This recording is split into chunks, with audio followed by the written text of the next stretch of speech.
There's 1.1 million, 14 bigs. 10-8 of clubs.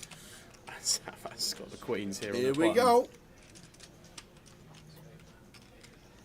I'm all in. Going to be seeing an ISO here, I think. From Savas. There's a triangle. The triangle. All in. Oh, what a spot for Mohammed. Mike, you can't get them in. What a spot. There were no thinking and tanking then. He can't get them in quick There enough. were no tanking. Can I have a count, please? None of that malarkey on this time. Look at these kings against queens against Ryan's 10-8. Mine sat here. More could be chip leader. 3.4 Honestly. If he wins this, if the kings hold his chip leader. Wow. Savas is just sick here. Kings, queens. Here we go. Three-way action.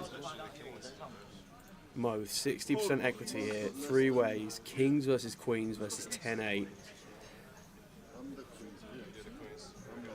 In 3.4 million chips in this pot. This is a huge moment for this final table.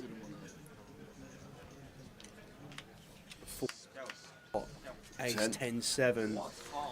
So some equity there for Ryan. There's always an ace on the flop, you know, when you've got kings. Just that nobody's got one this time. Oh, Ryan! Oh, Ryan! Oh, no way. The 10-8 going to do it. It does. Wow, what a spot for Ryan. my. Mr. Jam 10-8.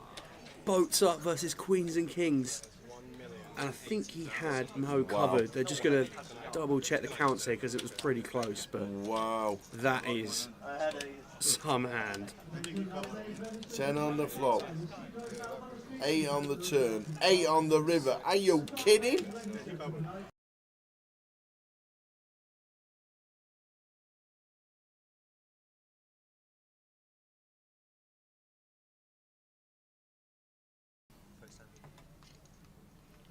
The short stacks have got plenty of time. 14, 15, 17 bigs. Still plenty of time. Cal looks down. Gun opens and looks down at kings. Any action for the man. They're called Calagero. Michael with a 9's probably going to be seeing a flop at least. Which he does. Makes the call. Call spices out with 9 deuce. John gets out of the way as well. Now Thomas will defend the big. Looks down at 240k. Does he think this is a good time to squeeze?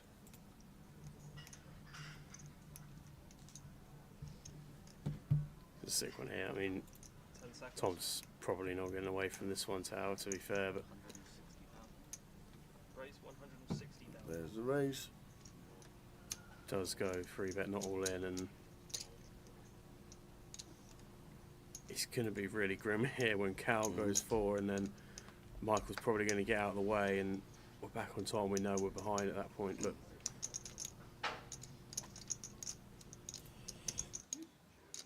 10 seconds. Cal's triangles in. First bit of go for action. it. Michael gets out of the way, and Tom obviously can't do anything at that point, but he's got some outs.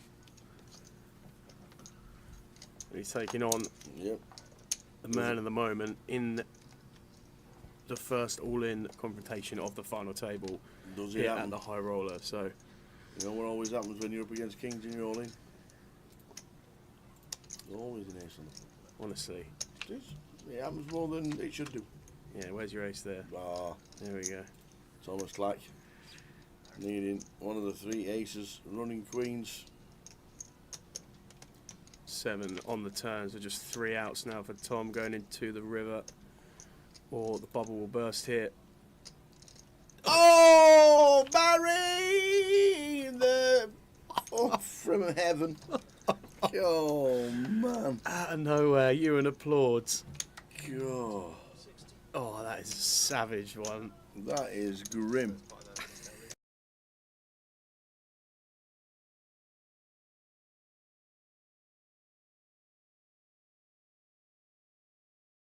5s. And the small. Just small and big. Makes it up. Pocket 5s. Oh, Stato is going to raise it up as well. Aaron, Jamie. What we got? Just under 30. Well, it's 27. Oh, so yeah, 30, just under 30 for Jamie. The blinds.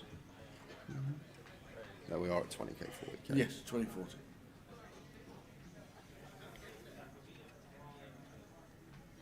Stato makes it 140.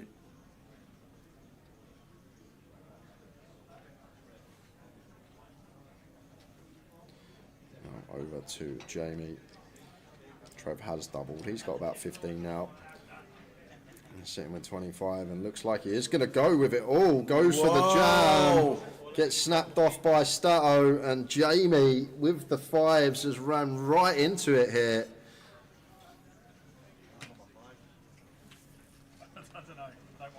Stato on his way to over a half of the chips in play. Well over half the chips in play. Good for 60% of the chips in play if we can hold here with the jacks. And there's only 1 5 left in the deck for Jamie to find, so needing that case 5. 9, 8, 4.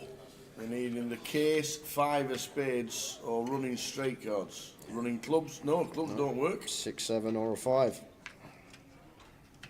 The 6. So a 5 and a 7 working to get out of this one. Who's number 7? Back him on the road. Whoa! that is And does with the 7. That is a grim river Wow! to take for Stato. That is a filthy one. Wow! Wow! Wow! 1 out for Jamie. Stato could have had 60% of the chips in play, but now Jamie is the chip leader and Stato down to 40 bigs. What a cruel run out. You see that flop and you think you're there with the clubs covered as Stato. The run in 6-7 comes in.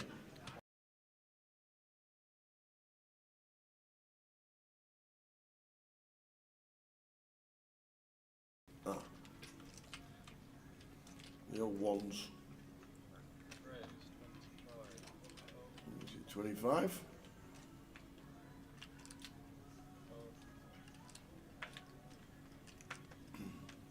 Could easily be a defend from Mitch. Yeah, it could be tower for sure. King Jack in the small here. Like, I don't think we're ever going to do any free betting. As Mitch here, what is it, 20 of Reese. Looks like Ewan's got about 25. I think probably just call or fold here from Mitch, tower. But he is going to go for the jam. All of it. And the aces, perfect timing. See the good news. Oops, says Mitch. Yeah, to be fair, Ewan actually a lot shorter than I thought. He only had 20 bigs as well, so Mitch just deciding to rifle this in for just north of 20 effective, 21 effective of Reese, 20 effective of Ewan. And did just see Reese open A7, so maybe thinks that we'll get it through enough of the time with some blockers in there, but running into the boots, can Reese find the hold?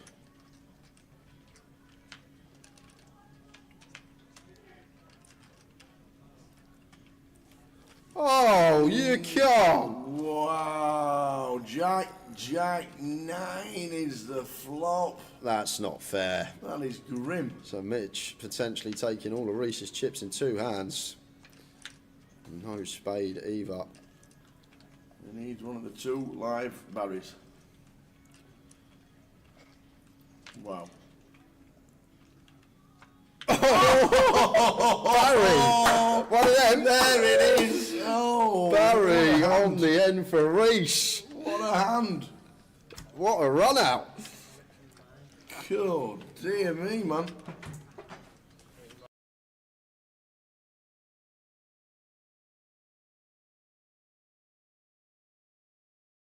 Going to bring the rest of the field in. Yeah. Gary with 8s, Ed with 7s. We're going 7 way to the flop here. Victor's in with the King 4 suited. Ollie's out the way in the small, and Christian going to defend an unknown holding in the big blind. So we have got 7-way action here. 7-way. This is a 1K, guys. Don't adjust your sets. Oh! What a flop! What a flop! Who's got their 7s? Quad 7s for Ed. Oh, wow. So nice to have the check mark on the flop. That doesn't happen very often, especially when you go 7-way. But the way that we're going to get paid is what I'm thinking, Tower. It's going to be difficult. I guess we're going to get a street from Gary. Gary has pocket 8s, but in this multi-way coup, Jimmy's in. need to be proceeding with caution. Well, Jimmy just goes for the C-bet into 6 players under turn. Got the backdoor hearts. Mark's going to call the ace-king with 5 players behind on 7-7-3. And Gary here now with the 8s. This is actually a tricky spot, Tower. The thing is, we're getting 8-1 on a call, so probably going to take one off with position. Like the times we do hit an 8, in general, we can win a huge pot, but it would actually be a disaster on this occasion because we got Ed sat there with quads. And what's Ed thinking, Tower? He's thinking, what have you all got? He gets over with his face. He's like, how many 7s in this deck? Does he raise or he just calls? Of course he calls. Of Like, course he what does. on earth have these lot got? He's thinking, I've got 2 7s in my hand. It's gone bet, call. Yeah. So, Wow. see the turn. and it sent Gary 8 Bush! on the Gary turn. Bush! Tata! Wow, ill for Gary.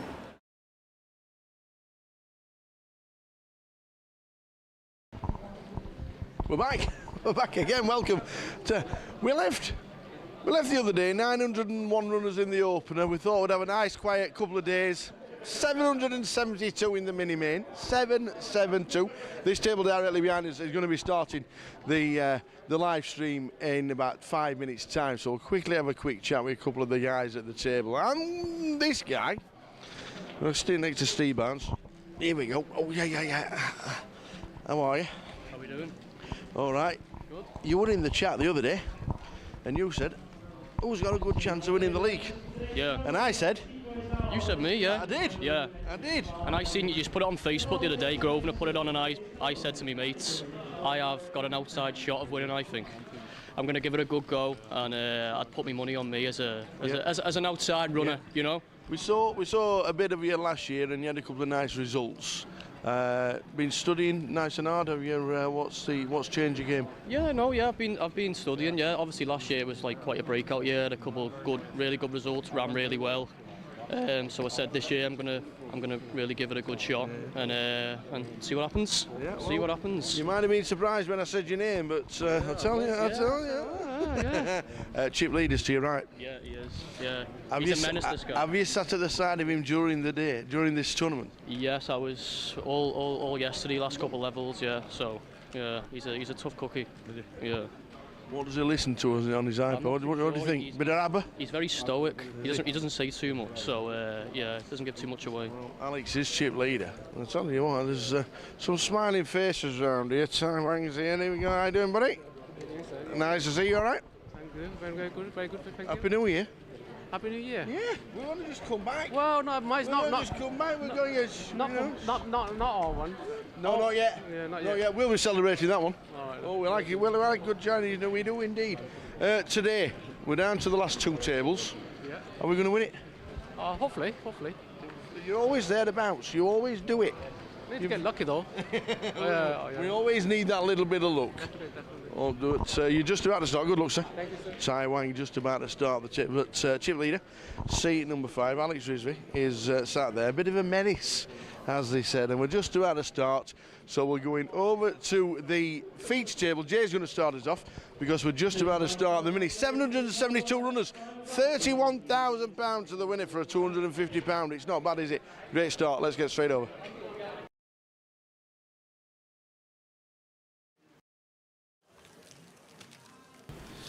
Good evening, everyone. We are back. Wednesday, mini main final table.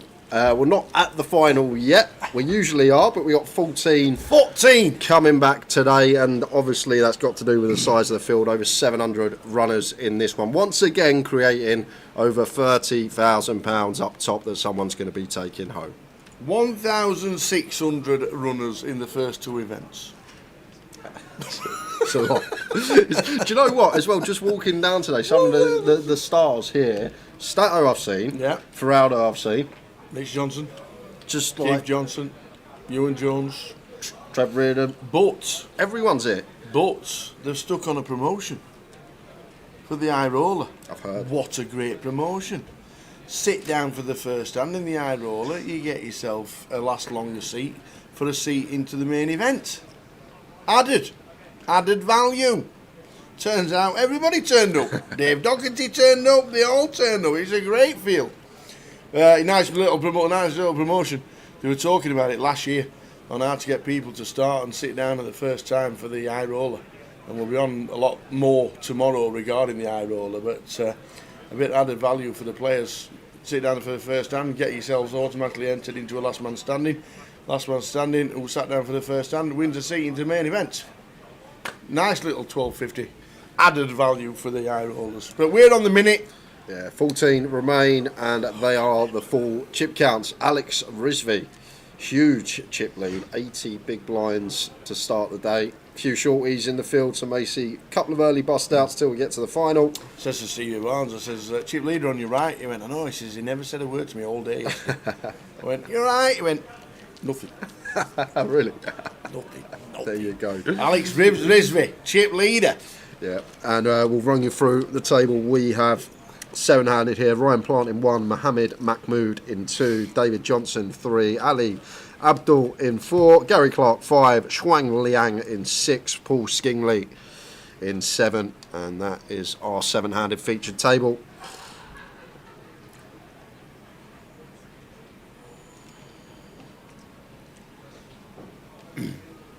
So, blinds 40,000. Afternoon, Razor Kev. How you doing, Kev? So, Razor Kev. Makes me chuckle.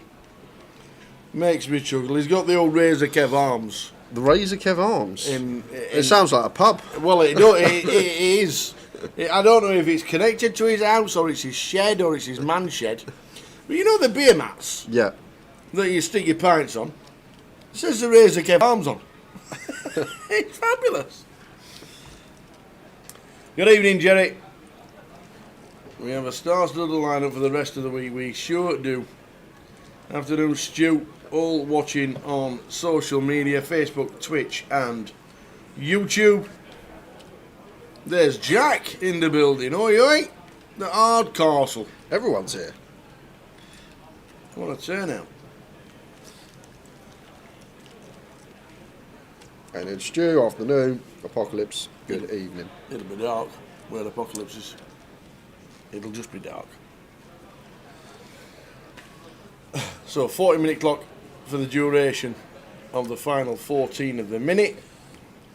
772 runs for the minute. Just wow. Steve or Woolley for the win. 2 lads from Liverpool.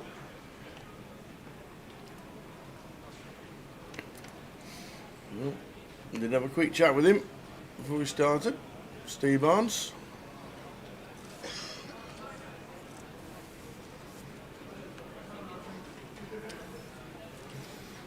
TJ's here. Dave Doherty. Must be on a break in the High Roller.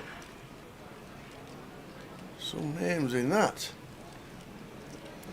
Afternoon, Mal. What's the tip in the Arsenal Spurs game, Jay? I'm thinking of Johnson anytime and definitely drag us in booking. I don't really know, Kev. It's an awkward one because Arsenal aren't in the best of form. We aren't in the best of form. You just never know, really. It's but you can have them Spurs teams that just show up 1 in every 10 games and put on an outstanding performance and get the 3 points for us. It's a tough one to pick this evening, I'll be honest with you. Where's it at? It's at the Emirates. The Emirates. But yeah, we'll see as it goes. Obviously, we're streaming slap bang in the middle of a North London derby once again. May I add? Oh dear! Should have played it yesterday. I'm just. There's been football on TV for the last 9 days. I'm just sure whoever does the Premier League fixtures, they look at the GUKPT schedule. They go, when's Jay commentating? And they put all the big games when we're live on air. I love it. Oh dear. High roller. Day 2 will be tomorrow, Jerry.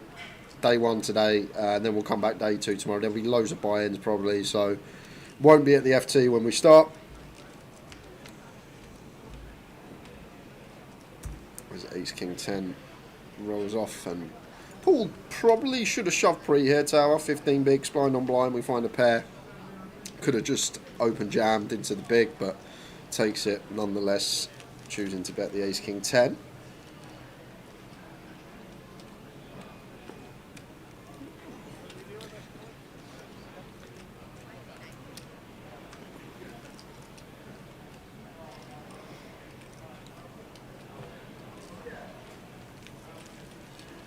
Boston Mini Main 24th, Del Pesky yesterday. Great feeling, great to see you. Nice one, Pesky. Good to see you too, Sean. Only an hour away from Stoke. Finished 24th. Good effort. That was a big game, Jabus. For them, Tamworth. That was a big game I missed. If I was a Tamworth fan. Streaming tomorrow. There we go. Thursday, Friday, Saturday, Sunday, 12:20. 12:20 high roller day 2.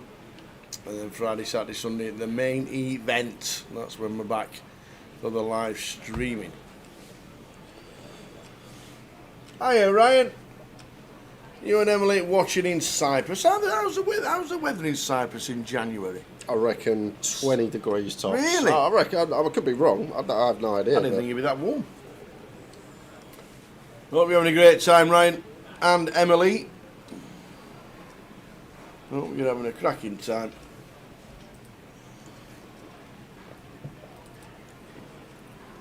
It's 11 degrees in Mallorca. That's where DJ Scotty is.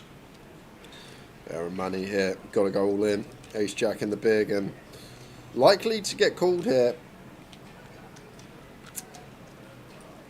Actually, probably not. 40 or 50k big. It's actually closer to 10 bigs. 40 was 7. So King 8 of space for Ali. Probably going to get out of the way here.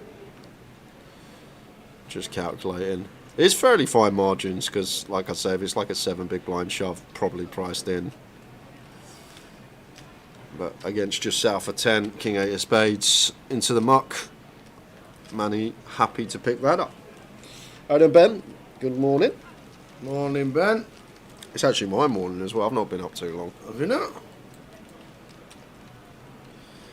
What do you jump in a taxi and straight down? Yeah, literally jumped in a taxi straight down. It's -2 in the Shetlands.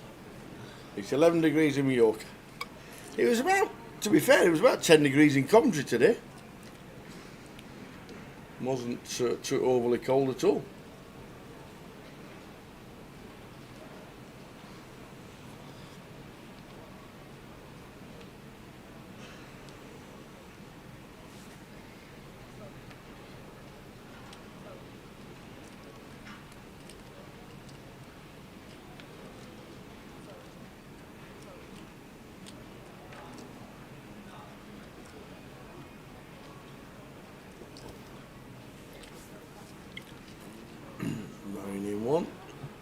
Manny in 2. David Johnson's one of the short stacks. On the big.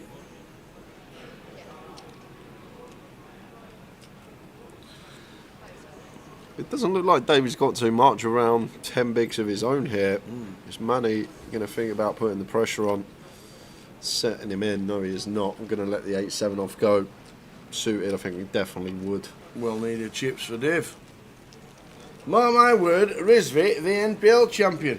Well, he won the closer, did Alex Rizvi, at the end of last year in the Behemoth Festival. He won the final event of the year on the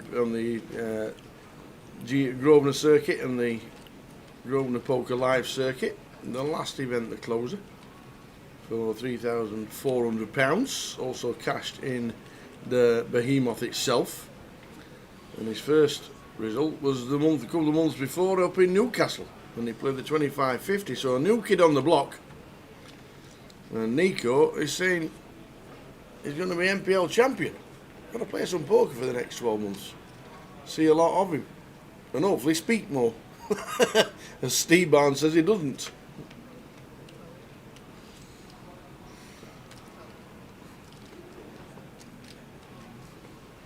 So cut off open from Ryan. Ali defending the 10-9 off.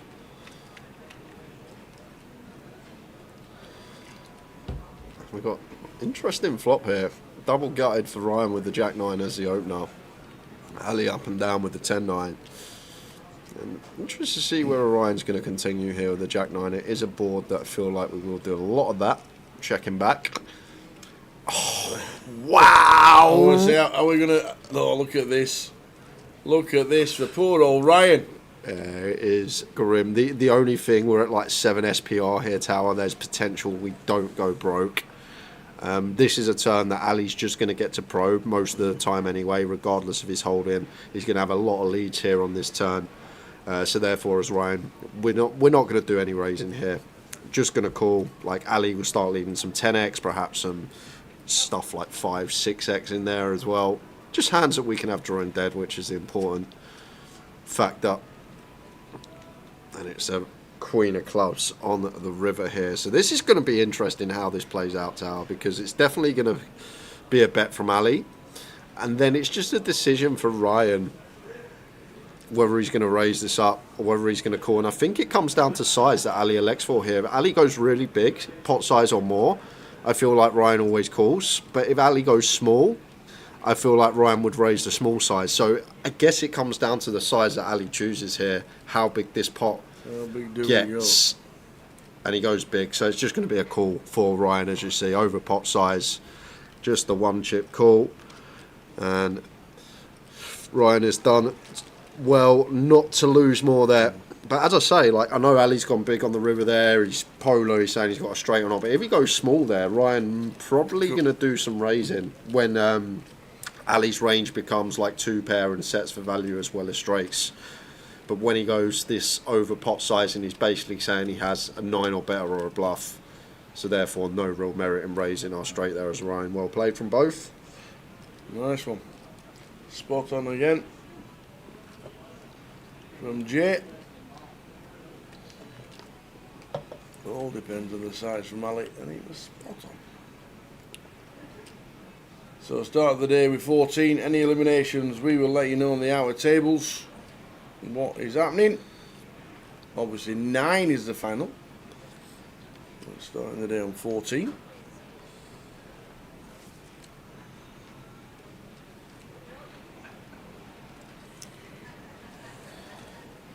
He was cut off, Gully said, is that open a bit loose from Ryan? Jack-9 off. I think the thing is, when we had we got 2 reshove stacks behind us, maybe we do lean more towards fold.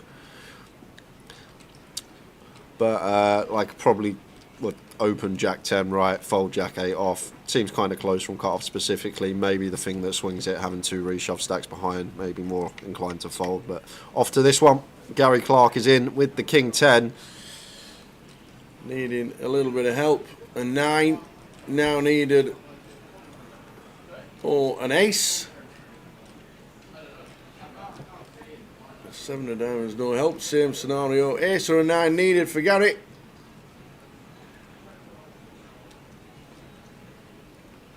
And it's a 2, it's as far away as you can get. Gary Clark going to be the first out. It does take home £1,100. Well played, sir. Not bad for his 250. Give us some time, Tower. I come in today. Yes. And I have got Yes. a little something. A little present You for have. me here and a little card. You have. I believe it's from Mukhtar. It is from Mukhtar. Little present. Mukhtar said thank you. All the family watching in Canada and India and all around the world. He says thank you very much. He is. What's he trying to say? He's bought me aftershave. Oi, oi. Oi, oi. I can't even read that. Oscar Della Renta. Some aftershave from Mukhtar. You can't even see it on the camera. But there we go. Thank you very much, Mukhtar. Late Christmas present. I've got a card as well. Oh. Shake it. Season's greetings. Season's greetings. Many congratulations for being with us for the coming years. Keep it up, Mukhtar. to Jamie the Creighton family, Merry Christmas and healthy and wealthy New Year, Mukhtar. Thank you very much. From the man himself. Nice one, Mukhtar. Very nice indeed. It's just come in and got a present and a card on the table. It's great, yeah? Going to jump back into it here. Nice shove from Manny. Feel like Paul with the sevens. I feel like we've got a core pair tower for 12. We're 6 max here, aren't we? Oh, it's not a nice one for Paul, I'll be honest with you. But I feel like a pair's just too good. For 12.5, 6 max. Once again, like I'd call 8, 7 seems like that sort of line. Like if this was gone open, 9 max, full ring, more incentive to fold. I feel like when we're 6 max here, 7s might just be too strong tower. But we'll see what Paul does. It's a healthy percentage of his stack if he calls and loses. Can't fault the man for having a long hard think. It does get away. Nice little move from Manny. Staying afloat. 7s on the cusp. You snap 8, says Gully. Yeah. Tough one. I feel like it just gets in tower, but I'm going to take the tighter approach on that occasion. And Manny has essentially doubled up.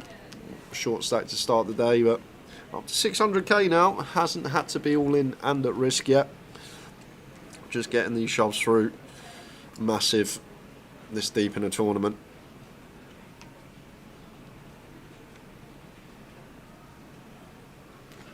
Running with a 6-3. Out of the way.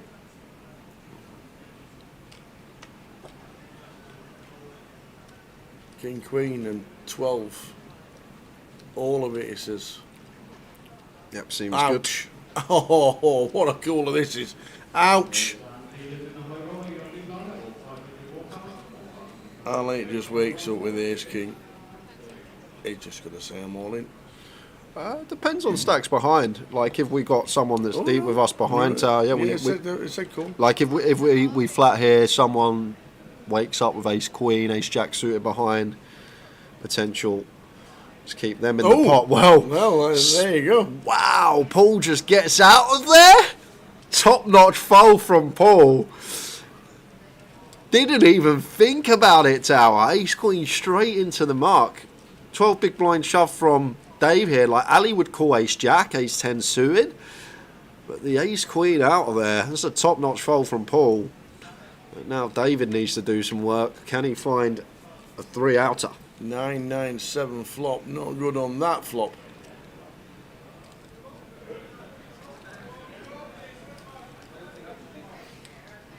Yes, queen with the spider senses.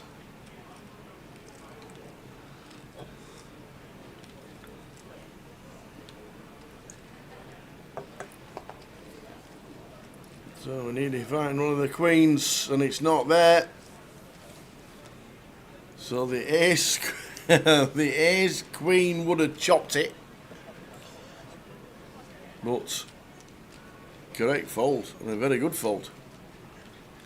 David eliminated Dave Johnson £1,200. Well done, Dave Johnson.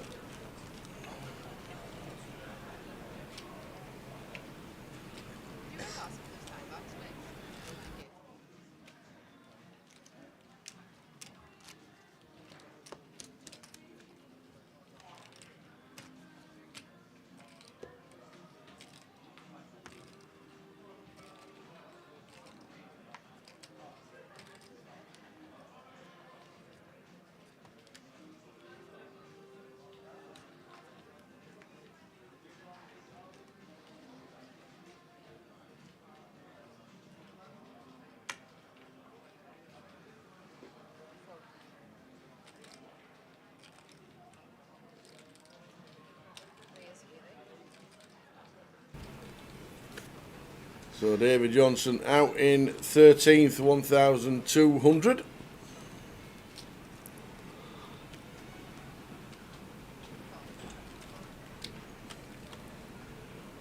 Down to 12. Final table of 9.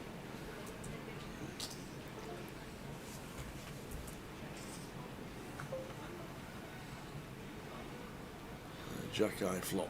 Jack 7 deuce. Ryan and Ali. I feel like fine to continue as Ali. Prefer having a heart in hand, but not a perfect world. Feel fine to see bet here. Fold out some ace highs, king highs. Still got the strongest hands on this board. Does get the king high to fold. Yes.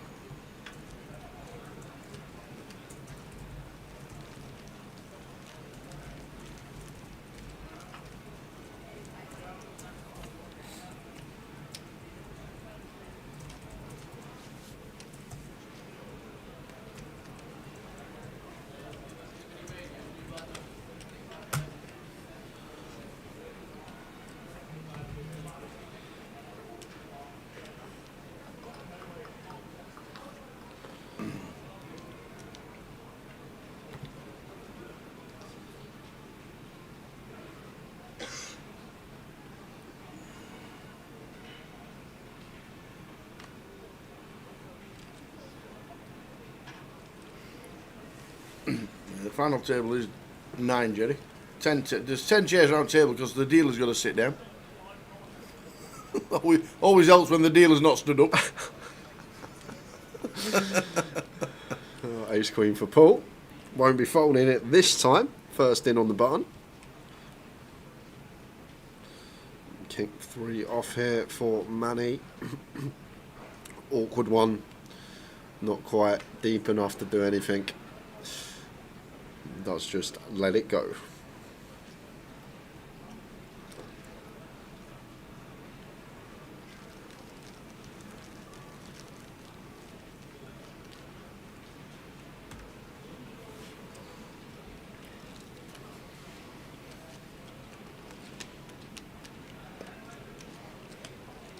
So 12 from 772. You didn't fancy flicking it in? No, I was just busy.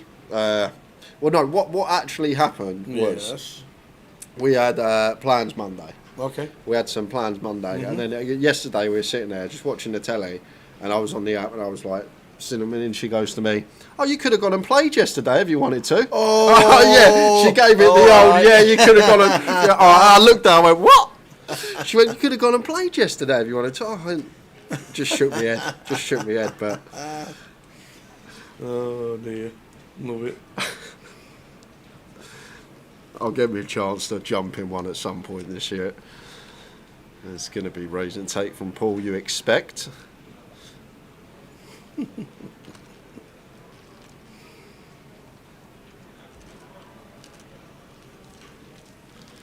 70 bigs for Ali. Shrang Liang, 33. Ryan Plant in C number 1 with 29. In the high roller currently 61. 61. Still plenty of opportunity to register. Yep. Definitely think that will get over 100. Time did the turbo start? Turbo started at 5. 40 runners in the turbo.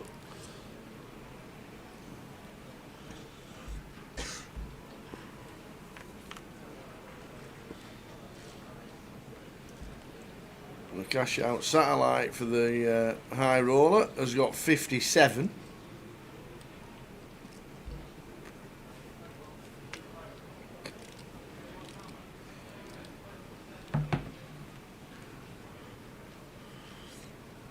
And Paul, after letting that ace queen go,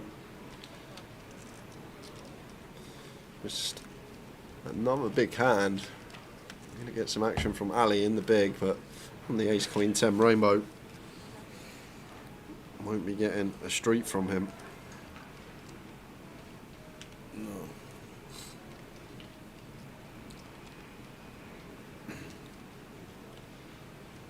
Yeah, Ali can't lead here to heart. It's just white flag already. Yep. Like once Paul checks back this board, he's going to have a lot of king X, a lot of like turn two pairs, queen jack, jack 10, ace jack, all this type of stuff, which makes for a plausible check on the flop.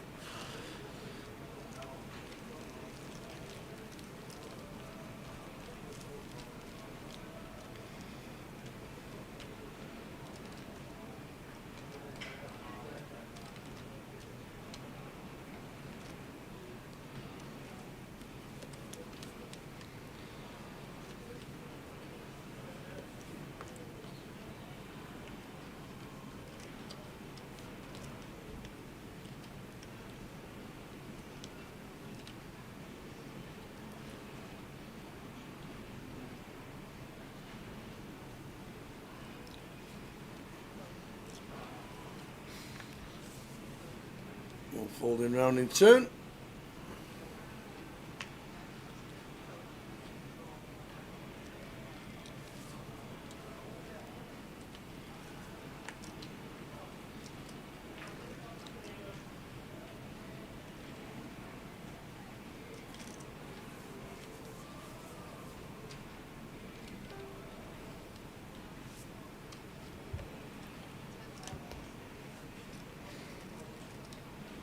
With the A7 in the small.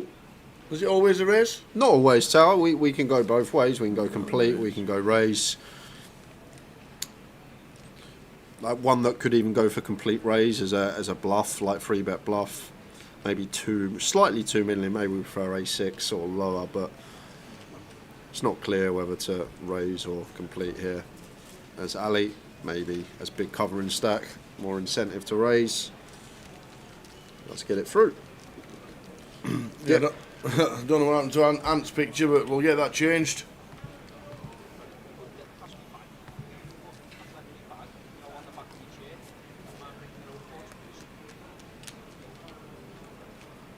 I don't know how the computer even works it out.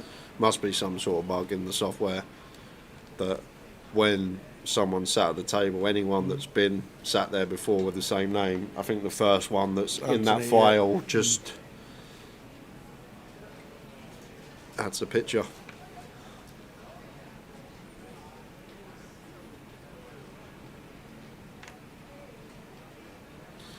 Couple of ducks here for Manny. Really light fold here, Tower, from the hijack. We've got 15 bigs. Gonna go for open though. Feel like this is theoretically a pretty clear fold, but Manny feels like wants to get involved with his pair here.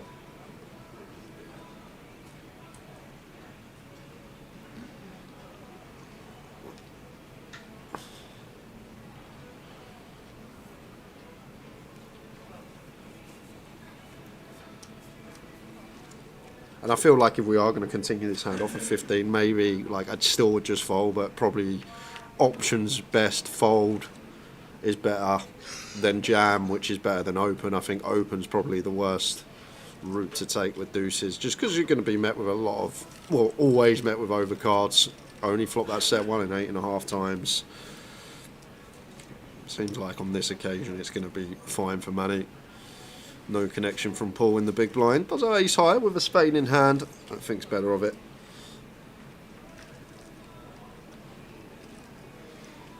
Ali 70 bigs.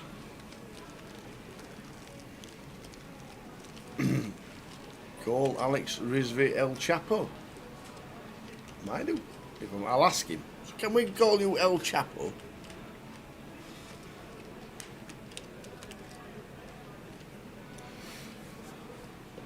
Here's chip leader in the room.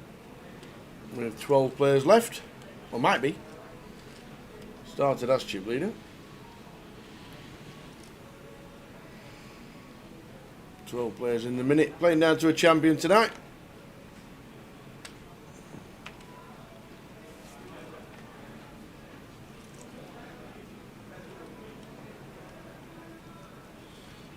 Anthony. With the ace king. Going to get to open.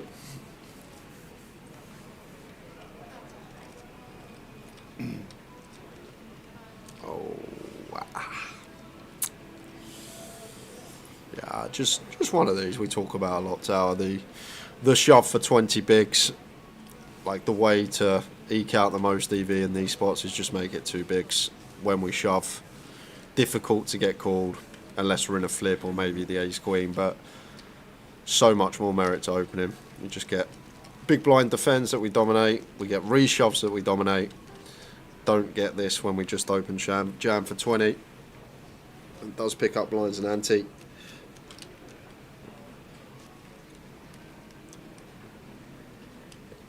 I don't even think we get any jams at all from hijack off of 20 bigs. Open shove first in.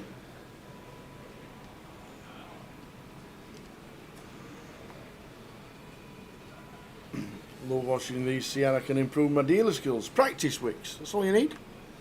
Practice. Deal to an empty table. shuffle, riffle, deal. Pull them back in, do it again. It's all about practice.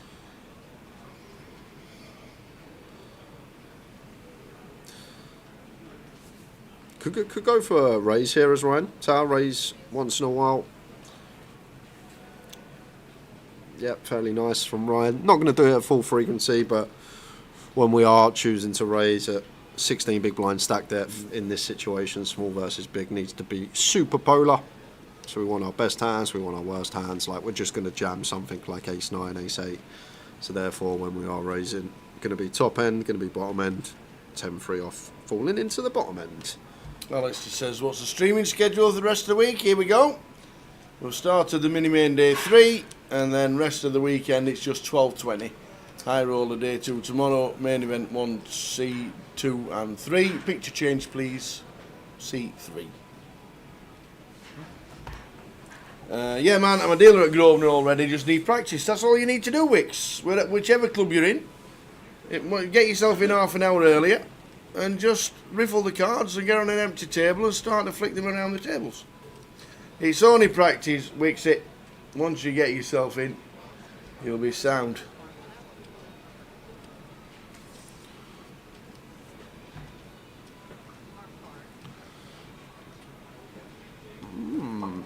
Manny. Ryan's been fairly active. We got this ace in hand. Blocker, unblocker. Blocking all this middling stuff that Ryan would open on the button. Unblocking, sorry, and blocking the best hands. Is Manny going to take this one here? Very nice. Does find it. Tidy little jam from the man in seat 2. Weren't sure about that deuces open, but love that little reshove with the ace 3. And it works. And as that happens, we head over to an outer table. Oi, oi. Richard Heaton all in for 10 bigs with pocket 6s. And he's run into the kings of Joe O'Donnell. So hearts covered. So going to need a 6. Some A6. backdoor straight draws, but not there. No, down to a 6. Down to a 6. It is not, it's a 4. So Rich Heaton now in 12th for £1,200. Well played, sir. Great field, 7-7-2, finishing 12th with Joe O'Donnell. There he is, scooping in the chips. And yet, Anthony's picture does get changed. Plenty online watching him and rooting for him. What do we know about him? We know he's from Liverpool. That's about it.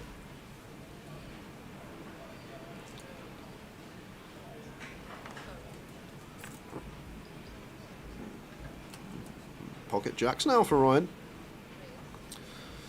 And the cut off.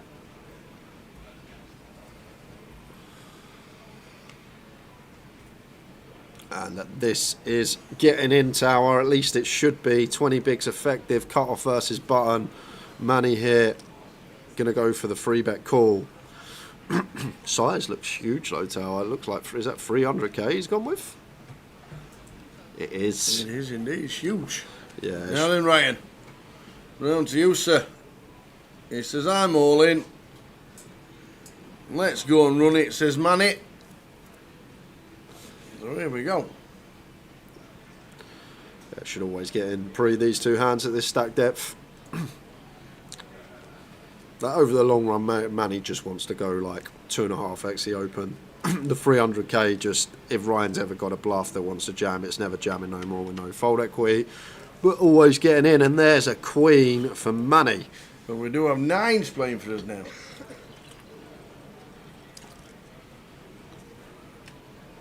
A 9 or a jack needed. A 4 is not one of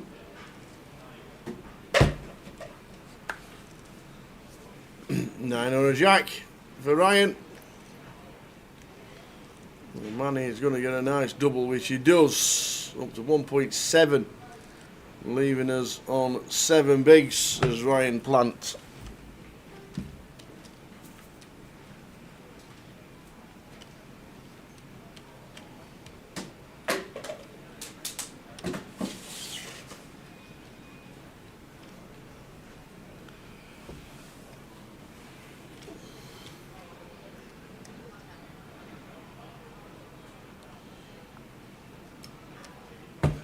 And Josh says, Wixie, there'll be pub leagues somewhere near you.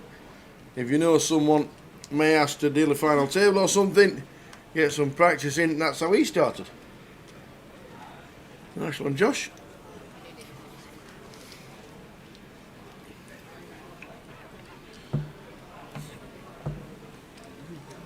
Blind's going up first time today in 5 minutes. Indeed. 9 down to 7.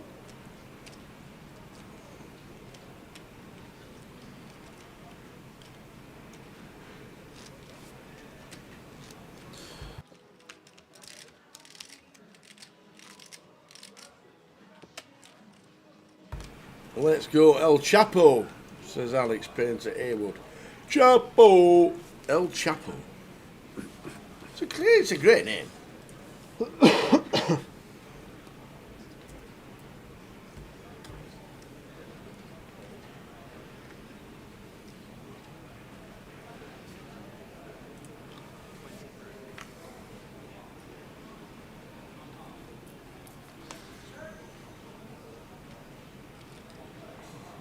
Not too sure he wants to follow in the footsteps of El Chapo, though. Must admit, to be fair. And Ali just with the shove. With the offsuit high-low ace-X. It's a hefty amount. Near 30 bigs, 28 big blinds effective. Does get it through.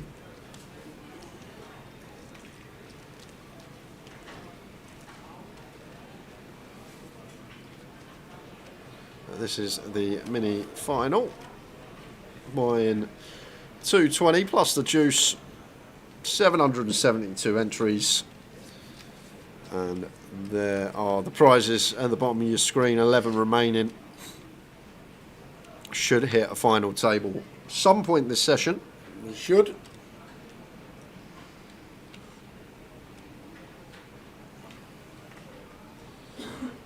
Not even halfway through January tower, it'll be our third. Well, Yep. third day streaming, second final table. Loads to come in 2025. We'll show that as the evening goes on. This has to go into the muck for Manny. No questions asked. Let's see what Anthony's working with.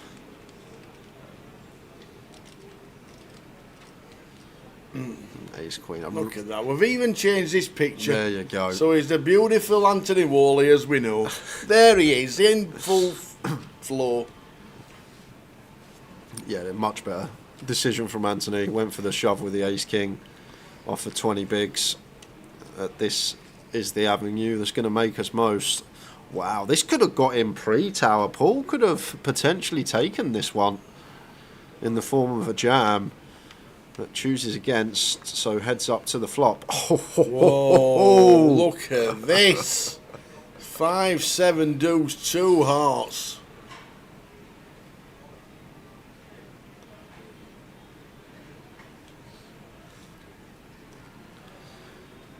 I feel like happy to just see bet here, like can definitely bet call if we're shoved on.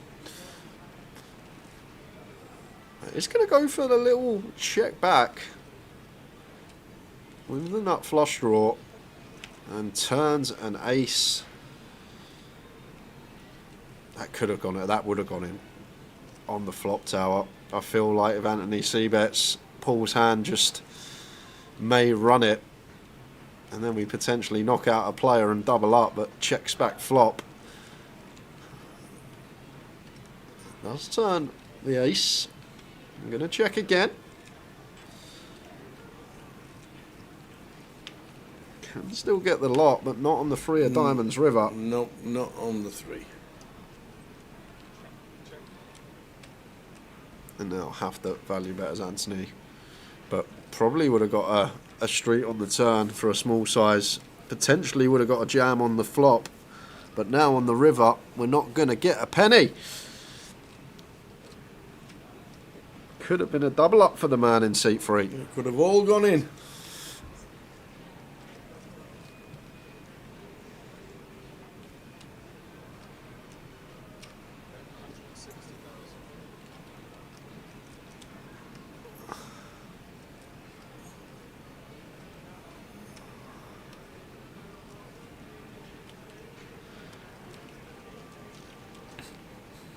White magic from Paul Gully. I think that's the third spot. A lot of people would be out the door, but Paul wiggles his way out of one again. Yeah, losing minimum. Still on 20 or just under. Ryan just under 7.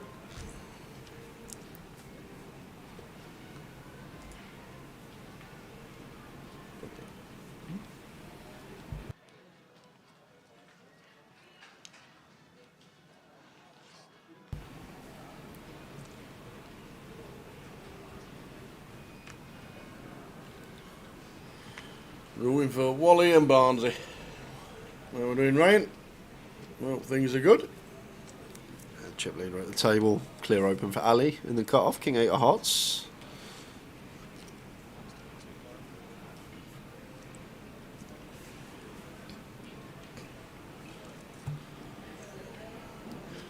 A little bit of extra juice on this one. I'm guessing just accounting. Oh yeah, of course, just accounting for Ryan short stack in the big. See this a lot when there's sort of 5 big blind stack or less in the big blind. People just choosing to open 2.5 BBs rather than the standard 2, just to deter some sort of good price stop and goes with hands that might fold to 2.5x. But Ryan suited Jack qualifies enough to run his 4 BBs, does have 2 live cards.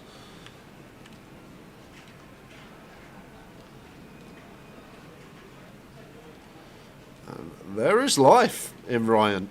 Coin flipping now. A jack, a deuce, a diamond. Can he find it? Look at all them 12 outs at the top. And it's not pairs the 7. Well, the third 7. 7 on the turn, 7 on the river. Ryan Plant eliminated. Well played, Mr. Ryan Plant. 772 runners, finishes 11th for £1,470. We're down to 10, which is the final table bubble. The final table bubble will be £1,840 next out. Well, the final table is where you want to be.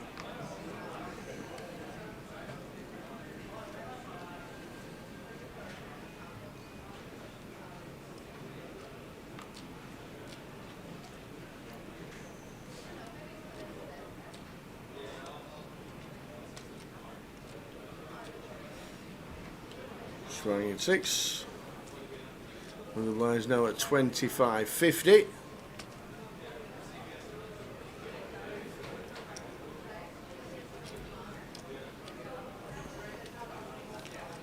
Any names on the outer tails? Well, these are the chip counts when we started, as Jay's just gone for the tees. Big one is Alex Rizvi, old El Chapo, who was big chip leader. Steve Barnes on the outer table. We got Tai Wang also on the outer table. We saw Joe O'Donnell doubling up.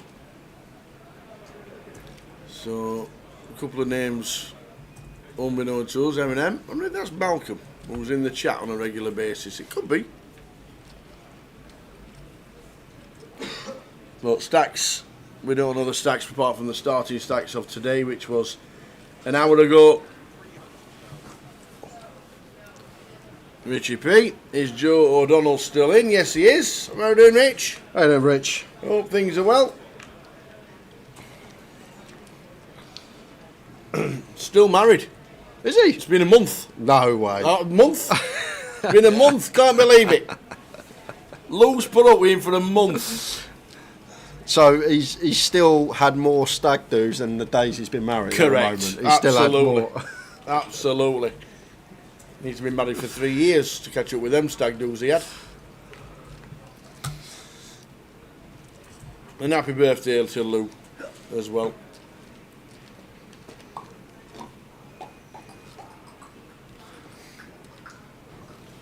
The Ruffles is in. Le Bacon, Le Ruffles.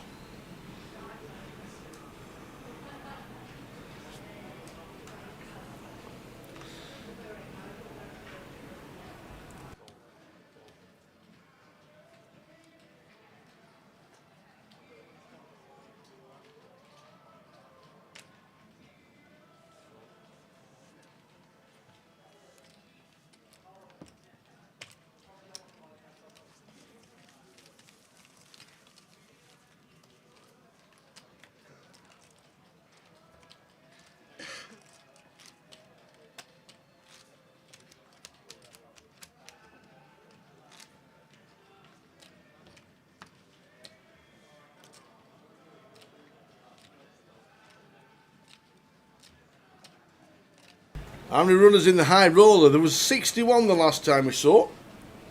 61.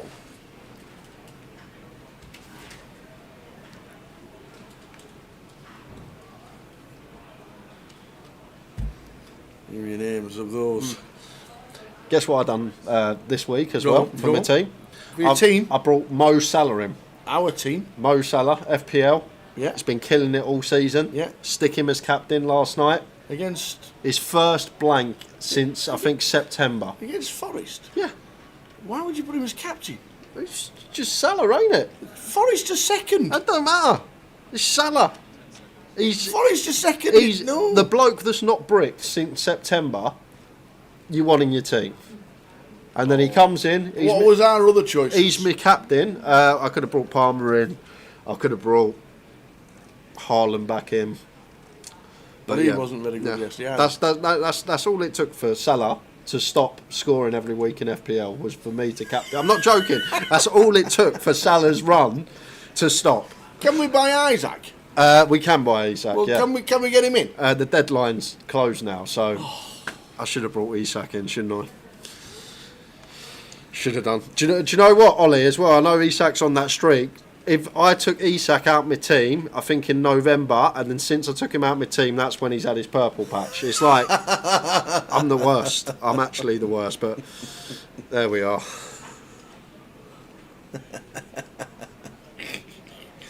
Oh, you gotta love it. You gotta love it. Have you sacked Joe Saka off because he's out for 9 Yeah, he months? was injured, yeah.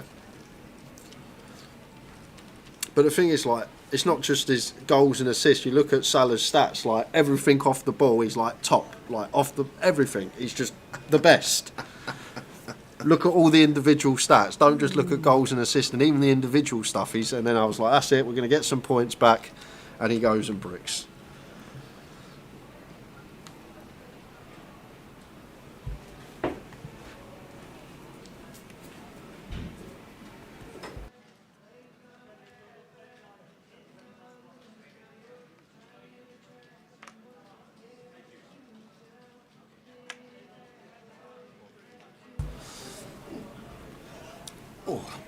Did anybody go offline then? Evening, gents. Evening, Richie. Richie Burner, been playing this week. Rooting for Manny. Get it in the Bradford boys, says Wadge. What you saying? Good to see these minis because there are a lot of players that we don't normally see. Same as the opener. Yeah. A lot of players that we don't normally see, which is great for us. Get some new blood on the feature. Because you never know who's going to be the next big one.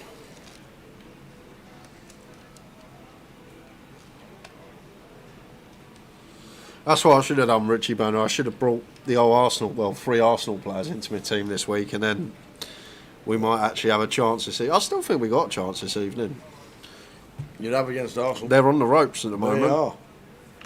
They are. Wrong shaped balls and all sorts going on. Yeah, I know. Imagine coming out and saying that. The ball's the wrong shape. I don't actually know what he said, but I think it was something along them lines. Just bizarre. Queen Jack for Shuang. Being fairly quiet. A nice little shove here from Paul. 15 bigs, King 10 suited over the button open. Very nice.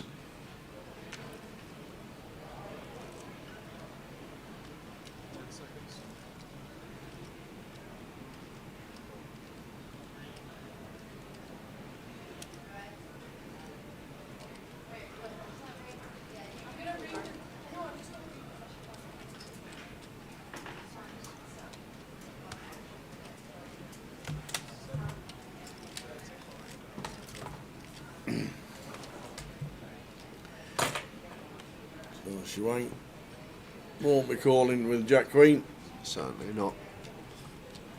for 17.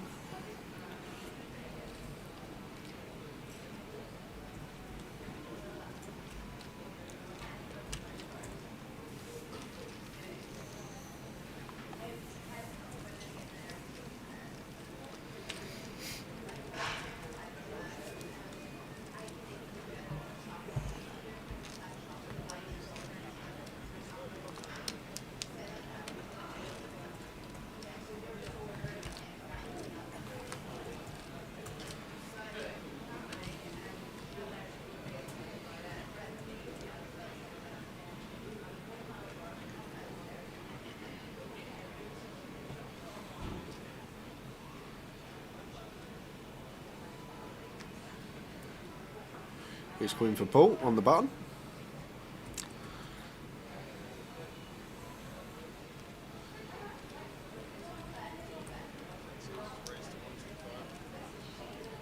And we're raising this one up. Grateful with the Ace Queen earlier. Would have run into Ace Queen. I know they would have chopped it in the end.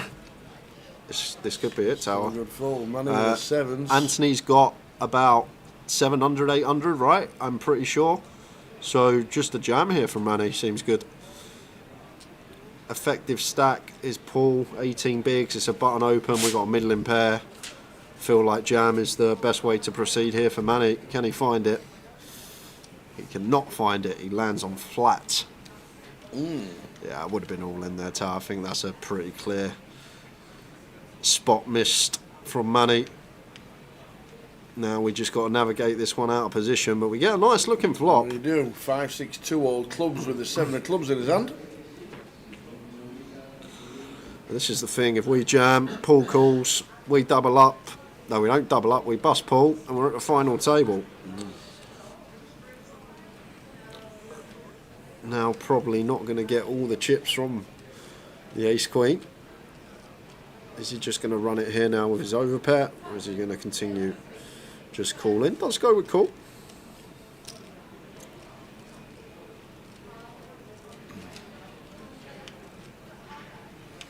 Nine and a half's turn. So straight draw to go alongside the sevens now, as well as the clubs. Be surprised if Paul double barreled here. Quick check behind,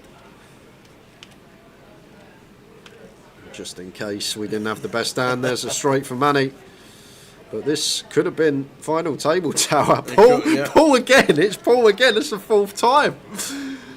If Manny just sends like he's supposed to, Paul calls. And we're off to the races, and Paul's hitting the rails again. Get your money on Paul today, I'll tell you that. He has dodged 4 bullets already. Big bullets as well, like a lot of players would have been out 4 times already today with the hand Paul's had and the setups he's potentially had. But that man is dodging.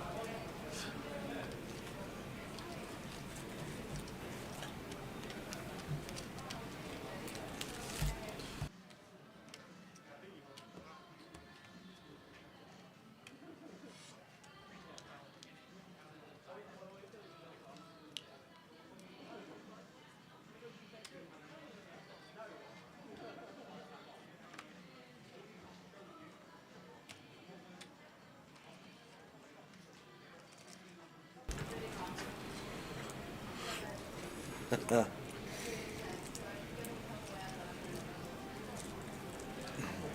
1984. Great book. I wonder how many things have actually come true in the 1984 book from George Orwell. What was it? Predictions of future. Aye.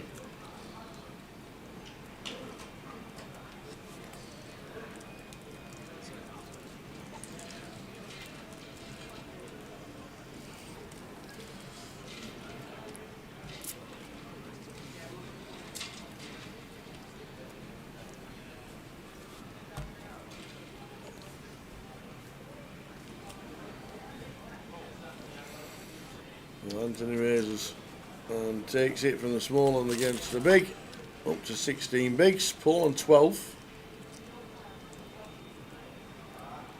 Yeah, it should have been a shove with the sevens against the Ace Queen, and we would have been on the final table. I think someone said earlier, I think it was about Manny, that he's a cash game player, so perhaps just not aware of playing short stack, what hand should be going all in, what hand should be just flatting. Sometimes the case, people come over from cash, play tournaments and sort of get in no man's land with the sub 20 BB stacks, not recognising when they're meant to shove, not recognising when they're meant to flat.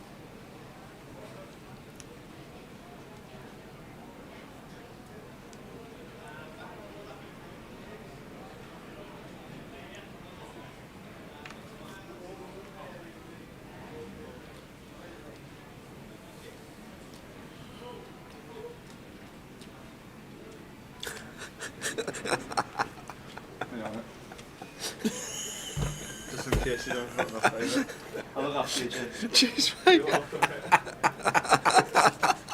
We've got to show you this. So Jay's got his burger, as he always does, and as you know, he likes his mayonnaise. True? Yeah. So he brings in 5 sachets of mayonnaise. 5. To put on a portion of chips and a burger. 5 sachets. He shouts, Lee, can I have some more mayonnaise? There we go. He's fetched in the box. I should be fine for the week. Oh dear, he's fetched in the full box of mayonnaise. Oh,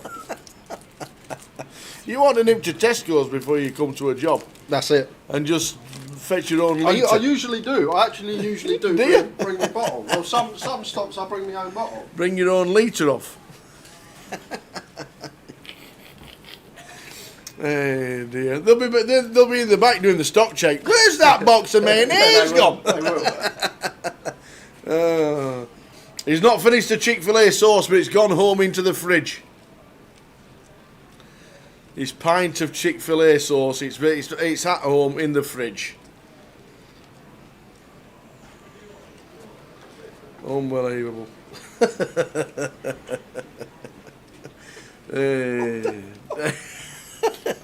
He says to Lee, can you bring me more sachets? You've only fetched me 5. It's only fetched in the box. Chick-fil-A. So. It's back home. We can't have it anymore. We've got to buy his own. Hey dear. So we're on 10 out of 772.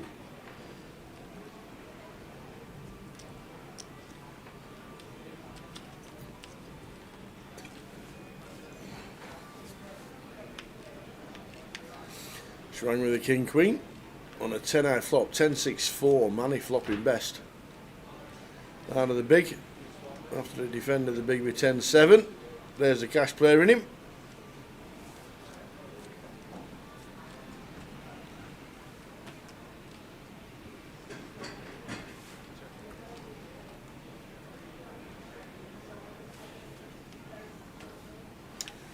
Jack on the turn, so open ender.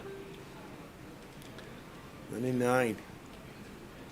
Queen, King, or an ace to take the pot from Manny. There should be a check call.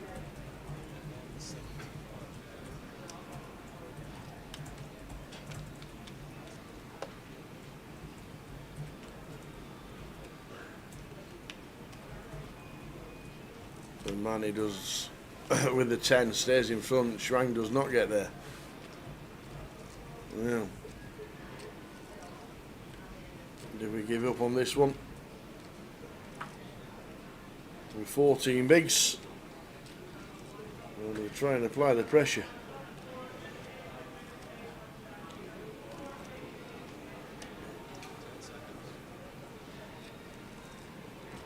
And here we go. It's just about 275 and a call. Snap call from Manny. Leaving Shrang on 420,000.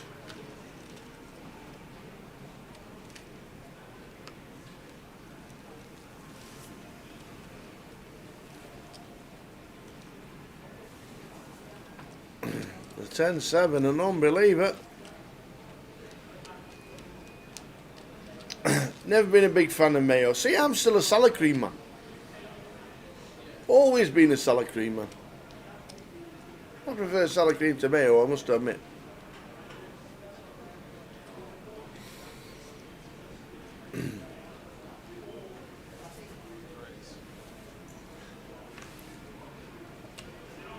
Ali with the chip lead on the table makes it 100.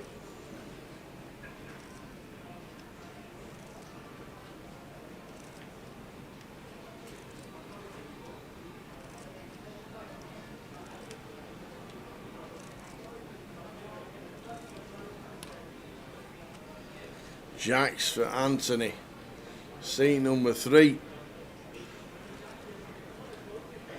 The update on the outer table is there's 5 players on it, and we are 1 spot off the final table.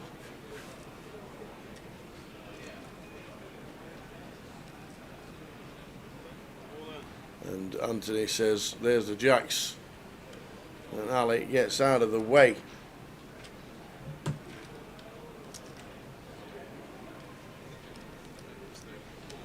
And out straight away, out to the outer table, Joe O'Donnell has got his 10 bigs in with Jack 9 against Ace Queen from Chanyi Zhang. And the Ace Queen has flopped him. We need running diamonds. We need a... Yeah, the 10's probably the best card in the deck. That's not a diamond. So we've got outs. But it's the 6 of spades. Joe O'Donnell has just bust out. Joe, who played our Stockton Teesside event. You know, Joe, good lad, mates with Richie P and all the Teessiders. Joe, unfortunately, busting out. Chanyi has just taken him out, which means we are now on the final table of 9. I think it's a 10-minute break. The break is about 10 minutes. We will get back with a full list of players and where they're sat in 10 minutes. We'll stick a quick break on and go and get a cup of tea for the final table of 9. See ya for the final table very soon.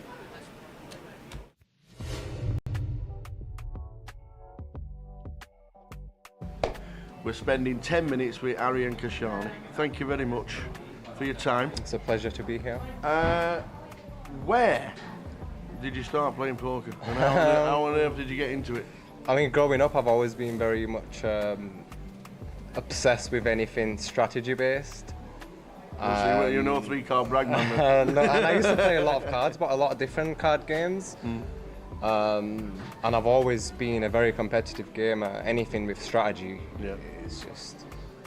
until I came across poker, it was actually during a sleepover at a friend's house. Were you a killer at Monopoly? I used whenever I knew we was playing Monopoly, I used to open the box and slip some of the 500s into my pocket prior to the game beginning, and when people went past the goal and got 200, I was getting 600. I love it. The additional notes were coming out. But yeah, where my friend Christian, I think I was leaving college. I wasn't 18, I was 17 years old. He taught me the rules and my mind was blown. I was hooked. I was like, wow, I've discovered this a bit too late. And I was just immediately hooked to a point where when I started uni, my attendance... Where was uni? Huddersfield. Oh, yeah. It's funny because growing up I wanted to be a pilot, then I wanted to be an architect, then I studied accountancy and finance, and now I'm a poker player, right? Well, accountancy, facts, figures, numbers, maths. For sure, yeah. So I joined uni. I didn't really enjoy it. My attendance was very low because I was too busy playing poker in my local card room. It all started with free rolls. I used to turn up with my shades on, hood up. You look back now and you think, why did I do that? Yeah, I was just obsessed, and the obsession, it really forced me to dig deep, and I've just been obsessed ever since coming across it. And when you find something that you have that deep connection with, it just comes natural. Ever since coming across poker, all I've ever wanted to do was to play poker, and I've always worked very hard. I mean, when I was at school, I used to do papers, and I worked in behind a bar, then I worked in a hotel, then I worked in a restaurant, then I worked in a nightclub, then I went and worked in an office. I was a credit controller for a very big organisation collecting £5 million a month. I've always been obsessed with numbers as well, but my heart was always in poker, and all I wanted to do was poker from the minute I came across poker. Well, my first number for you was 2015, Huddersfield. First cash in 25. Yes. That's where it all started. Can you remember much about it? You finished 12th? Yeah, I mean, that was one of the biggest buy-ins at the time. Yeah. I think people tend to forget that we've not always played at these stakes. You work your way up. Yeah. But at the time, it was really, really big. Was it a direct buy-in? It would have most likely been a satellite win for sure, yeah. Nice one. I like it. The Huddersfield on the map just because it was your first score. But your first big score, 2019, the Christmas cracker. Yes. Like these fields used to be huge. Yeah, for sure, for sure. Manchester did really, really well at They getting did? the numbers in. Yeah, for sure. They did. £12,000. Yeah. I mean, on the final table, I remember the final table as well. I wanted to carry on playing, but financially, I was in a position where the 12K meant a lot to me, and I made the decision to take the money, although I did want the trophy. But yeah, it was a lot of money back then for sure. Absolutely. Running deep in a huge field. Obviously, the Northwest was like one of the biggest ones that there were in all the district, in all the areas around the country. Mm-hmm. Did you like playing the day ones and then getting yourself into these big fields? Was a big field like? Oh, I mean, very comfortable. Everything I play now is intentional, and a lot of analysis goes into the games I play. Back then I was playing anything and everything. Yeah. You need to be very careful. I mean, game selection is an art. It's something that not many people know much about. They literally play anything. They don't really set themselves restrictions on what to play, what not to play, past what point to stop regging, past what point not to reg. But my approach is usually a big percentage of my overall tournaments are in small fields to make sure I'm consistently getting in the results, and then some in medium fields, and then only very small amounts in the big fields, because even if you are the best player in the world and you play in big fields only, you can just go through big periods of not cashing at all, right? So I think it's very important to get the consistent small cashes in, and then obviously put yourself in the big fields. But straight after, more or less straight after the Christmas cracker, which had a big number, you end up in Nottingham at the Grand Prix. Yes, that was a very interesting one. 2,712 runners. That was a very interesting one. That had it was one of the first ever hybrid tournaments where you would play the day ones online, and then you would eventually turn up day two, play live at DTD, and they had this promotion. If you played day 1A online and made the final table, you would get a 10K package. Okay. So when we was approaching the final table, there was 2 tables left. There was another guy who had qualified from day 1A, and I knew that if he makes the final table, he also gets the 10K as well. So every time it was this big blind, all in, all in, all in, and it was just like fumes coming out of his ears. But we both made the final table. We both ended up getting the 10K package. With the 10K package, I ended up actually getting more than first place, but a friend of mine, Fabian, ended up winning that. Congratulations. So you were second? I did really well because he had all of the chips with 2 tables left, and I just outlasted everybody. Got myself the second, and the stack distribution heads up was ridiculous. Then, unfortunately, we ended up in lockdown. Yes, but how was it for you? It wasn't unfortunate. It was. I'm going to say lockdown was very good there because historically I've played online a lot, and the games were really, really good during lockdown. A lot of people who played live, obviously they couldn't play live, so they were forced to play online. So the online prize pools were getting ridiculously big. Like the Irish Open, I remember it was guaranteed at 1 mil. He ended up collecting 3 mil. And the winner got 462K. The numbers were ridiculous. Everybody wanted to play. But yeah, the games were good for sure.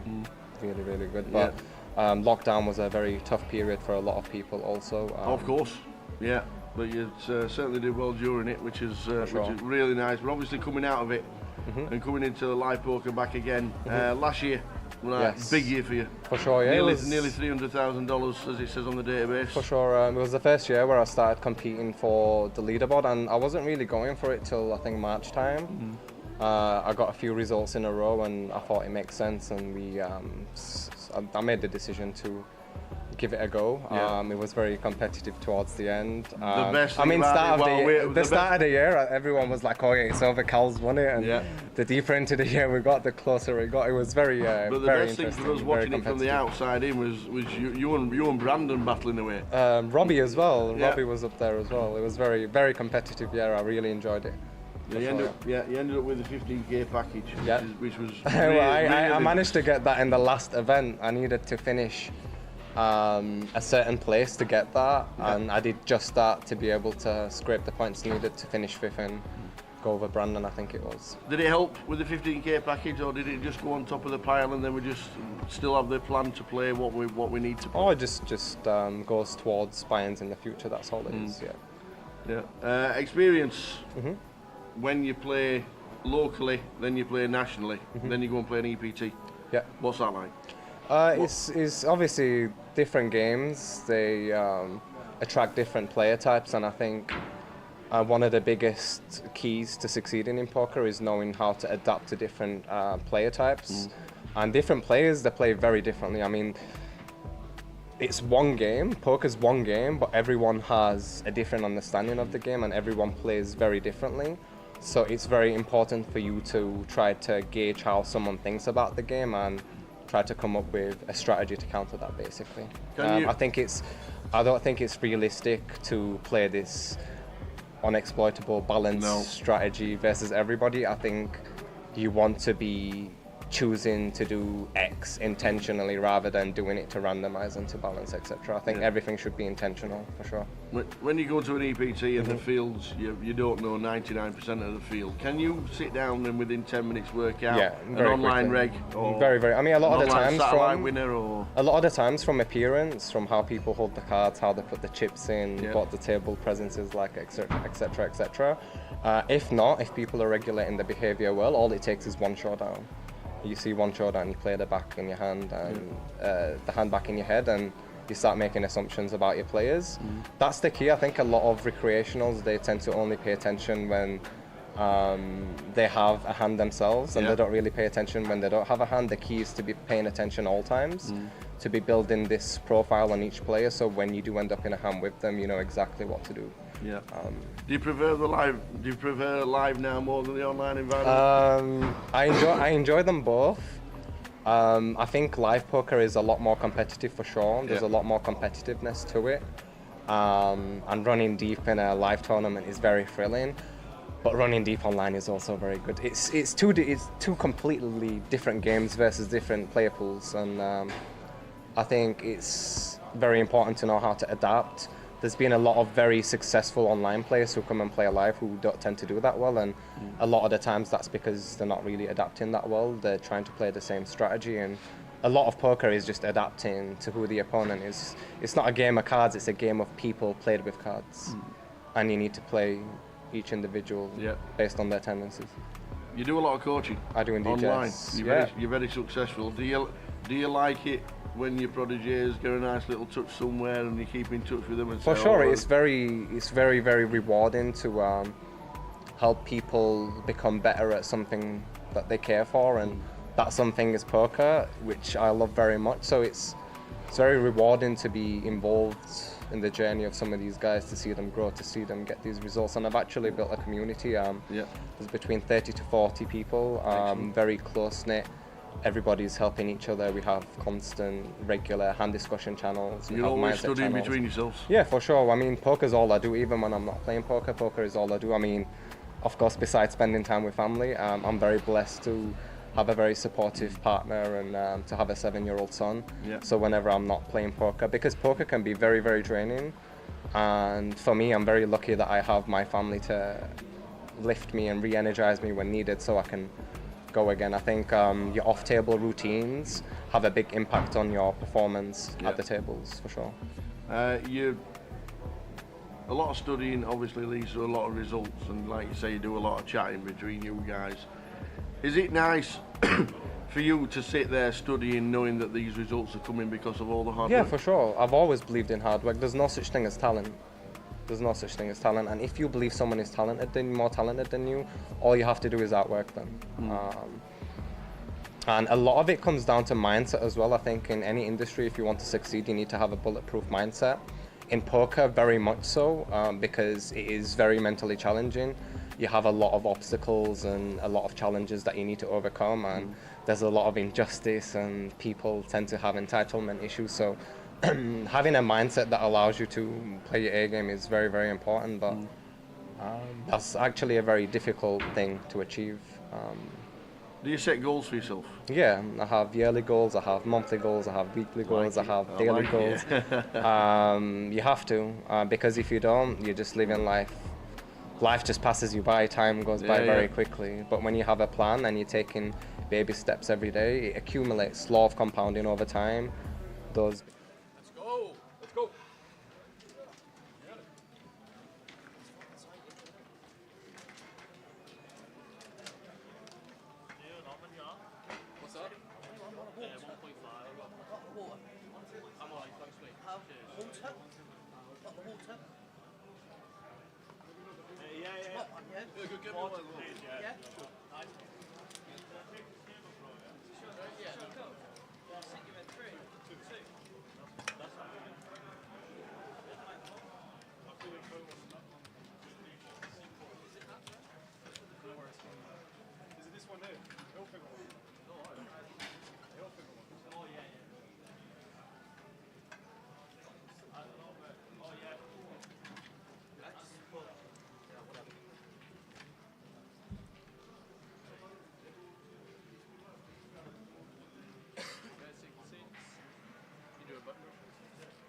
Alright guys, congratulations on making the final table. Your button has been drawn to seat 3. You each have a all-in triangle in front of you. If you place that all-in, you will be all-in. Just so you know. Yep. Bringing the chip counts after the first hand, because that's when it revises and sorts itself out. But we have got Taiwan in seat number 1. We've got Alex Rizvi in seat number 2. El Chapo! We need to know if we can call him that. It is his online name. Is it? Oh, yeah. okay. We're not just made it up. We've got Tanya Zhang in seat number 3. We've got Manny in seat number 4. Paul Skingley in seat number 5. We've got Ali Abdul Zara in seat number 6. We've got Stephen Barnes in 7. Oh, Steve Barnes. Shuang Liang and Anthony Worley in seat number 9. All pictures should be correct. Maybe not. Anthony Worley's picture's wrong. We'll get it. Why is it him all the time? It's him that's he's the problem, not us. We'll get Anthony Worley's picture sorted out. A lot rooting for the El Chapo and also the Liverpool lads. And we'll get it sorted. So here we go. Final table of the event. Here we go. You want El Chapo, son? They all know him. They all know him.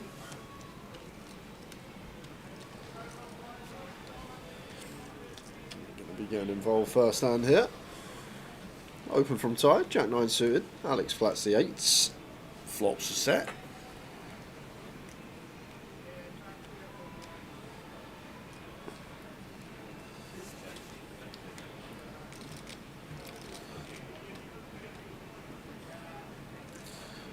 Check from tie with the Jack 9 of hearts and feel like Alex never checking this one back. Mono board. Small size seems nice. Let's go south a third. It's quite an interesting one for tie here. We have this gut shot, but 3 to a flush board. May just be done here and now, out of position. So one of the big stacks does let it go. So there we go. Alex, chip leader, 66 bigs, 55 bigs for Manny. Ali on 54, Shuang on 8. And we saw losing a couple of hands before the FT. And dropped him down to 8 bigs.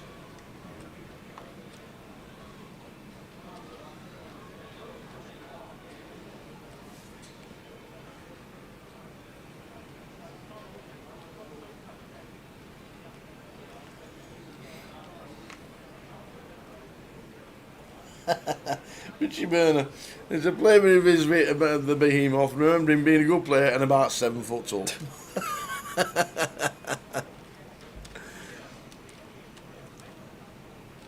He'll have to sit down if he wins it. Yeah. should be opening here. That's the big stack, king 9 of clubs.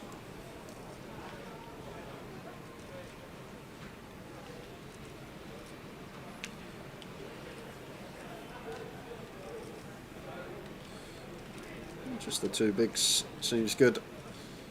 And one of the players that can do some damage, Mr. Ali, in the big blind, in with the defend, with the king 8 offsuit. Ace, king, ace, flop. No flopping 2.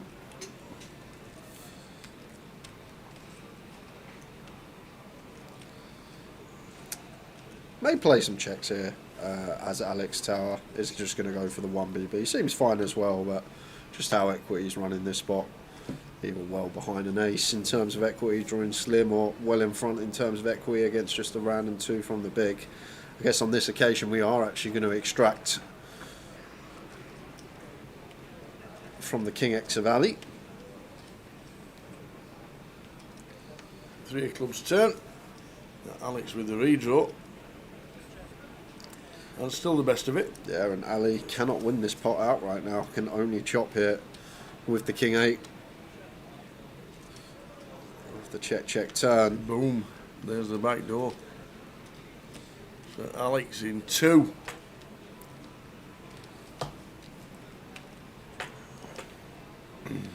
May think about a little block here, as Ali can still have some missed diamond draws from the big blind. Could still target some pocket pairs, some river 10x. May go for a little blockety block. Looks like he does. Between quarter and third. Nice and small. But going to get some bad news. It just comes down to size here now for Alex Tower. I think we go big, just because of the ace-x out there. Like, we're not going to get a call from Miss Diamonds anyway that we beat, so maybe we go fairly large to try and extract maximum from the ace-x holdings. 400. So north of 3x of Ali's bet. Fairly chunky, but probably where this king 8 just heads on into the muck, as Ali do have this 8 of clubs, removal 2 some flushes that would take this line perhaps, but still the ace-x that Alex could potentially do this with. A check back ace-x on the turn, knowing they've got king x drawing dead, trying to extract from that. And where are the bluffs going to come from, Tower? Queen 10, queen of clubs is nice. Jack 10, jack of clubs is nice. I don't think we ever need to turn king x with a king of clubs into a bluff. That can just call for that price, so bluffs are going to derive from, I'm guessing, some river 10x blocking some boats with a club in there. Stuff like jack 10, queen 10 that should all open as a chip leader. So not many bluffs really. Yeah, well deciphered by Ali, who gets out of the way. Alex up to 3.6. Let's go. That is a lot of online love for Alex Rizvi. I don't think I've ever seen him before, Tower. No. Won the closer at Behemoth. Cashed in the Behemoth and 1 more result.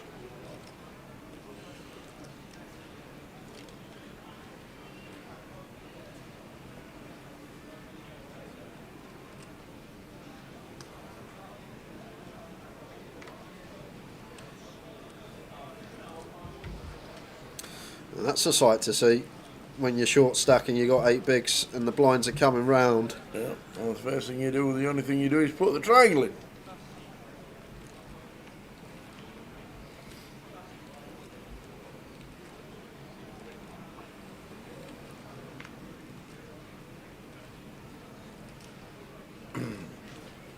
Evening, Steph. How are you doing? Just come to watch the final table of the minute. How are you doing, Steph? Good to see you the other day.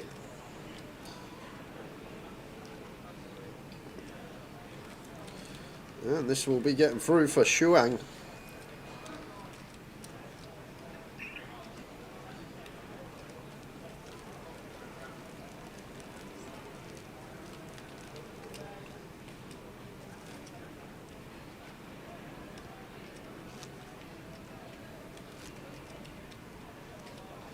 Cody and Curtis, evening chaps. Hope you're well ready to lose tonight, Jay.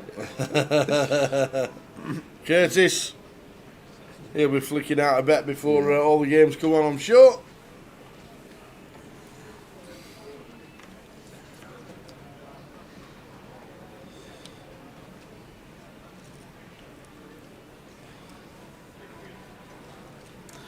There we are, chip leader. Can't just open any tours, Alex. 10-7, got to go into the muck. Want to be very removal based with our opens. Blocking some reshoves, some free bets behind us. Richarlison, Madison and Johnson all on the bench. I'm not sure about that. Richie Bernard's the team out. Obviously. I'm going to have a little look.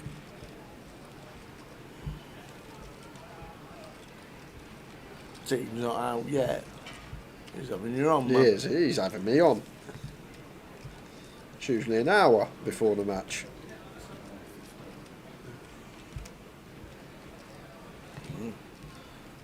I forgot Richarlison's back now. Is he? Yeah, that's it, we're going to win the league. Queen 9, blind on blind for Steve Barnes, major shove here tower. Is it 400k that Shuang's got? 8 bigs? He just called with the Queen 9. Must have known. Must have known. Must have known the big blind's got jacks. Closer to 9, but 8-9 bigs here. Steve going for the little complete. And now Shuang, he's faulted miss it tower. That's a beautiful spot to just check back with jacks there off of 10. If you actually look at it theoretically, like we even check as low down to like 8s there in the big blind when we're 10 effective. And all it's to do with the small blind of Steve, if he's got 2 overcards to our jacks, king, queen, ace, queen, all this stuff, that's probably just going to raise call or set us in anyway. So when we have jacks there, our opponent's working with either 2 undercards or 1 overcard, so we just have a lock in terms of equity. So theoretically in that spot we actually check with jacks off of 10 big blind facing a small blind complete. If you check a solve, like I think we check as low down, maybe even 7s does some checking. I know 8s will at a frequency, but we actually check a lot of these middle into higher pairs. 10 effective, small blind complete, we're actually supposed to do. Are we not protecting the 7s and 8s by just jamming? But even so, Tal, like at 9 big blinds there, like even 8-9 suited, 10-9, Jack 10, all these hands are supposed to shove and put us in. So the idea of it and the function of it is so that we keep all these hands in that have the 2 undercards and only have the 1 overcard in terms of equity, and that's basically what it's to do with. I'm protecting 7s, 8s. I'm thinking I just need to protect these.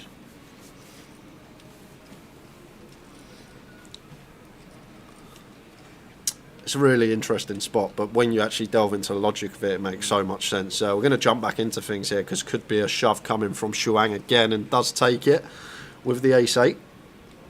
And Anthony's in a spot with the 6s on the big, and he decides against it after the open from Ali.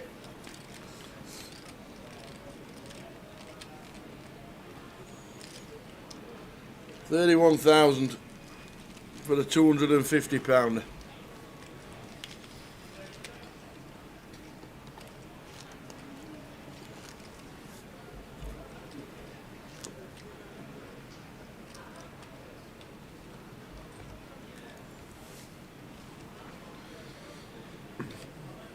Yeah, Steph, still the same, even more so, because like Steve as the covering stack, he should be pressuring us a lot and playing a lot of open shoves. So therefore, like he's just never got a hand that has 2 overcards. He might have trapped aces, he might have trapped kings, but all this stuff that we flip against, and also a lot of stuff that we have 70% against, the ace X, the king X, like a lot of these are just going to set us in for 8-9 big blinds pre. So even with ICM, yes.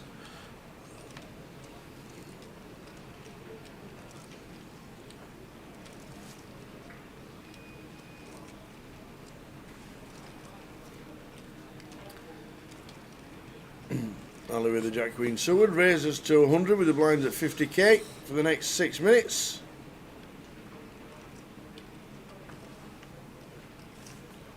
Now then, tie. Ace, Queen. Facing hijack here. What are we? 27 effective. May do some calling. That's side. Like, we're not loving free bet calling here against Ali, who's second in chips. Kind of an awkward one for Ty to know exactly what to do, but I don't think call can ever be bad here facing a covering stack of Ali. Ali flops an open ender with a 9-10-3 flop. Also has that function of keeping a lot of the dominated stuff in, which is good for us as tight boards that Ali may get after that we just get to check call down on. But now we're here, it's going to become a bit dicey for the ace queen. No heart in hand, but do expect to see check call once here, tower. LP of Ali just going to have a lot of ace X, a lot of suited king X hands we're still in front of, and especially versus third pot would be sticking around here as tight. Gets a bit more awkward facing big bet, but first in small bet, pretty clear call and off to the turn. Which indeed he does.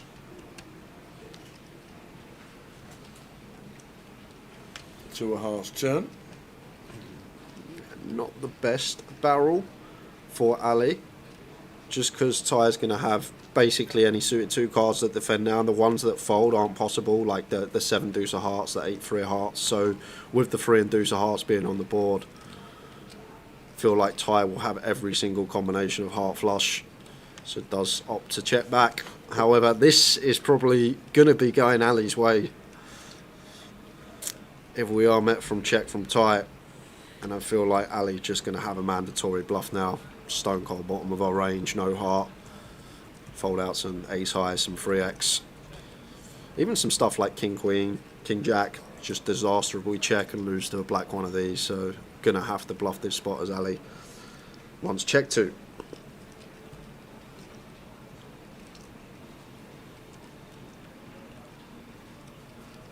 And here it comes.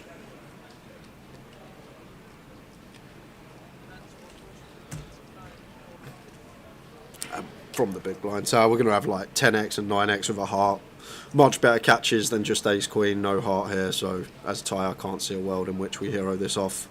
Like, we're going to get to the river with so many flushes from the big blind, like 10-8 off, 9-8 off, jack-9 off. A lot of pair with backdoor heart stuff that we just get to call. Don't think we need to start reaching into our ace highs. No heart in hand, and completely agree with the fold there from Ty. Sometimes you just have to get bluffed. And that was one of them times. Ball on 12 bigs. 9 players in the mini. £2,310 next out.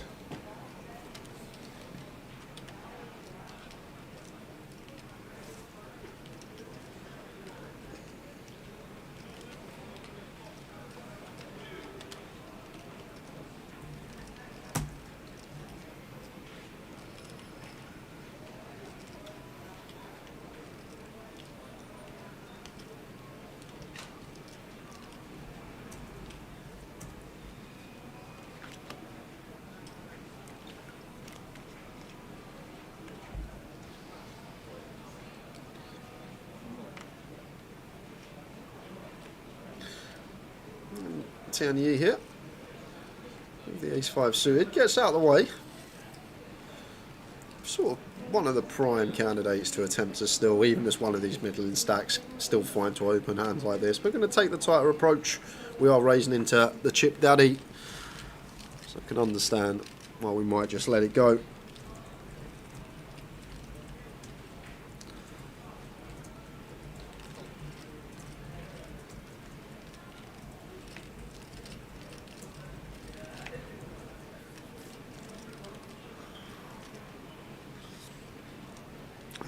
Definitely not open this as Shuank thinking about it. Going to be blind on blind action between Ty and the chip leader Alex.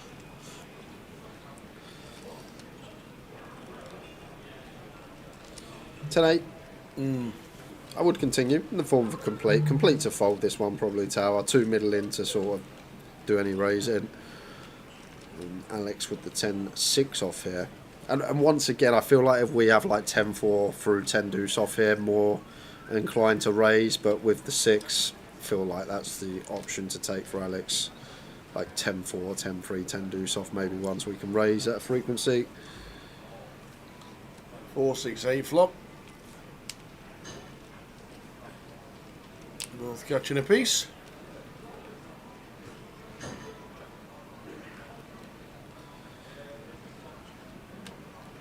Tyre starts with a check over to Alex, who's not going to fire here with his 6. I feel like 2 hands that could have opted to bet, but they're so tricky. Blind on blind situations. A lot of mixing going on. Sometimes we check, sometimes we bet. Not very many hands that do something at full frequency. Just a lot of some of this, some of that. And now neither going to go for the bet on the turn, and this pot could be bigger, Tower, and then both would have rivered this 2 pair.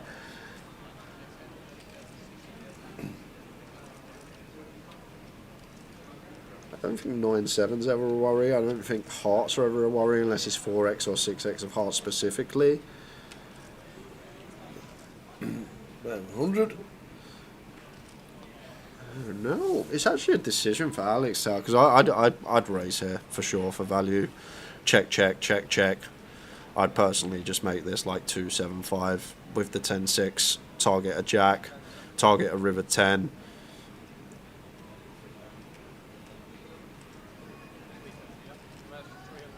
Yeah, I think this is really nice from Alex. I feel like a lot of people here go just for the one chip, but when you really think about it, it's difficult for our opponent to have a better hand. I know on this occasion Ty does, but I think that's a really tidy value raise on the end there from Alex. In the long run, that is. Not working on this occasion. It did not. Value cuts himself, but really like that raise. Just going to be so much one pair stuff there for Ty.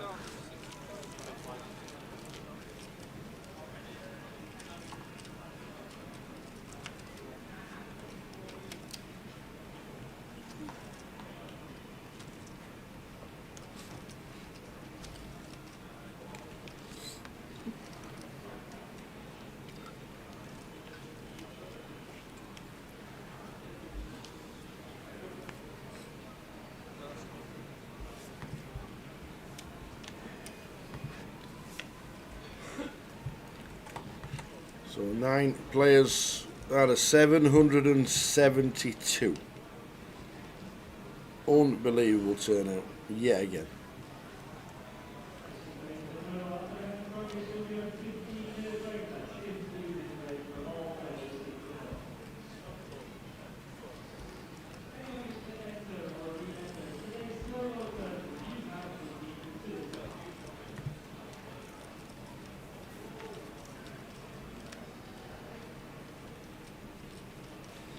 Alex with the 3 deuce.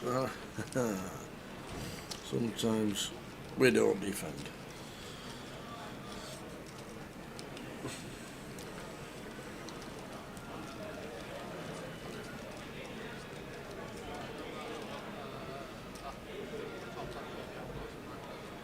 Baraka says, is there many one pair hands that call here though, Jay? There should be. Like the river 10x with a heart, like say 10-9, 9 of hearts, like the stuff that has made a pair, whether a check back jack on the turn, a check jack on the turn, or a river 10, like the 10x that we probably get called by the one that blocks the queen 9 and a heart, like 10-9 with a heart perhaps. Maybe even lower down with a heart. And then Ty is actually incentivized to keep the pot fairly small versus the chip leader, so he can actually have a lot of jack X that check turn out of position, and then once the jack X are under repped and check turn out of position, they have a real difficult time of folding river because their range looks fairly weak from their opponent's perspective because it's gone check, check, check, check. So I feel like a jack would have to pay river there after check and turn, if that makes sense, just because we're under repped and doesn't look like we have what we have, and our opponent could be trying to get us off a middle pair, something along those lines.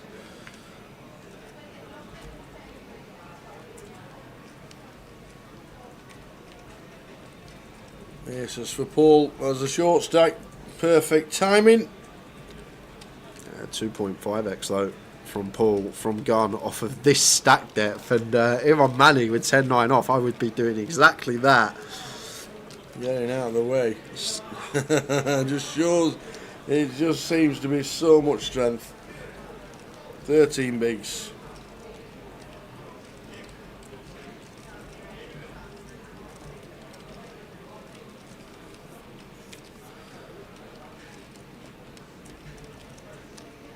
It's not necessarily that there's lots of bluff catching hands there, but there's hands that can call our raise. Like mainly the main one being the jack that checks our position on the turn, and then some 10x with some removal to some of the value. What you've got to remember as well, Baraka, Alex is the chip leader. He's checked back twice. Like if he's got 9-7, if he's got Queen 9, if he's got a heart draw, unless it's a heart draw with a pair, he's probably incentivized to start betting all of these and pressurizing Ty's range. So it's hard for Alex to have too much on the river as well, which is important. It's hard for Alex to get to the river with a really strong hand as well. I know he rivered 2 pair, but you've got to take that into account as well. These blind on blind spots are really difficult to navigate if you haven't looked at them. And even if you have looked at them, I've looked at a lot of blind on blind spots and still struggle to get my head around it, just because there's so much, as I say, mixing going on. Sometimes we do this, sometimes we do that. You don't find too many spots where 100% of the time we do this. Real difficult part of poker, blind on blind.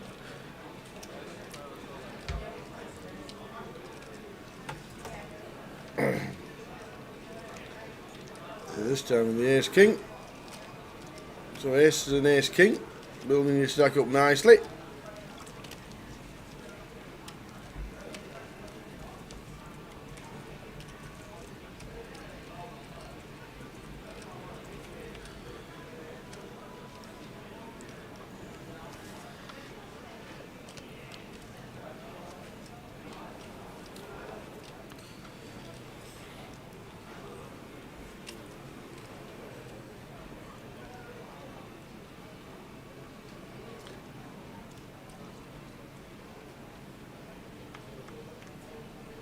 So blinds 30,000, 60,000.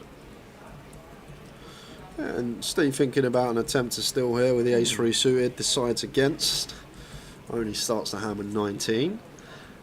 However, Shuang, this might be prime spot to attempt to steal. Don't need to jam here when we're +1 full ring. Can just make it 2 bigs. We've got a prime candidate to just try and nick blinds and ante. Just good removal from all those strong hands that can continue behind us. Yeah, big fan of this from Shuang. Does make it just north of 2 BBs.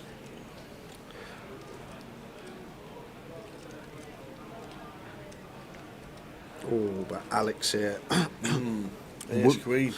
Yeah, 3 bet get in here versus this stack tower. And we probably only need to make it 4 blinds as our 3 bet size.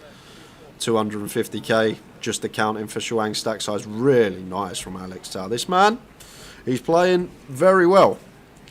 Haven't seen him before, but just right here, this 3 bet size, this man's been around a poker table.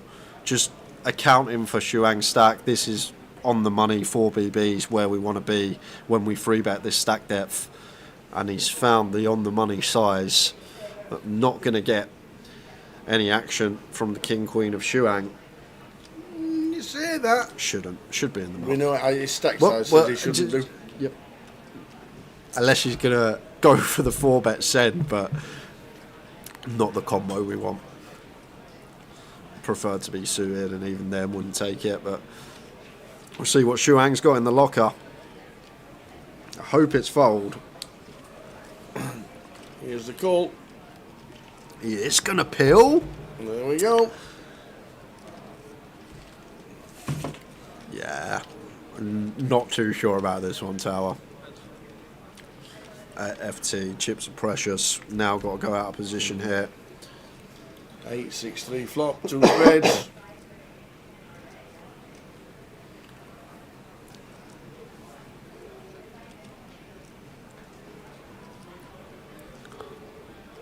Now it's Alex. Still with the best of it, but got to be thinking about what Shuang is supposed to have here. Like, I would not be assigning him a hand like this. I'd assign him suited broadways for sure, but I wouldn't assign him offsuit.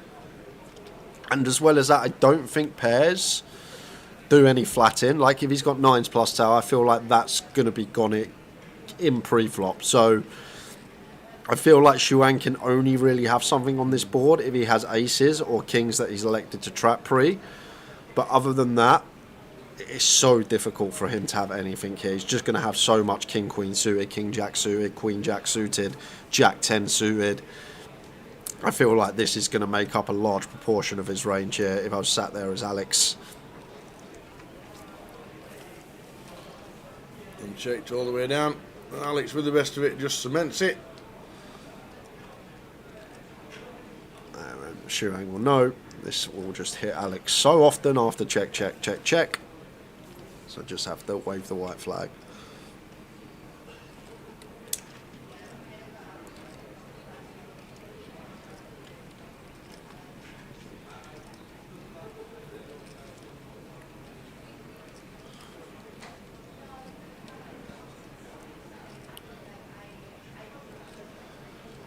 Oh, he has decided to check.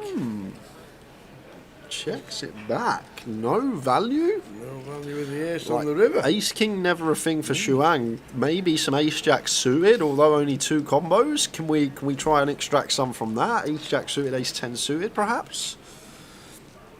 Interesting check behind. Maybe Alex just feels like he's not getting paid by worse, but I feel like there may be a select few combos of the ace jack, ace 10 suited that call for just 4 BBs pre. Either way, bet would have been the same result. King queen never calling. 9 players left in the minute. No eliminations on the FT so far. Xuan with the jack 9 from gun. Out of the way.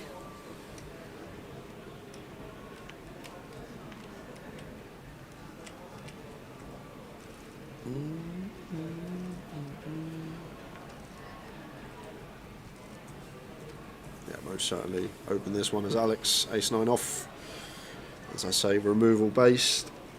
Any ace will do. Any suited king will do. Any positions, all good.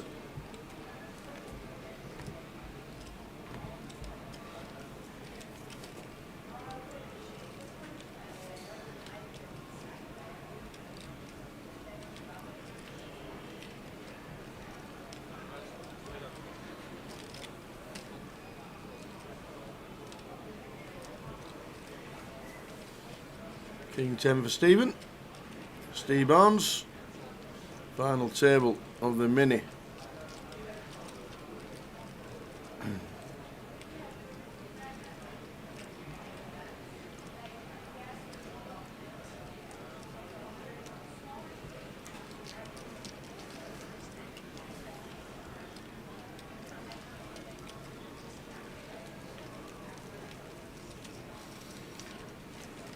$31,000 to the winner for a 250 buy-in.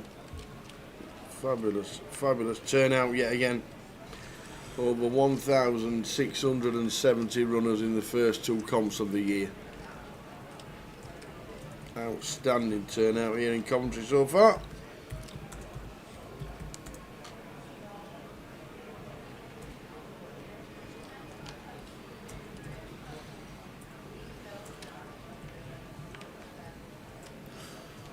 Ducks for tie it into the muck personally.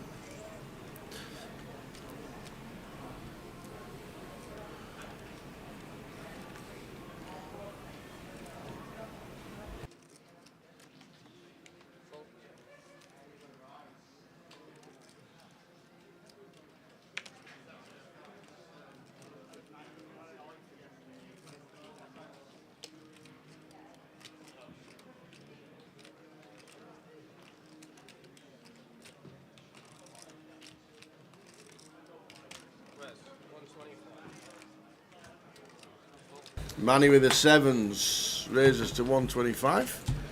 Out of 2.8, Steve Barnes with the ace jack off.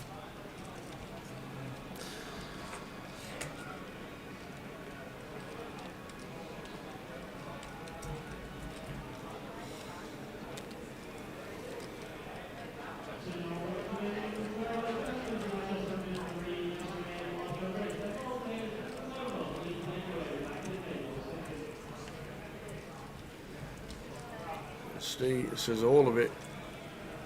No, Manny. Another one on the cusp of do we call with sevens or do we not? Yeah, just picking up with this tower. So Steve's jam seems 17 yet seems perfectly fine. Manny now with the sevens, real cuspy again, but Steve's probably against LP might have some sixes, fives in there. This type of stuff. Once again, it's one of those. I'm probably just in with eights, maybe sevens is for 17 specifically one that can just hit the mark. Like I don't expect Steve to jam twos, threes, and fours. Fives, I'm not sure about, but I'm pretty sure he will shove sixes against LP specifically. A lot of hands we flip against. Real toughie for Manny. He's had a couple of these today so far. Can't fault him whatever he decides.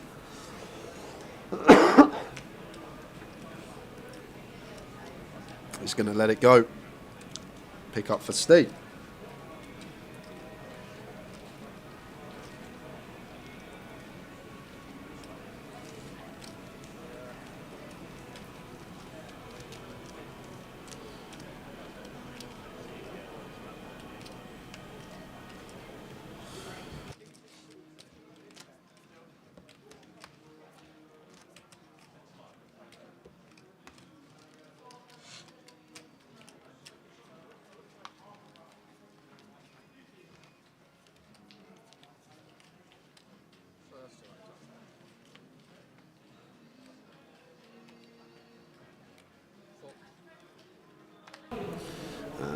Like even this one with an ace in hand, I'd still open as Alex. Just like I say, all removal based. We'll see if Alex takes it. May feel like it's not good enough, but I feel like the way this FT's playing, any ace blocker, any suited king as a chip leader.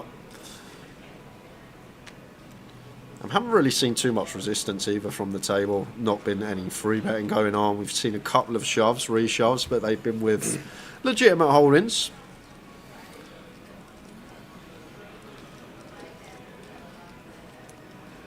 And now Steve. King Queen here on the button. Too big for 21? He's going to go for He it. says not. Too big for 21, he says no. One of the good things about this, we do fold out a lot of ace highs, like ace 8 off, ace 9, probably might not even call. So we fold out a fair amount of the ace highs with the king queen. We're just hoping to get this through, Steve. Yeah, well, that's all it is. I'm guessing because it's stack dependent on Anthony as well. He's only got 15. Oh, of course, yeah. Oh, yeah. Clear as day jam. Clear as day jam. 11 effective behind us. Yeah. Not even closer, Steve. I was working it on effective 21, effective 11. Always ripping this one into the middle. Yep. For 11, we can't call with the king 9.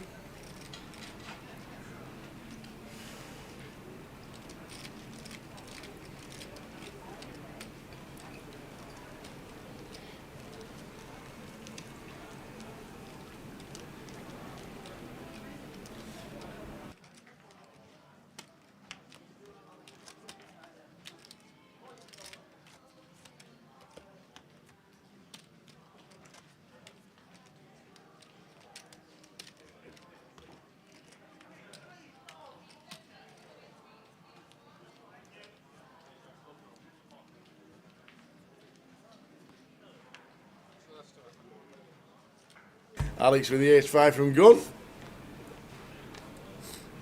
Evening, JJ.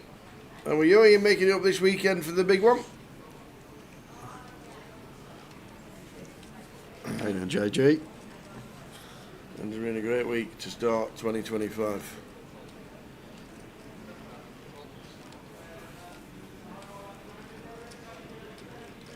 This has been a good watch, to be fair, so far. Looking forward to the HR tomorrow. And Baraka says, any news when the Vic going to be finished and how many tables there'll be, and are they able to host the next GUKPT event there? We're there first in July, but I think they've planned the 25-50 for the end of May, or they might make a big one, a little mini festival, but we won't be there then. No news on the update apart from it's well underway. And as I look down at the table, and swings all in and doesn't get any action from the big. And I don't think there'll be a problem with space for tables. I'm sure there will be 30, 40 tables in the card room. We've got a 2-storey commentary box being built for us. We've got an upstairs and a downstairs. We've got a Michelin star chef just privately in the comms box. So when Spurs are on, I can go upstairs, go sit, put my feet up. Take it down, Walt. Says Ryan Tank.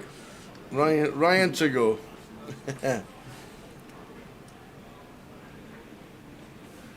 Walton's watching. And JG's been here all week. He's currently in the turbo. Nice. Like it. The turbo that is going on with 72 runners. That's improved to 72. Very nice indeed. 72 in that. The cash out satellite had chunks. What did that? The high roller satellite had 57 in it. Very nice indeed. The high roller 71 already, and obviously the mini going on as well. So Shurang with the all-in here, and this should be getting called, Tower. Yeah, it should be indeed. This has to be paid by a tie. 9 bigs here. Shurang should shove all the pairs for 9 bigs from the cut-off. He'll shove some ace-6 through ace-deuce suited, maybe even some offsuit that we dominate. 7's too good to be folding. There is the call from tight. Alex out of there. All in and a call. Here we go.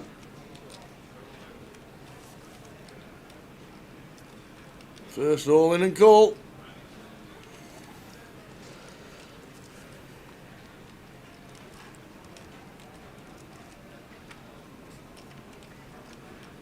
Ace 2 10 flop.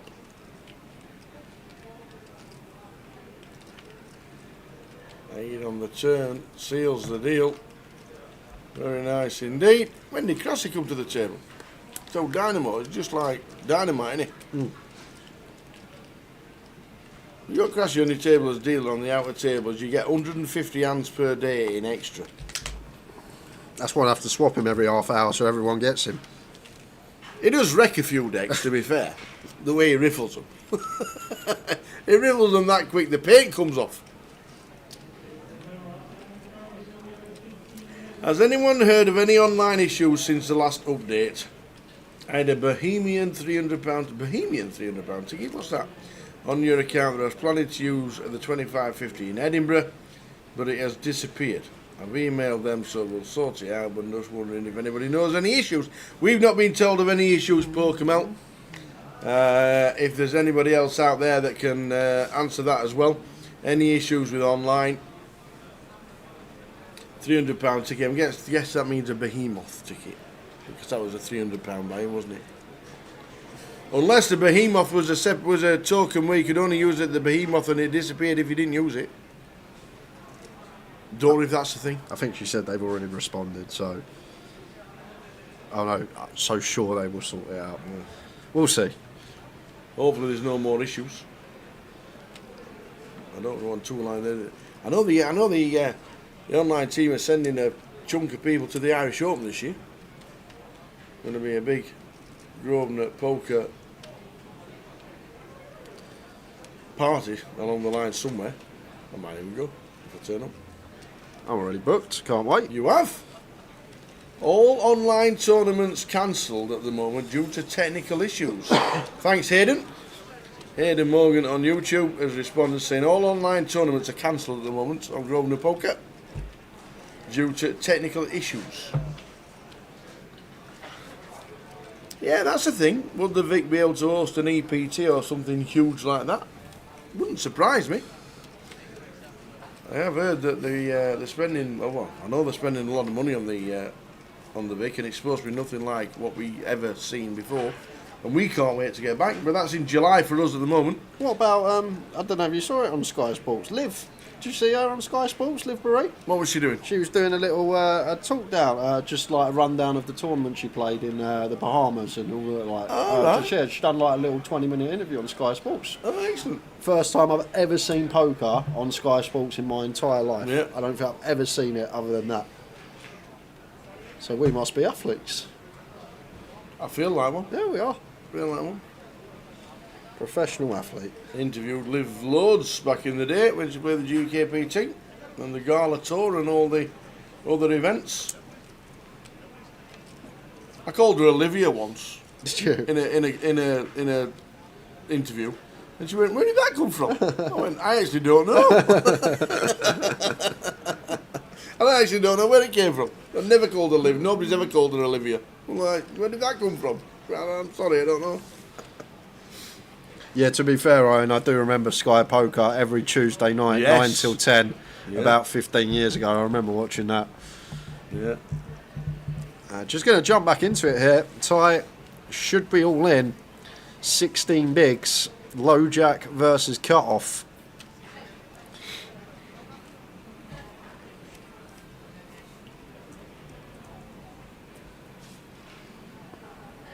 Can you use a bank? To think about it.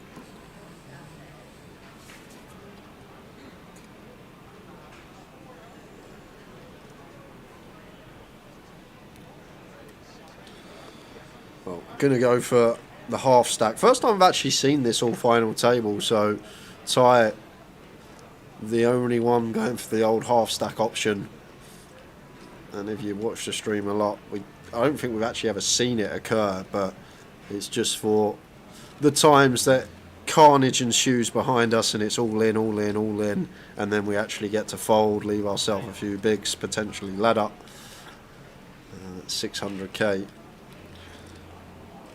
And we Shuang called the king queen off, but that was against a 4 big blind 3 bet. This is 10 bigs over half a tie stack. Doubt he's going to be tangling.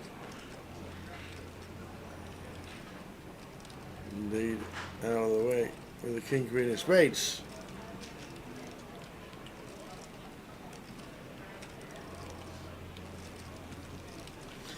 Kazim's here watching on Facebook. Well played, money and good luck.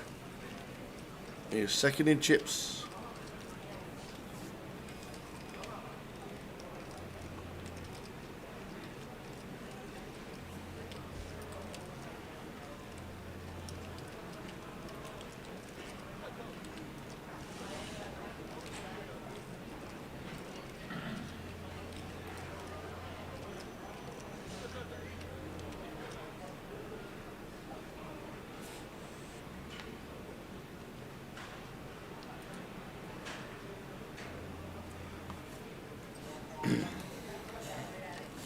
Get your Forest winnings on Newcastle. -1 at even money. I might just do that, Curtis, actually. What about not getting sent off for a clothesline? Oh, yes, did you watch it yesterday?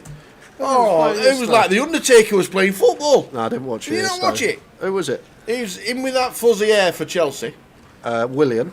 No, he's not. William. He's my age.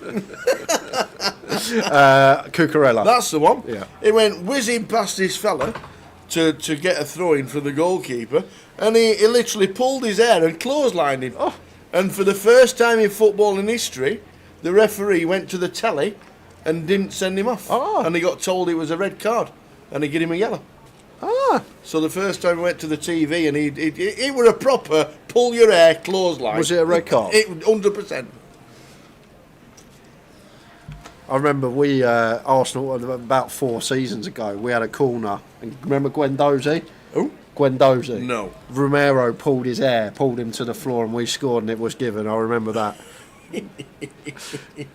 There you go. Giant haystacks, and Big Daddy would have been proud of that last night. That was incredible. Paul with the 9 shoves, gets it through over the open. Nice move.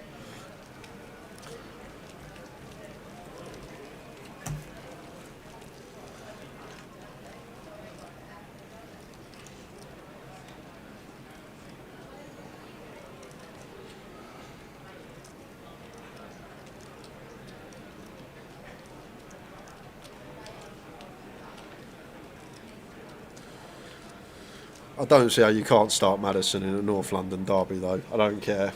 If he's fit, he's just got to be on the team sheet. Yeah, he's pretty good looking. Maddison on the bench, eh? What's that about? Just that's the only thing that don't make sense to me with Poch, honestly. That's it. I want Poch back. Postecoglou. I feel like Maddison should be there every single game, first on the sheet.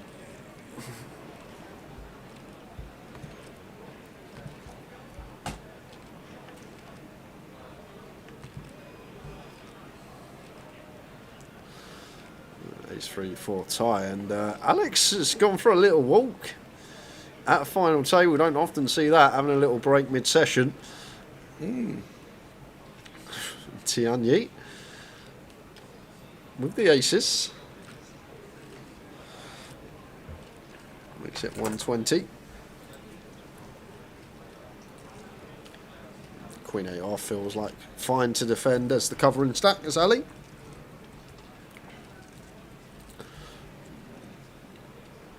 Defend he does.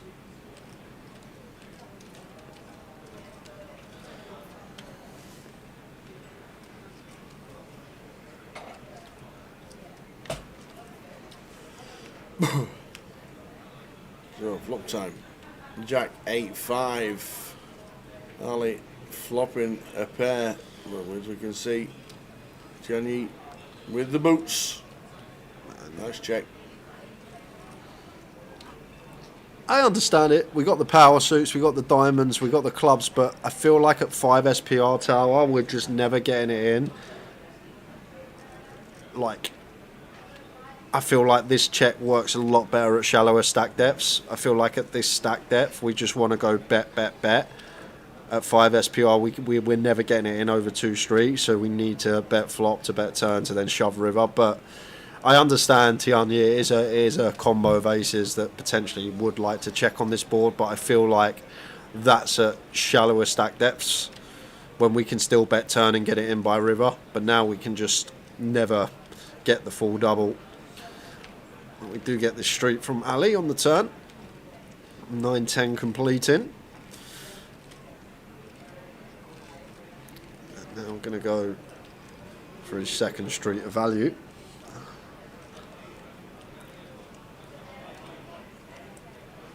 Just comes down to size. Like Ali can still definitely have a king. Looks like it's fairly small from Tianyi.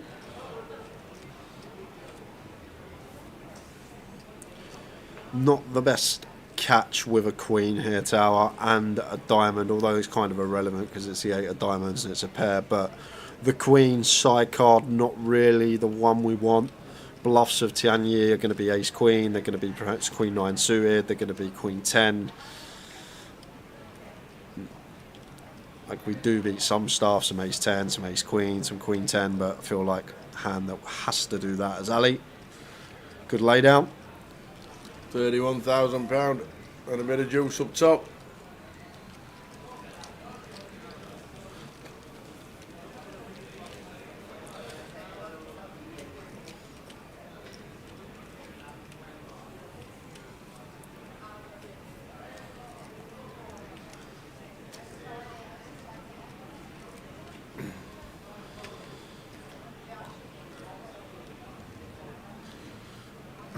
I like how yesterday they had the football on. It was like the Champions Day, weren't it? Liverpool playing, City, Chelsea. Today's like mid-table, Spurs, Arsenal, Newcastle. Then tomorrow it's Ipswich, Man U and Southampton. So it's a relegation lot tomorrow. They've done like Tuesday, like it. Wednesday, Thursday.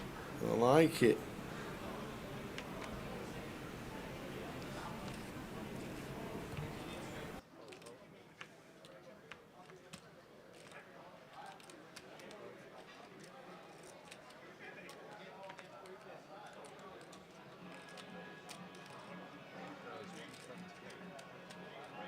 Alex with the King Jack, lot of love in the chat for Alex Rizvi.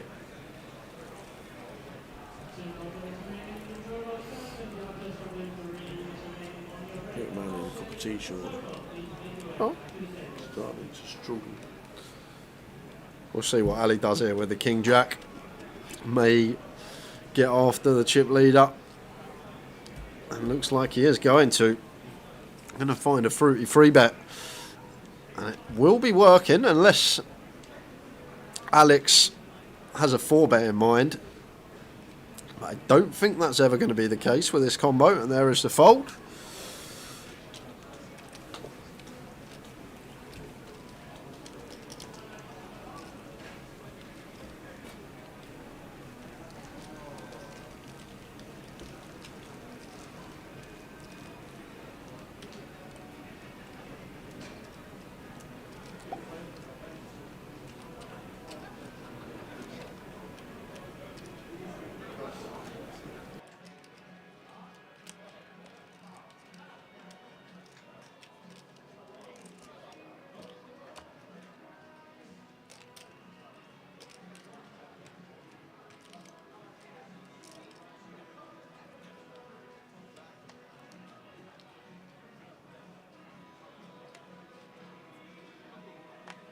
So still on 9. Start of the day with 14. Eliminated today. Gary Clark in 14th. David Johnson in 13th. Rich Heeden in 12th. Ryan Plant in 11th. And in 10th, the bubble for the final table was Joe O'Donnell from Teesside.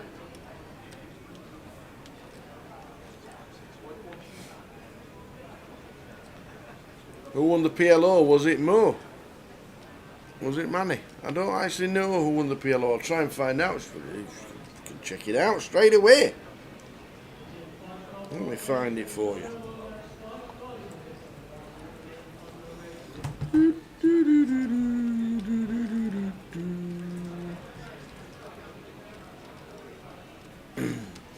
Stefan Lazar won the PLO.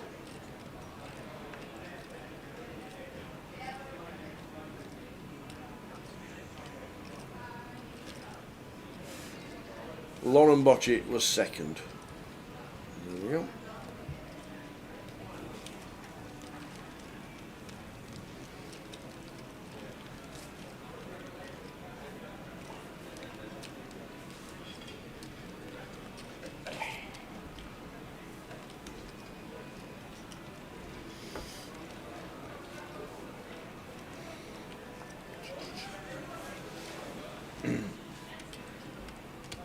If it was Mo was on the final table, he finished 7th.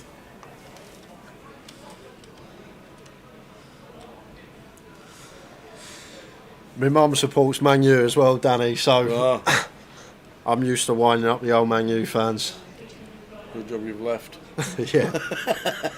Do you know what? It's actually so funny. So we were when we were there for Christmas, because I always say she don't support them. She rarely watches the matches. Yeah, She's yeah. like all this, and we had a competition. I said to her, I bet you can't even name 10 Man U players. She couldn't, and I go to her, I could name 100 Man U players. She goes, no you can't, no you can't. I had to rattle off 100 Man United players. I'm not joking, past and present. I had to rattle off 100 Man United players during Christmas. Well done if you did it. It weren't hard, to be fair. I got most of them between 2005 2010. That was like 70, and then Tianyi 3-betting Tai Wang, who was initially raised with the ace king. Yeah, should be a full fun schwank. This is going to be interesting if Tianyi had in mind to 3-bet call or 3-bet fold here with the ace queen. But once Tai sends this in, what is he supposed to have? Like, ace jack off should fold? Like, unless he's got a bluff, we're basically hoping to see jacks or tens. So I wouldn't be shocked if Tianyi 3-bet folded here, Tower. Because gun versus +2, when Tai announces I'm all in, what is he supposed to have that we dominate or that we're in front of? Like, we need him to have a bluff, right? We need him to have an ace-5 suited, a king-queen suited. And then against the rest of his range, tens and jacks we flip, and then we're just crushed by the rest. So I wouldn't be surprised if this hits the muck as Tianyi seems crazy to have to 3-bet fold ace queen 19 effective, but with ICM and the positions here, I feel like this may have to go into the muck for Tianyi. Like, what's Tai supposed to have? Ace Jack never does this. We basically want to see jacks or tens. But then I usually say in this spot, if we are going to 3-bet fold a hand as strong as this, surely we then just land on flat pre-flop rather than 3-bet fold. We'll see what Tianyi comes with. Stevie Key in the chat says he will call. It will shock me if he folds. Prepared to be shocked, Steve. Yeah. Because there was no plan about being raised on, was there? But as I say, these positions tell, like if this was LP, it's probably in, but there's the fold. Gun versus +2. Tianyi just susses out that we're basically hoping to flip against jacks or tens. Yeah, exactly, Gibraltarian. Like, this is the thing. Like, you probably just play flat in the first place, facing gun of a guy that's opened off of 20. He needs to be really snug.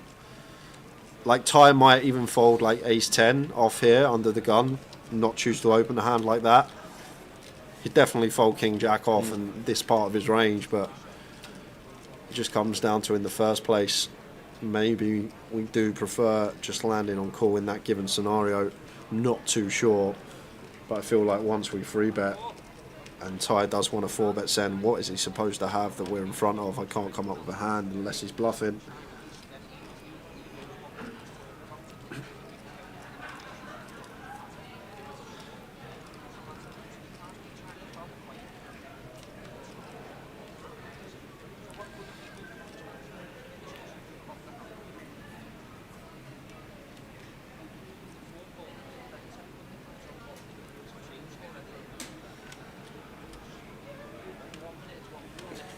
I'm shocked. I play with him in Edinburgh, he doesn't fold much.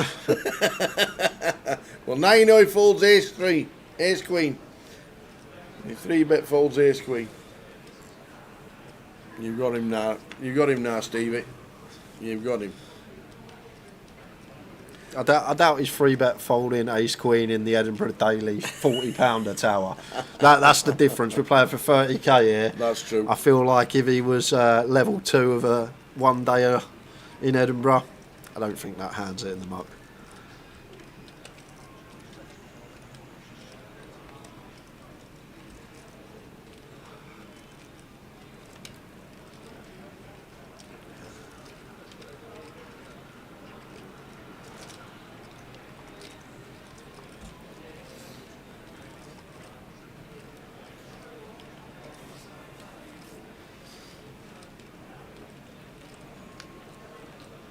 How doing, Obi? Hi, Obi. Hope things are well.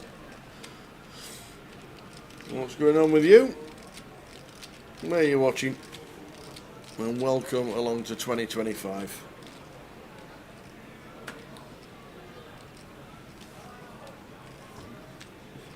And somehow it's out 20-8. We've still not lost one from this final No. table.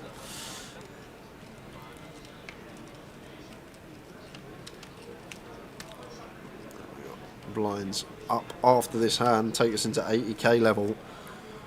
Oh, we lose one before we hit the next break in 35 minutes.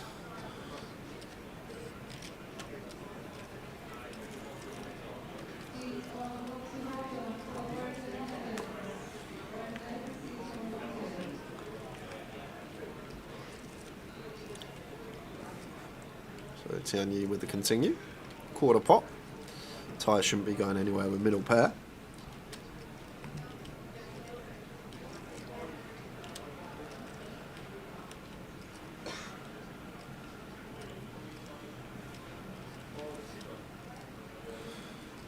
Deuce on the turn. Like a card, we do get to lead some of the bottom cards pairing from the big blind, but this one we just don't have much deuce X as Tai. Like, we don't defend any offsuit deuce X, or at least we shouldn't, against the +1 open, so we have like a few select combos of suited deuce X. So in this given scenario, feel like no leading, just playing check, especially with our hand. Tianyi checks back. 5 of hearts river.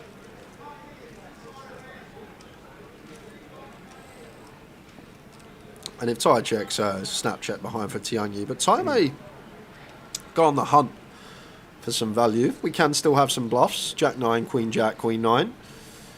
We shouldn't have Ace Jack, Ace Queen that wants to bluff river. That should just check and show down. But we do have a select combos of bluffs, so perhaps we can go for a little bit of value with our 10. But it's a snap fold from Tianyi. Did not even think about it. Impressive. I feel like a spot that may need a tank on the river. Third pot, nice price. It gets out of the way.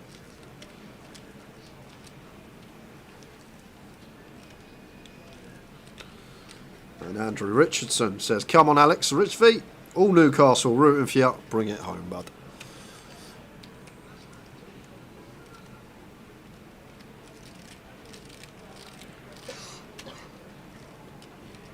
Good luck, good luck, good luck. And that's the best thing about the 250s. We get so many different names on the feature table that we don't know a lot of the guys personally. Good to see. To be fair, Alex has played very well so far. Almost no perfect. The only spot was that Ace Queen where he didn't value bet river. That was quite an interesting one where he checked that back. I'm sure he had his reasons, but just everything he's done, the hands he's opened, the free bet sizes, seems like he knows his way around the final table, whether it be live or online, seems studied, which is going to give you an advantage on the field. This man hasn't really had much to work with, Steve Barnes. Trash distribution so far on the final for him. Had the Ace Jack, got the reshove through, but other than that, not much been happening.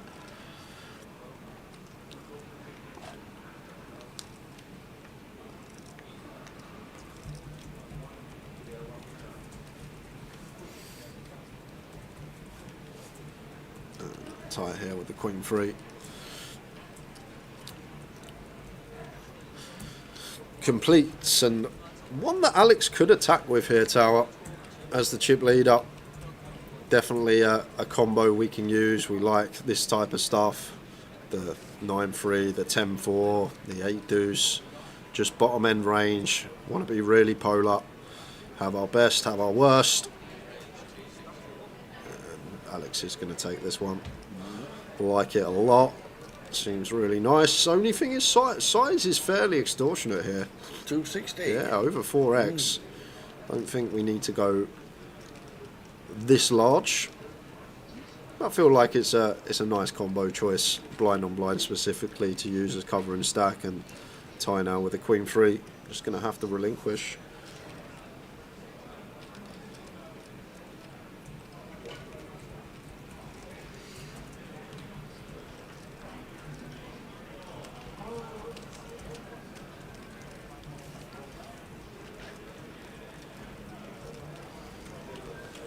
£31,150 first place for a £250 phenomenal.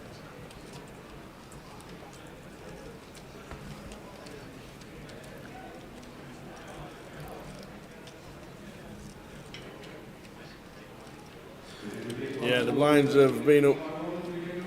I think the action tracker realised that the blinds have been up 10 minutes. And he did send us a message saying the blinds were up.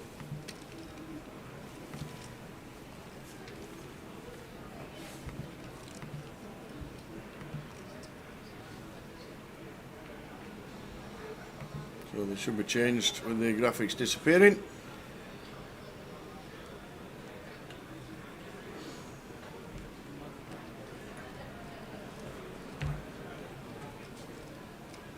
And they should come back with us at 80,000.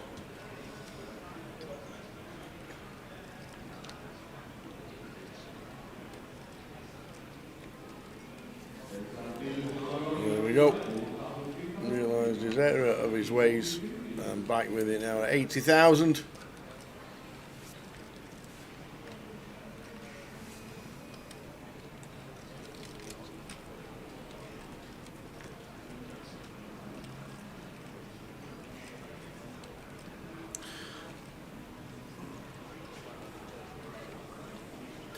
Maximum pressure, suited king 7, shoves for The lot. 17 big blinds.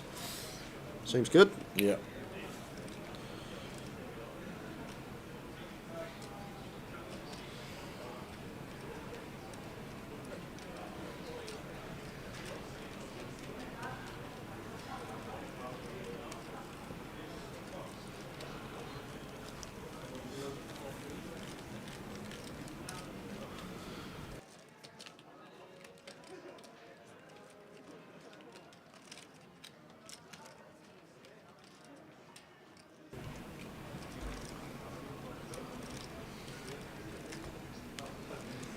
So the blind's 80,000.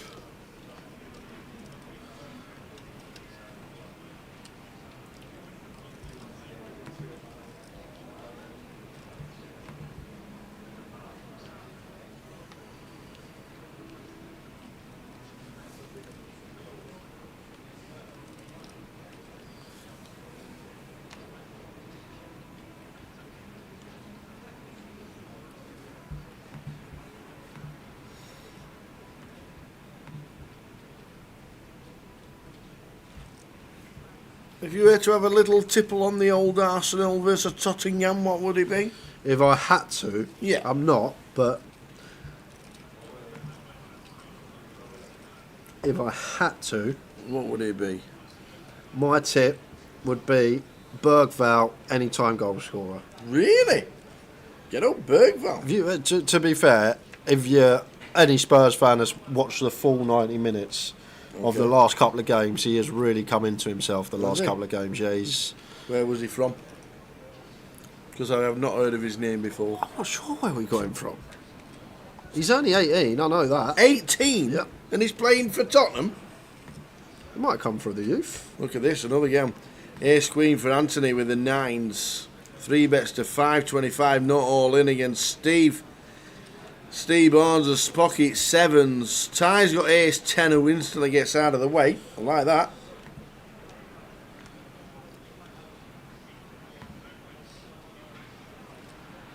Wow, Alex.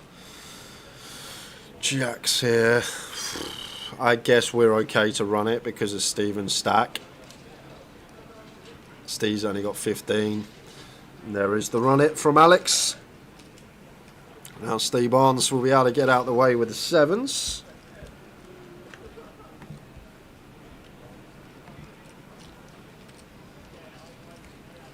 Oh, and it's goal from Steve. Going to be getting out of the way with the pocket 7s because Alex has woke up with the jacks. He will be folding.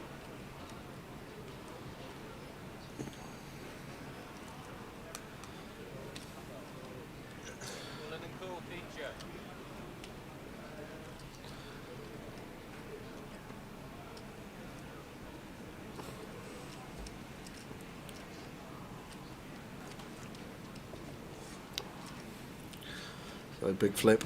Anthony been fairly quiet. We're going to need to find some help here.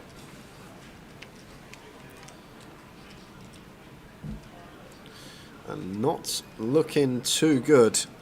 Not at the moment. The 7s will be looking down thinking, So now a jack or an ace is the requisite. King on the turn. Aces and jacks for Anthony to survive. And it's a 4.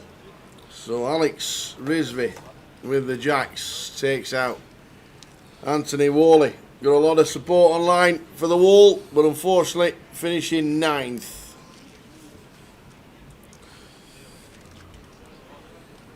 Yeah, good run. But 9th out of 772.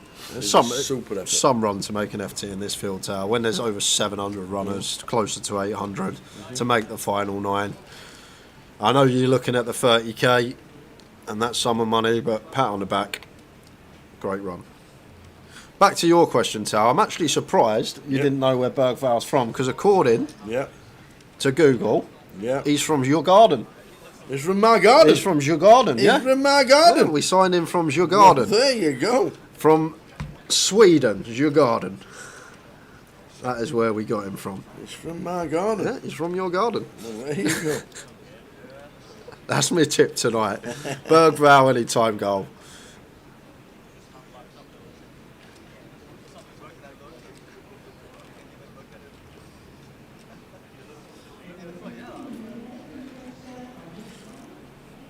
Ace King now for Steve Barnes. 14 bigs from +1. Feel like too much to be open sending here. Feel like just want to make this 2 bigs, try and induce from worse. Get some value from big blind defend range. And it's going to go for the 2 BBs.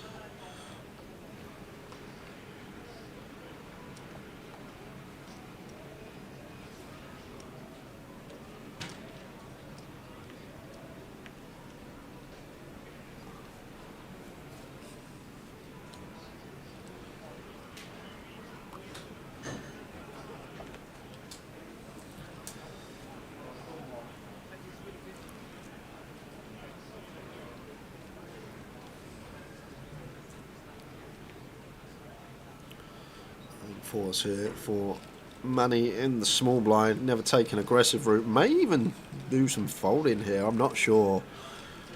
Yeah,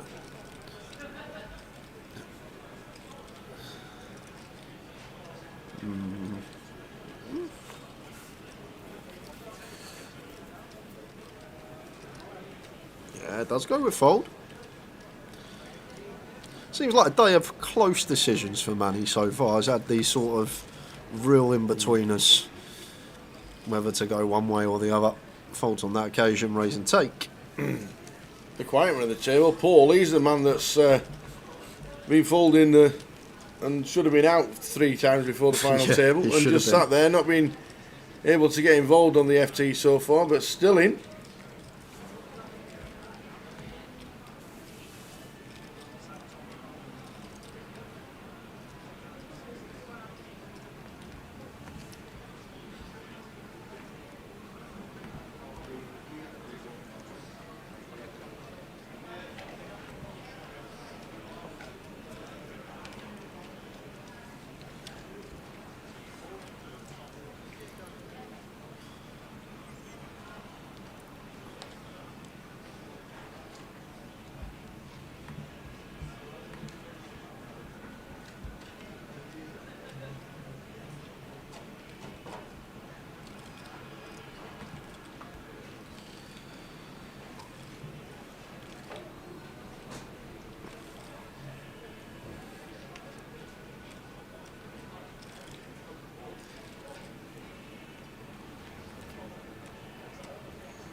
This is a close one for Alex. Suited Queen from Hijack. Only 1 reshove stack behind. I'd actually probably open here. Just the pull.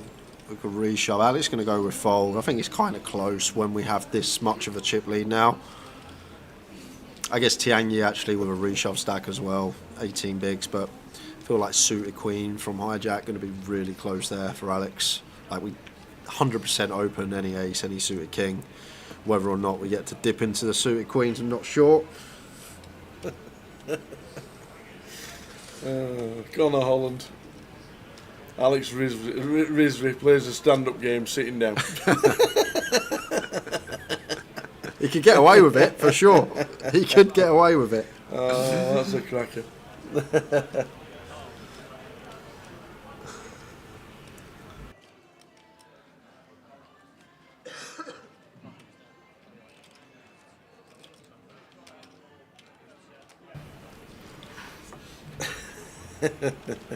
That tickled me, did that?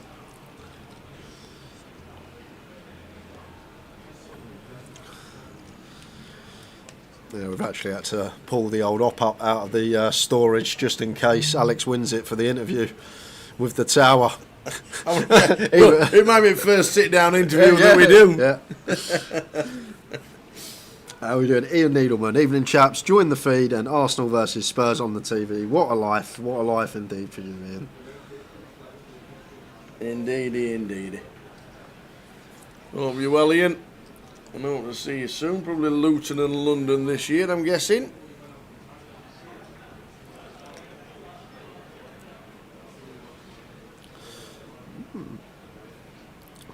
Pocket freeze here for Alex as the chip leader.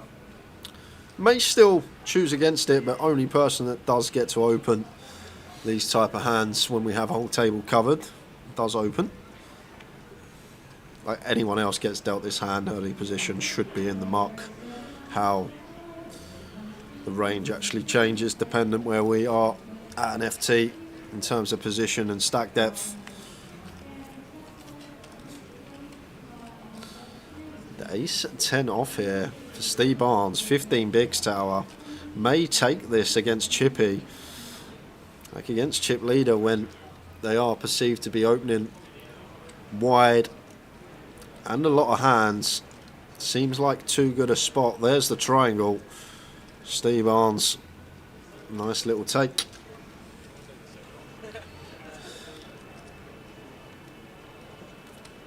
So 20 minutes, and that will take us to the second break of the day. And then be coming back at the 100k big blind level. Break soon.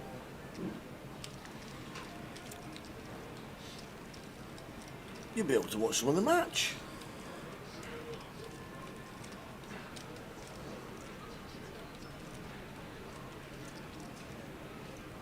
Come on, Steve Barnes.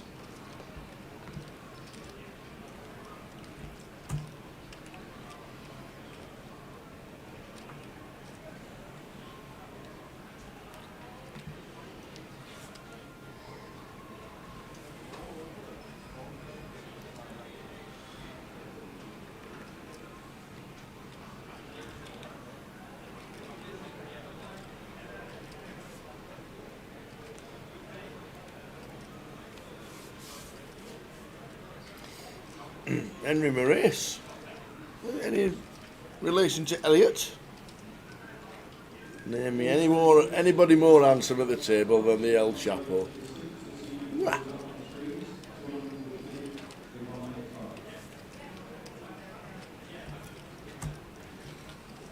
Lad playing well, you're a lot of sport. Alex Rizvit in C number 2.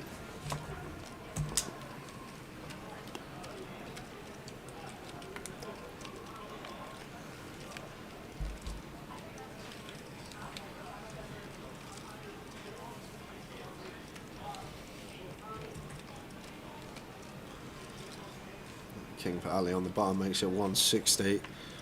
And Shuang with the 10-7. May fancy a defend here facing button specifically. Real close one again. Would definitely be in with 10-8 off. 10-6 off would be in the mark. The old liner here with a 10-7. Whether he wants to get involved or not. He does choose to let it go.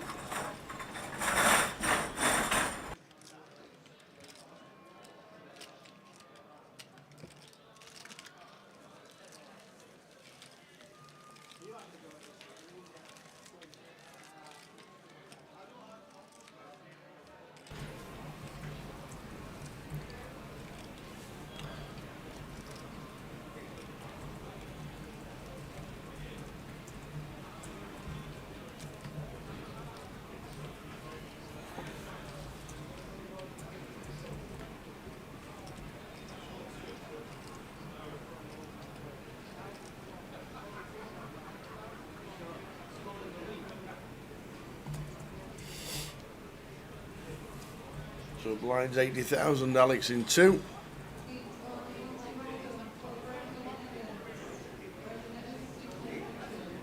Is it on me? Yes, it is. Out we go.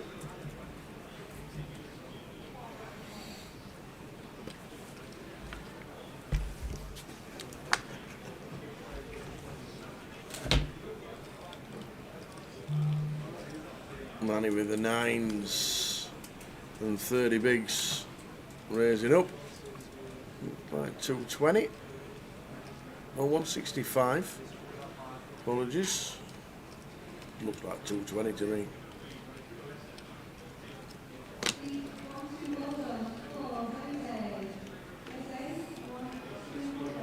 Small blind with an ace. But won't be doing anything. Yeah, got to go into the Punt muck. kicker. Into the muck. There you go.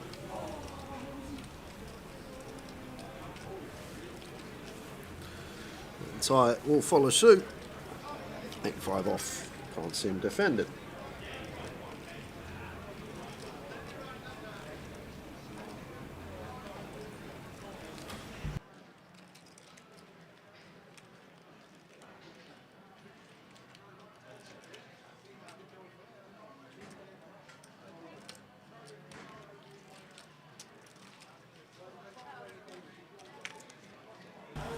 Calls the 85 with with calls 85 with 8-5 is what I was trying to say.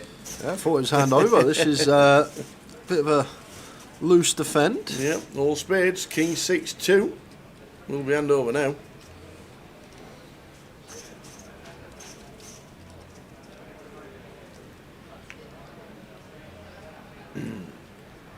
Check fold. Coming in from tight.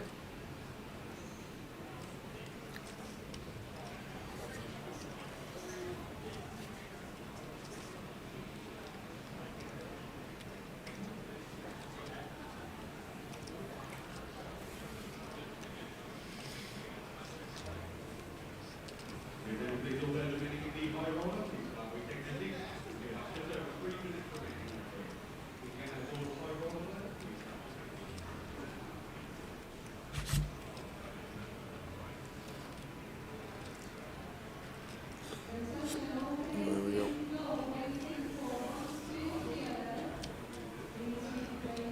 So Anthony Worley out in 9th. Swing line on 10 bigs, needing a double. Balls on 10 bigs. Not been able to get involved in the final table so far.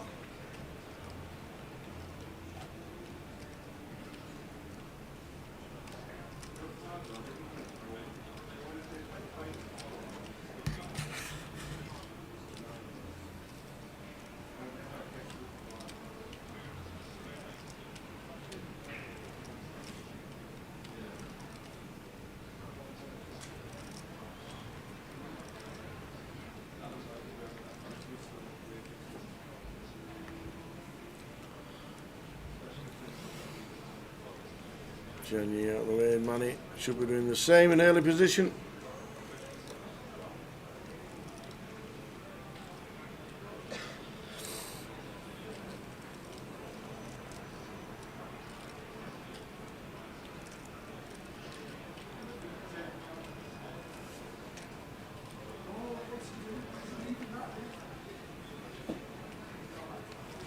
Shrang sitting down with 10 bigs, looks down at aces.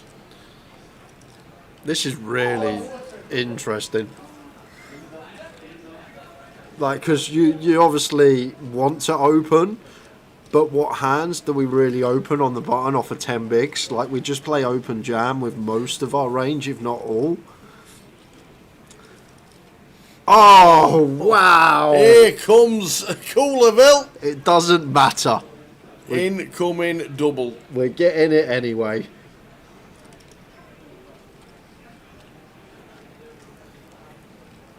Curtis is on fire. The guy I said we should have picked up. It's irrelevant, If we picked him up, he don't score. He does. Honestly, he gets he doesn't. Today. I had him in my team for the first 3 months of the season, took him out, now he's scoring. Curtis said -1, he's action man. And this is just always all in call. It is indeed. No matter how long we take, try and disguise these aces. We'll be saying I am all in. The triangle will be going over the line. The call will be coming in from the jacks. And the aces, as it stands, will be doubling.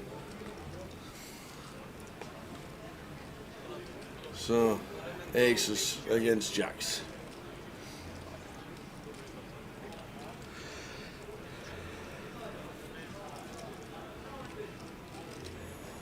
Alex Risby watching on YouTube. He's on his break live, as you can tell. It's 11 minutes to go until the break. He's like doing it for the Geordies.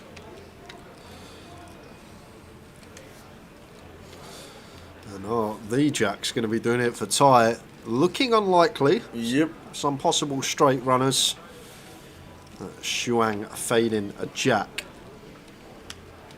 And a jack only.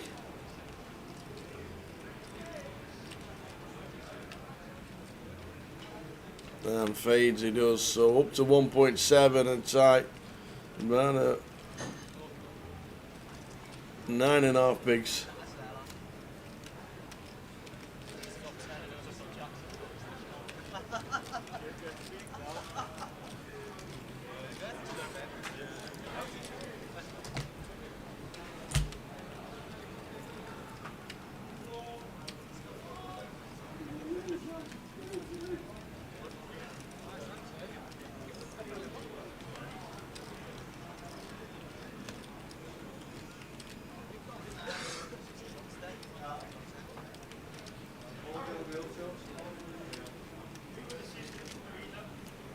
10 minutes to go until the end of this session, and a 15-minute break will be on its way.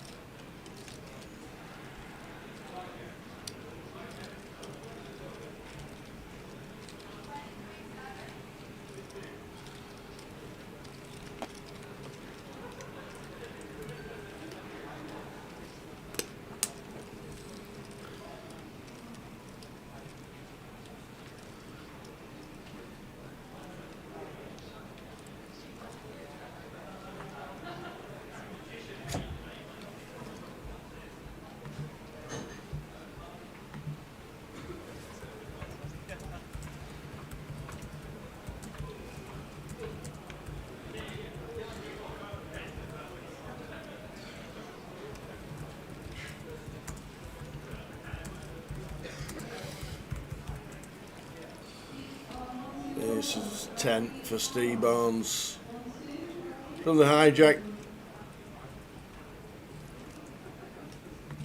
with 18, raising up.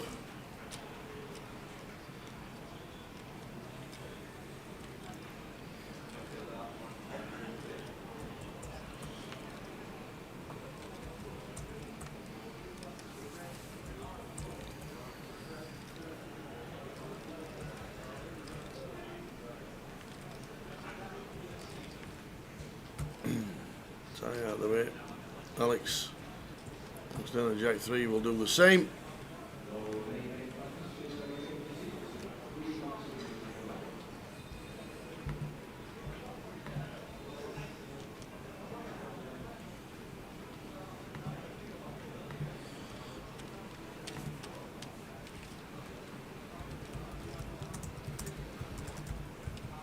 Oh, we got a defend from Tianyi with 7-5.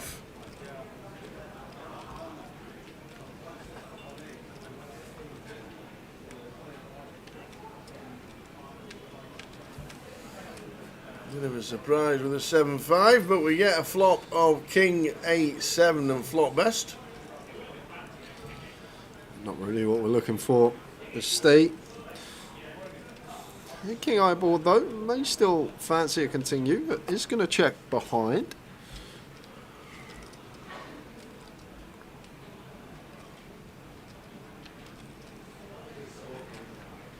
And pairs the king on the turn. After it goes check check.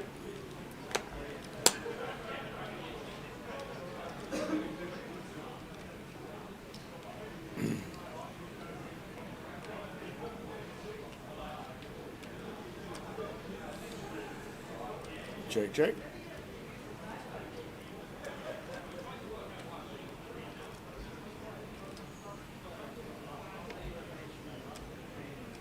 River's a 10 for Stephen, who gets the check mark.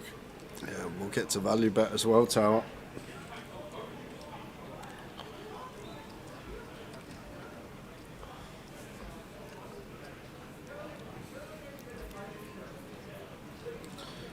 Just have the value bet now. Once check 2-3 times, we're looking for showdown, but now with this river 10, we can still have some ace high bluffs. Potential to get paid by an 8 or a 7. Make it 1 BB. Maybe get gold.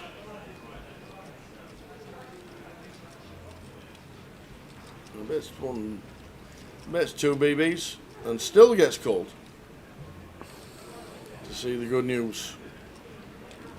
On the 10 on the river, getting him called to 2 million and 25 bigs, heading towards the break. 6 minutes to go until the end of this session.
Paul with the king queen. Open sends under the gun for 10. Stephen is loving this.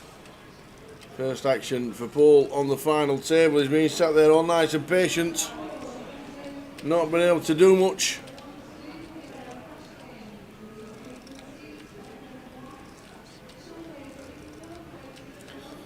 I'm assuming with ace king we just ISO here as Steve Barnes. Like if we flat, we're not folding if someone does something behind anyway.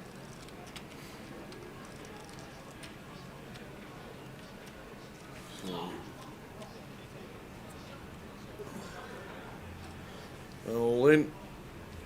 So Paul's going to get the action, but is he going to get the double?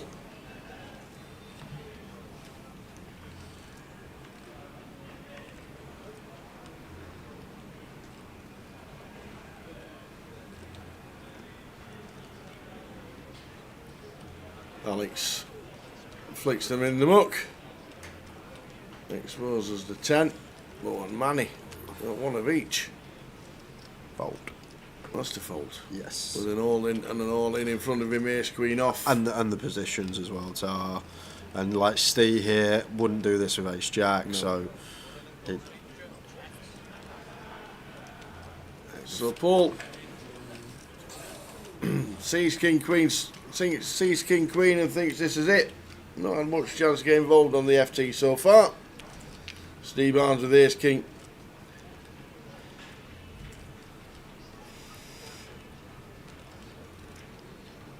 What's happening with online poker, says Tuan? Apparently they're having issues. That's what we've been told.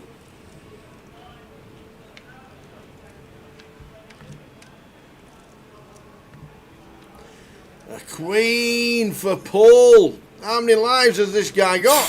He's found it. How many? And we know there's an ace in the muck because ace queen was mucked. Wow. So now Steve's turn to find a 2-outer. And no good on the 4 of hearts turn. So it's Steve Barnes about to double up Paul. Unless we see an ace. Wowzers. Unlucky Steve Barnes. One more hand to go this session. And Paul gets himself a full double. Wowzers.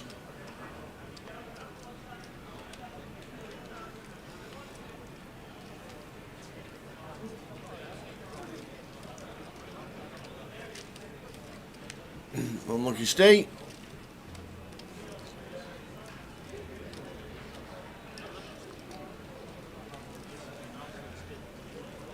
Still in.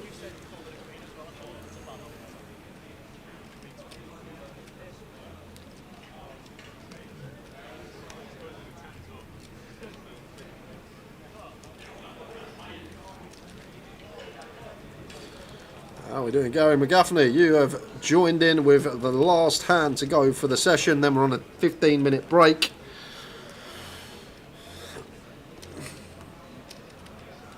I'd prefer the no spoilers apocalypse for the football because I'll watch it back later. So obviously, if there is a goal, a sending off in the Spurs game, you don't need to put it in the chat box. I'm going to get to go and watch 15 minutes in 50 seconds anyhow. Yep.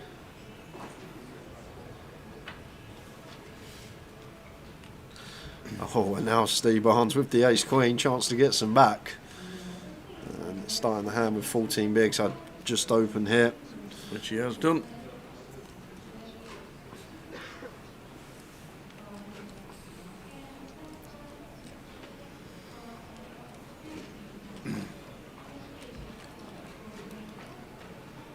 Tie with the king 9.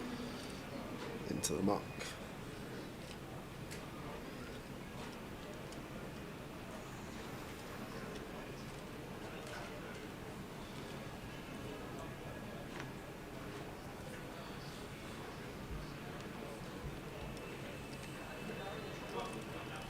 Oh, but Manny, gonna be an all-in from him here. It is with the jacks. In the small blind. Everyone taking their break. So this is the last hand of the session. clear as day jam here, Yeah. Tower. Effective stack, 20 bigs at the table. Well, of the 2 players left in. Well, he's going to go for the 400. Okay. 3 bets 400. Now this is weird for Steve because we don't really think we got fold equity here, right? 400 out of 975, over 40% of the chips of the effective stack in the middle. But Steve says, you know what? Ace Queen too good. I'm all in. Yep. Money should be a snap. Should be. And is Jacks against Ace Queen. We are flipping. Who flips best? And this will be the last hand for us, 15 minutes, and then we will be back. Go watch the football for 15 minutes. Spurs!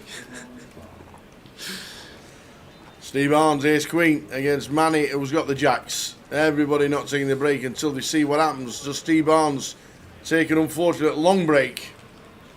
9-7-5 is not good. We need an ace and a queen for Steve Barnes. Yeah, no real runners other than the running 6-8 for a chops, and needs to find that 6-outer. Or he's out in 8th and 2,800.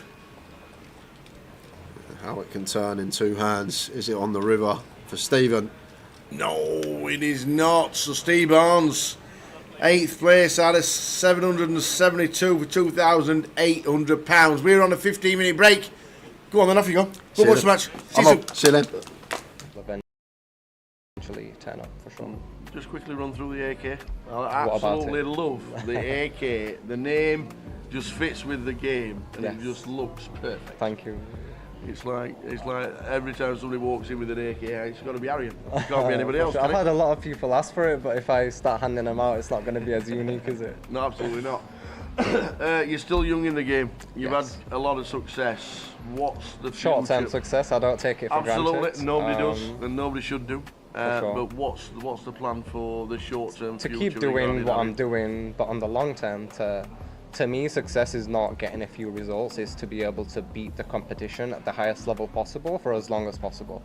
If I can carry on doing what I'm doing for the next 10 years, that will be success in my eyes. Right now, obviously I understand the game on a deeper level and I have had this success, but when you look at it, it's only like 300 live games and that can be very much dictated by variance, good variance, right? But if I do what I'm doing for a decade, then it can't be all variance, right? Absolutely not. Absolutely not. And So you, that's the aim. It's great to walk into a card room and Arian walks in and people look round and they spot who you are and they know who you are and they're now getting to see the name sitting down at the tables and thinking, you know, it's just a little bit tougher this game. It's very overwhelming. I mean, even when I went to the EPT, I mean, some of these guys I used to watch on the TV and to turn up and to share a table with them is one thing, but to be able to compete, that's another thing. It's very rewarding for sure. I've made a lot of sacrifices. I was doubted a lot. I was laughed at a lot. I remember before I started playing full time, when I was still working in the office, someone said to me, "Oh, I've heard you're leaving. What are you going to do?" And I said, "I'm going to play poker." And they just started laughing in my face. They thought I was some form of deluded. Well, I hope they're watching the streams realising how good you've got. Yeah, degenerate gambler who is lost, but you can't expect other people to share your views. Everyone has very unique views in life, I think. Yeah. Only you know truly what you should do, and you should do it. I love what I do, and I think that's the main reason why I've had the results. Is I truly love what I do, and if you look at any field, the people that do really well are usually those who love what they do, because when you love what you do, you never have to work.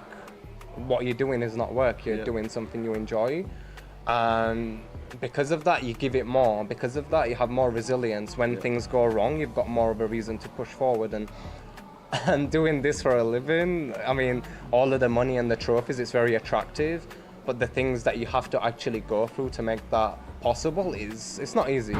It's not made for the average individual, but if you work hard enough and you develop certain skill sets, then it's possible. Yeah, for sure. Well, long may it continue. Hopefully. Keep that Fingers smile crossed. on your face. Fingers crossed. Always walk around with that smile because sure. it's a little bit infectious. Arian Kashani. Thank you very much. Top, It's been a top, pleasure, man. and thank you for having me. Cheers, Arian. Cool. Thank you.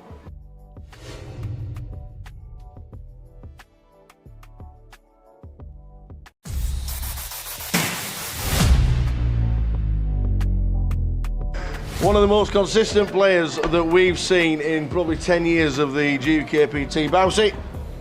Good to see you. How you doing, buddy? Yes, good, thank you. Poker. Yep. Where did it begin? Long time ago. long time ago. Yeah, I think it was about 2005. I'd seen a little bit on TV, what's the kind of late night poker and things like that. And there was a casino, some £10 rebuy tournaments. Yeah. We used to go to the casino for a night out. I thought, yeah, I'll jump in one of them, have a go at that. And really enjoyed it, got into it straight away. Great set of people down there in Teesside. Yeah. Good game, good pots, and everyone got on really well. I mean, some of the players who were there that first tournament, like Ian Woods, he was on my table. I think he knocked me out the first tournament. He's still playing. There's a lot of the lads who are still. It was a really good community. It's an amazing community, and we'll come to that during this little chat. But can you remember your first ever cash? My first cash on the Hendon. I'll tell you, it's 2007. 2007. Yeah, that'll have been probably the Great British Poker Tour. Correct. I think it was. Yeah. That was a tour, the gala tour that started. Yeah. Before Grosvenor bought them out. Yeah. I think that's where we basically all met. Yeah, it was. The gala tour. Yeah. Like the Teesside. The Teesside gala was massive for you lot, especially. Yeah, it was, and we had a great support on the tour. Back in the day, we would have 40 or 50 people going to a lot of the tournaments. Yeah. And I finished. Maybe a side event, a £200 event, might finish fourth or something like that. Yeah, exactly right. Exactly. And you've probably still got the £865 in the pocket somewhere. Yeah, I haven't spent that yet. I think it was white fibres on one day. So, yeah. Obviously, that was the year that the GUKPT came along. Yep. Did you look at the GUKPT and think this tour looks pretty good? I'm going to have to start travelling around a little bit. Yeah, they both were running like side by side. Yeah. And the first festival I went to before that was the Northern Lights. Blackpool before the GUKPT took it over, and I was blown away. I walked in the casino. The atmosphere was fantastic, and still the same today. I still love that feeling when you go there. Yeah. I think because as a kid we went there on our holidays, and it always reminded you of having a good time. So when I first walked in there, everyone was taking the mick out of each other, and the banter was really good, and so I really loved that. And I thought, I want a bit more of that. Yeah. Did you play much of season one because you actually cashed in it? No, I didn't. I didn't play much. No, I played at Blackpool. And maybe Newcastle. Was it Newcastle? Like? I think there was. Yeah, I think I played the Newcastle side event. I didn't play the main event, but I played Blackpool and then Newcastle. Yeah, it's obviously that's where it all started. It's where all the friends started going. Yeah. I think from the Northern Lights in 2006, you knew what kind of people were going to start playing the GUKPT in 2007, and it literally was nearly everybody, wasn't it? Yeah, it was. Yeah. 2008 Gala Tour. You started winning a little bit bigger. I think 6,000 was your next one. Yeah. The tour at Teesside, it comes around, the community's there. Did you find the play was getting tougher? Did you find that the regulars were regularly cashing, or was it? Did you find more people travelling to these kind of events thinking, I've never seen you in my town before? I think back in the day, it didn't get tougher straight away. There was a good few years where I think a lot of new people were coming to the game at the same time as some of the people were getting better, and there was a lot of new people still coming to the game, so it probably wasn't tougher for quite a long time, I didn't think, and then obviously the standards looks like it's improved a lot over the last few years, in general, but back in the day there was a lot more like gamblers who play, and they'd come and like try and have a spin up, and like not be bothered about winning or losing, they just want to get in and have a good time, and so your first main cash in a GUKPT. Yep. Probably your favourite stop. Yep. And you're probably your favourite casino for a GUKPT, isn't it? Blackpool? Blackpool, yep. 2014, finished 10th. Yeah. Is Blackpool, obviously it's there every year. Is it like a synonymous stop that everybody just has to go to? Yeah. For me, I mean, it's like it's the party atmosphere. It's as well as a lot of serious poker played. But there's something for everyone. There's cash games at all levels. There's small buy-in tournaments, bigger buy-in tournaments, and a lot of the lads. I mean, last year, back from Teesside, a lot of them come and played one tournament and had a few, and come for the holidays, you know what I mean? Absolutely, Nights out, you know, so they really enjoyed that. Yeah. And yeah, it's still great to this day, you know. Yeah. Same season, the grand final. Yep. 10th. Yep. Gutted not to hit the final table, I'm guessing, especially with the first prize. Yeah. Lost. I remember. I mean, I was short stack, believe it or not. I played my short stack very well, so nothing much has changed in 15 years. Played short stack really well, and then doubled up right at the end of day one, and kind of got in the game. And there wasn't many of us come back to day three. Sorry. Yeah. Wasn't many of us came back, and I got in a big flip, nines against Ace Jack with Charlie Cavill, who ended up, I think it was his first live tournament. I know, yeah. He ended up going on to win it and winning about 84 million, and that was about 200 pound cash since, yeah, so yeah. Brilliant.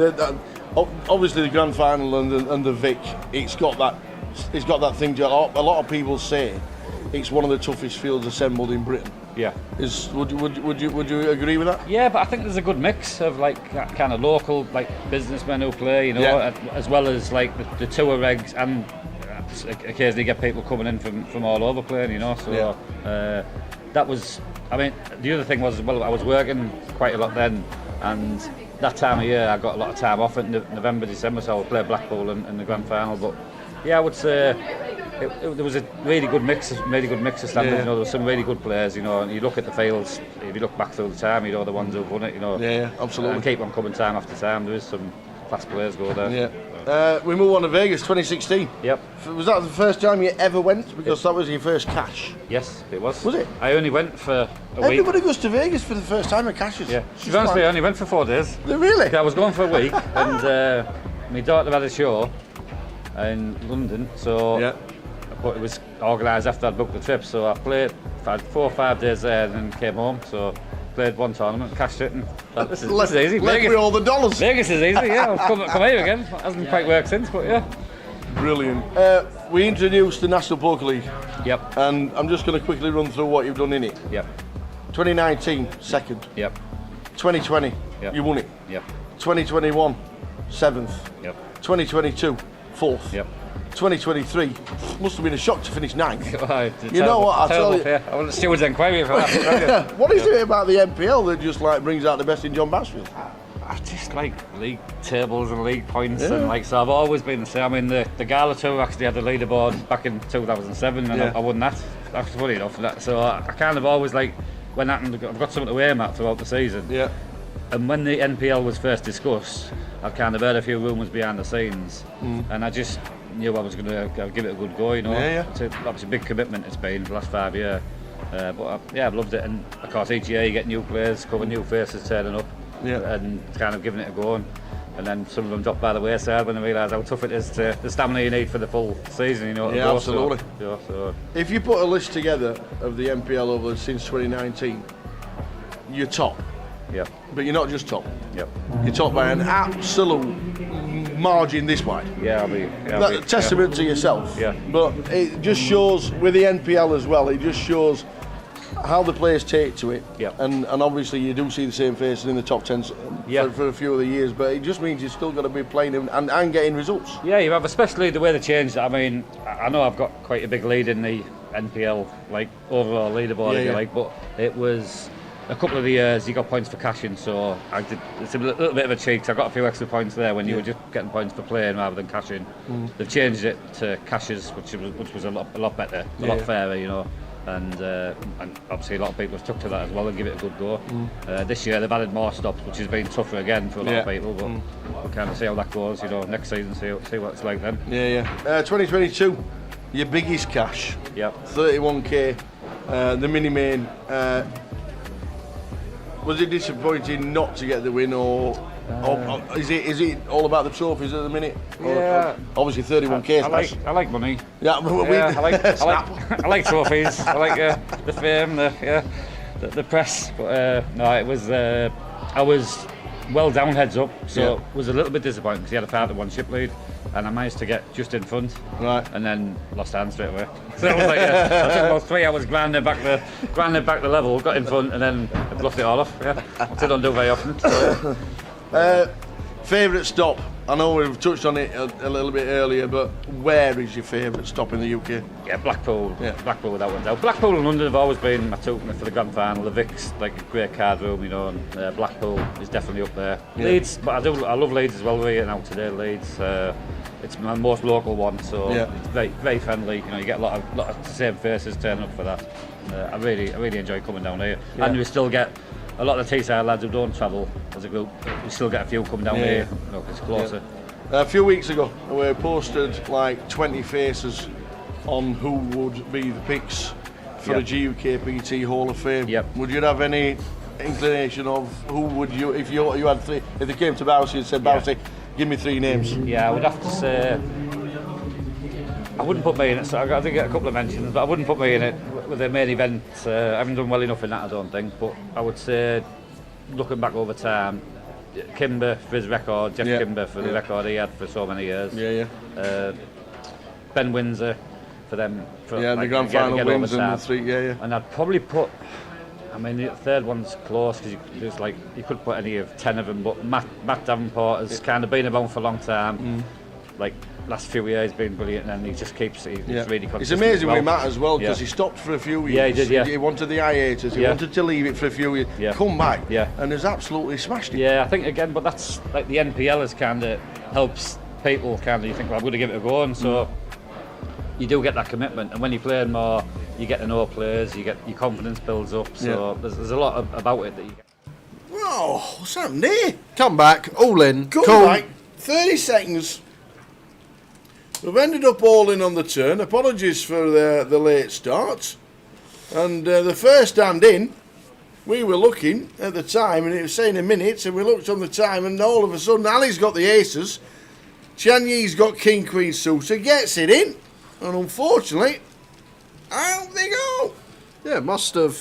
What's probably happened is they've all got back, and the TD said, "You're all here. Do you want me to start the clock?" And that's probably what happened. We actually had a minute left on our break. So we're down to 6. So there we are. First hand, all in a call. Aces, king, queen. King, queen can't crack the boots. We are down to 6. Bring it home, Manny.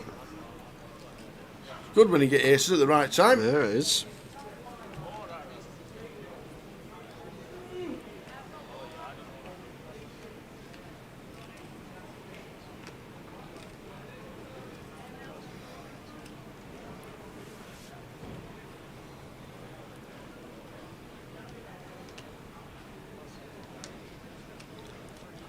Let's go, Alex, from the NCL Poker Society. Is that Newcastle? Maybe. Yeah, because he did say up the tune at half time, didn't he? When he was on the break.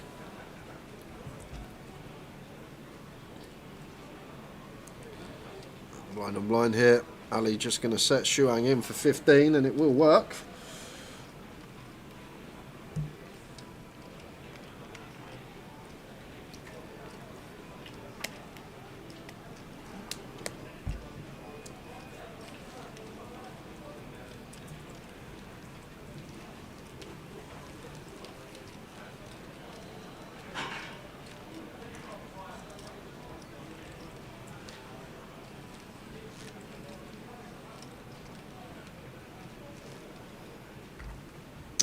NCL Poker Society. There's a lot of poker societies joining us on the streams this week. Good luck, says Rob Smith. Not the lead singer of The Cure, are you? Don't think you'd be in your late 50s, early 60s, to be fair, Robert Thank you Smith. very much, Bob. But the lead singer of The Cure, one of the finest bands, was called Robert Smith. Me? Yeah.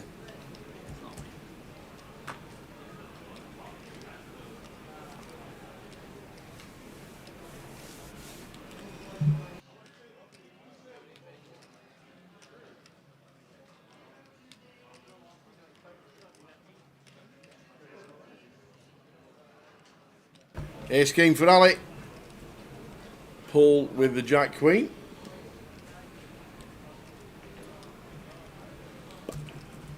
Should be doing the job for Ali.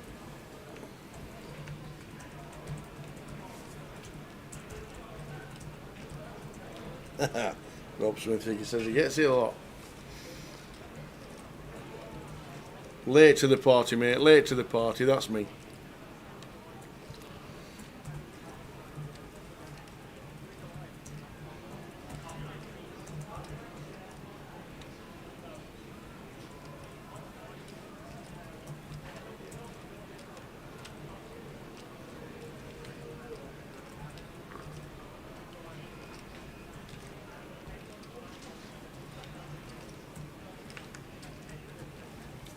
All into call for tight. Won't we doing that with a 10-9?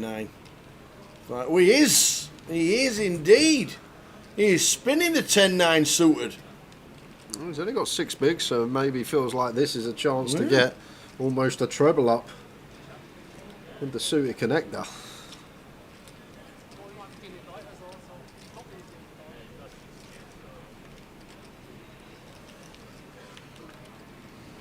And then he flopped to 9. He's going to get himself a good double. What's more? Plus a little bit more as well. Up to 1.6 million if he can hold. Fading aces and kings. Taiwan C1. Boom. And does. Ali down to 3.1.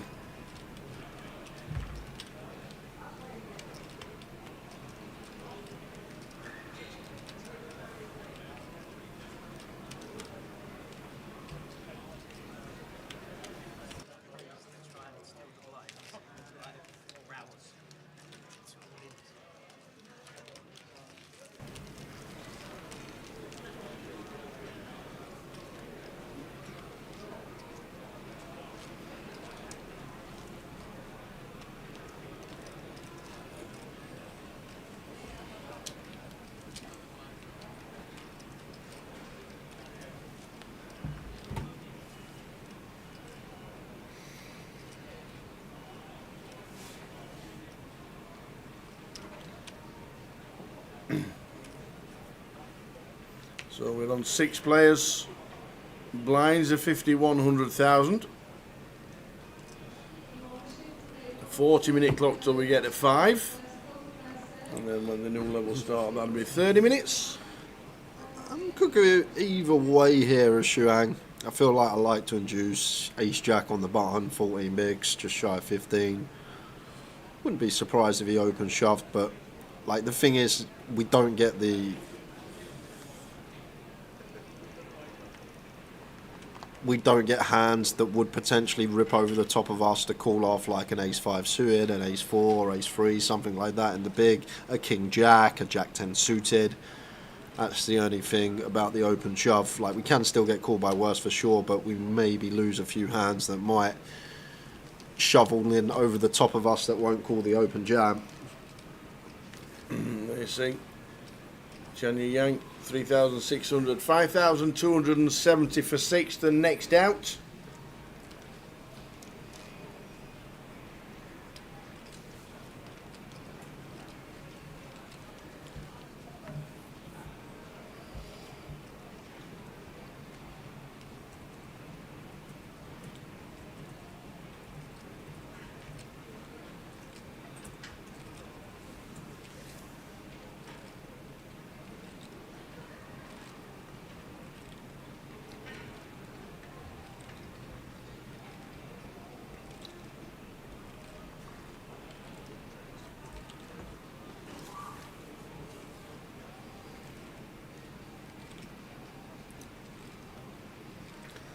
There's straight for Paul.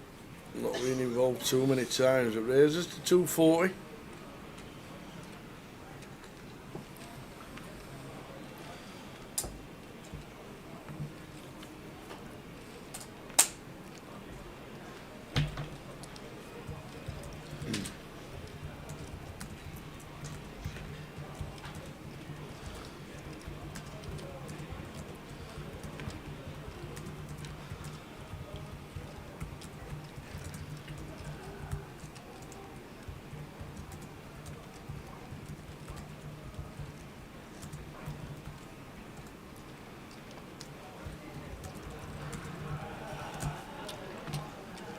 Manny calling with the one-gappers, the suit of one-gappers, the 7-5 of clubs.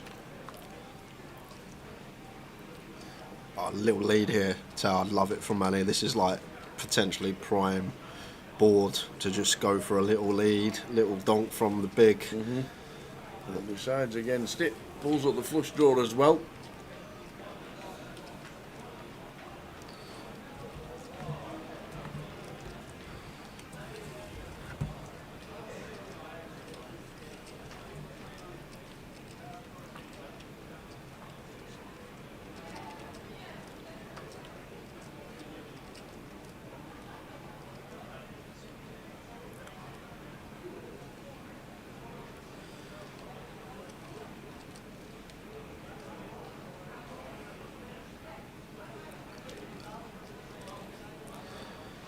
I love this from Manny as well. Paul with the continue on the king, and Manny with the check jam with the 7 high gut shot flush draw. Love it from Manny. Leader man, chip leader, 44 bigs.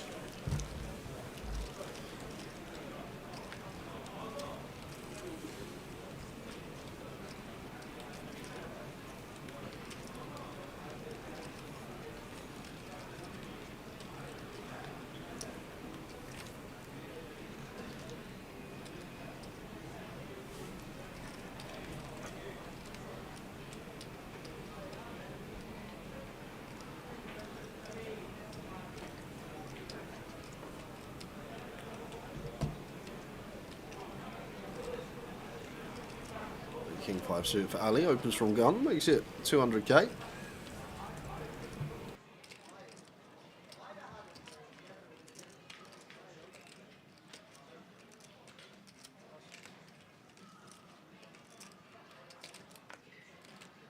Eights for Alex.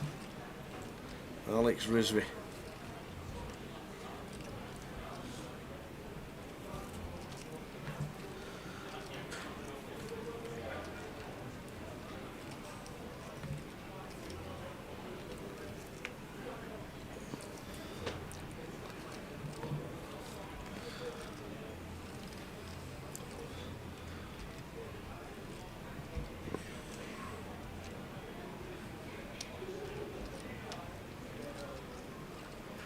Paul just going to get a prime spot to move all in here with the jacks, all this action and dead money out there in front of him. We love this. And Alex should be calling this off. It should go fold Ali, call Alex. It's only a 7 big blind jam. Alex has a pair of 8s. This should be a call from him.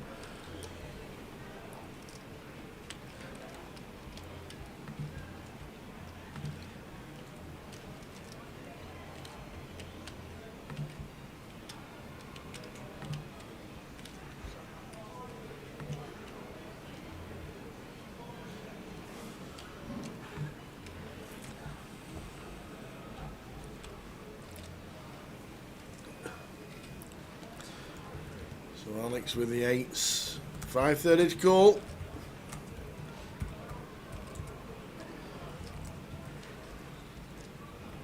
Is that our new signing, Jay? Isaac scored again. Oh no. Scored again. Our new signing, Jay. Come on, well done, pal. Come on. It don't really matter. If he was in my team, he would not score 2 tower. This is how it works. This is how it works. I'm surprised Watkins ain't scored yet, to be fair, because he's the one that I took out this week. What you took Watkins out for? No, it's 0-0 Villa. I literally What have you put? What have you actually? Why have you took Watkins out? Who have you put in? Ronnie Moore. I got Solanke. What? I got. You need to take your white glasses off because he's rubbish. Who, Solanke? He's absolute garbage. What, they give him the own goal? Oh no. I'm actually having a mare. Oh my! I'm doing your team Saturday. You can do my team Saturday, Tower. Does it count? Yeah.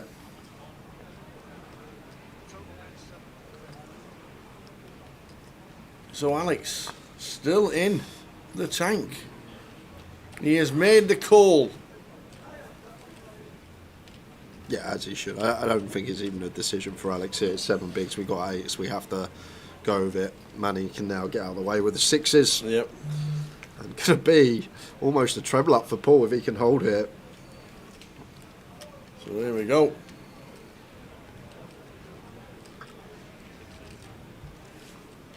Sixes out of the way from Manny, as you should.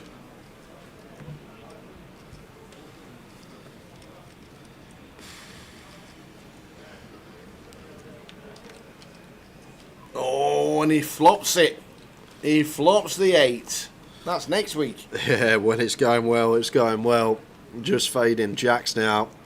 Oh, up and down. There we go. 7s, jacks and queens working for us. And it's not. It's the ace of clubs. So Alex getting lucky versus Paul. We lose Paul. Great Well done, run from Paul. him. Very nice indeed, that Paul. Lovely.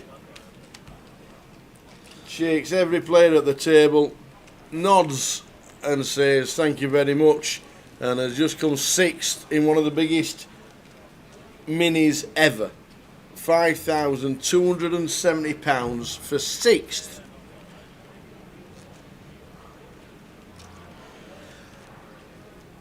Yeah, confirmed. I've just checked my team. Yeah. Solanke's on -1. Minus, well done, pal. Well done, mate. Well done, mate. Well done. Havertz on the old 0. Well done. Well done. Fantastic. Thanks, thank you. Well played, pal. Well played.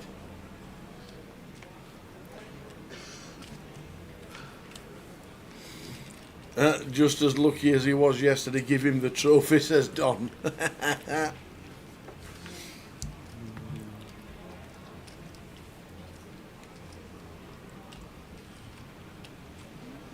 He is chip leader.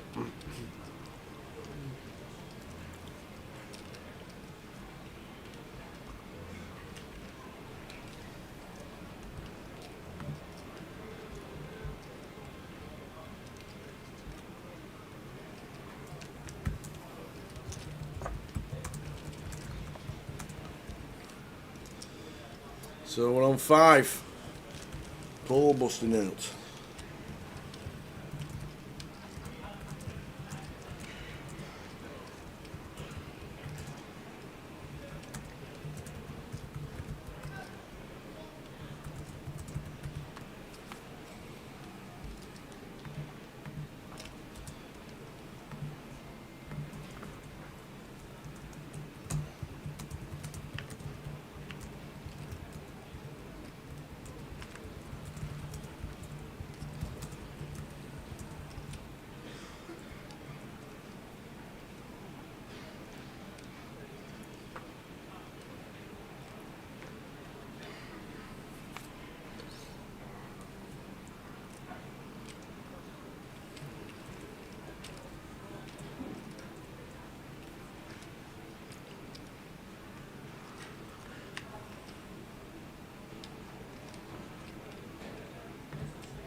Queen 10-4 tie under the gun.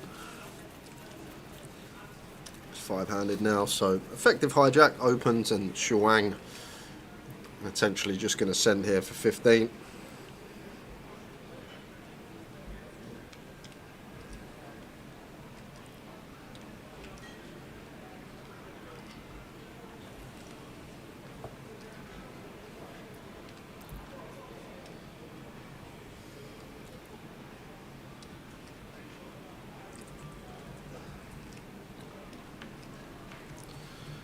Tyre, just going to have to muck this one.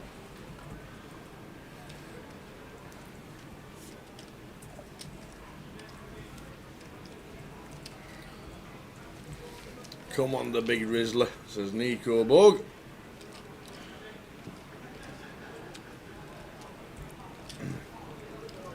Got a lot of love in the support and the chat from a guy that's just burst onto the scene. Cashed twice in the Behemoth and once in Newcastle, and that's it. A rising start for sure.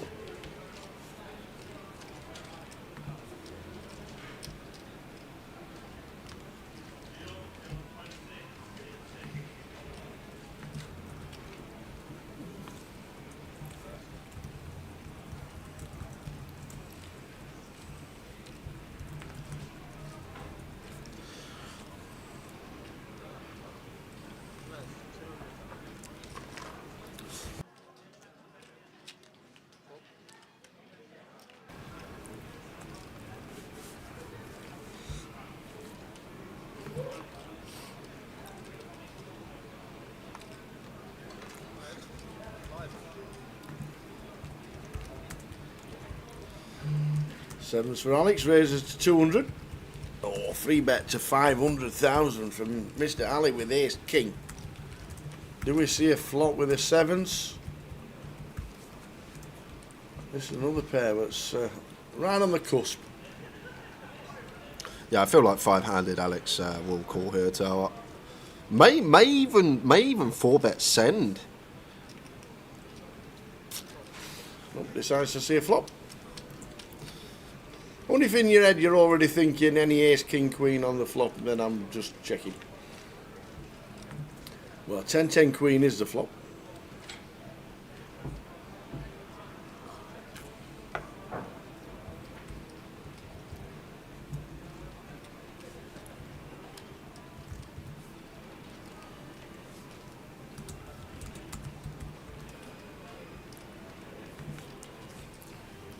Goes check, check. Turns the two of clubs, bringing in more equity for the ace king with the clubs.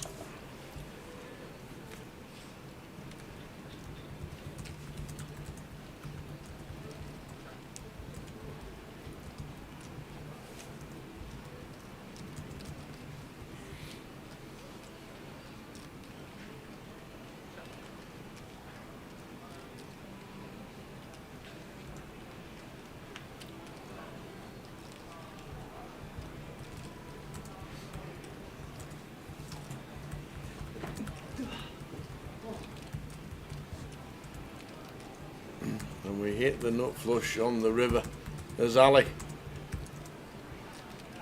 We've checked all the way down, and now Alex is coming in for a little bet. Looks like 150, 150,000. Going to be getting bumped up by Ali, but I doubt we're ever going to see Alex pay this one off. No. Although it may look a bit suspicious, because he may feel that Ali goes for this with some ace x, king x of clubs, like not of clubs, like the bear ace of clubs, a bear king of clubs, a hand like ace king with a club, ace jack with a club, king jack with a club, these type of things.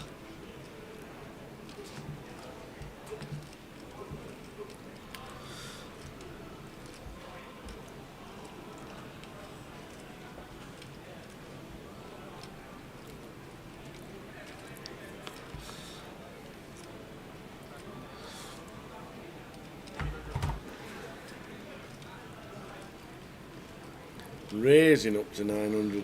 Instant muck from Alex, knows exactly what he's doing. Any raise, I'm out of here. So £7,360 now locked.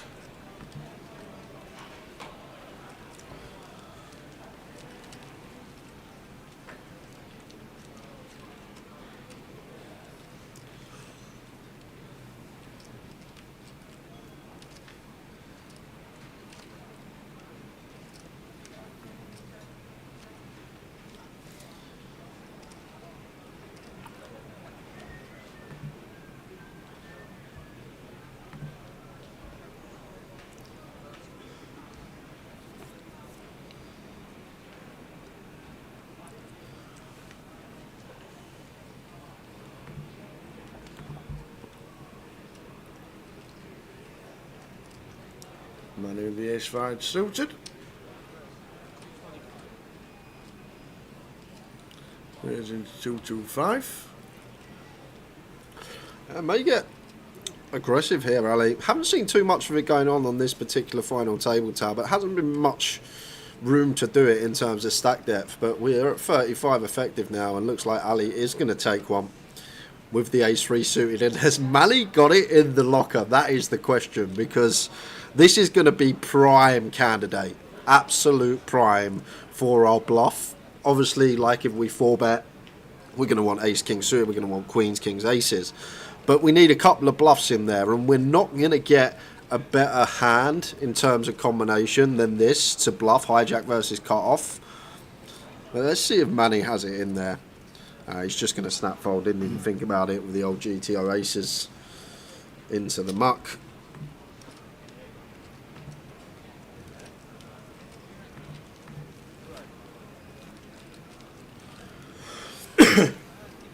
Curtis, don't make me get the hammer out, mate, and I will.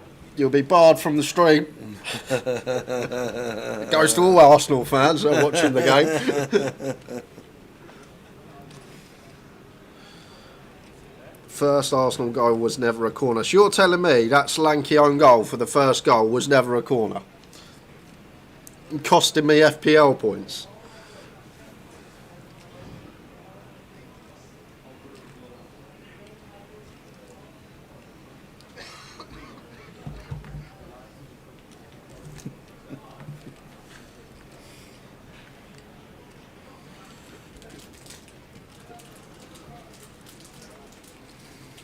Tie with the king 9.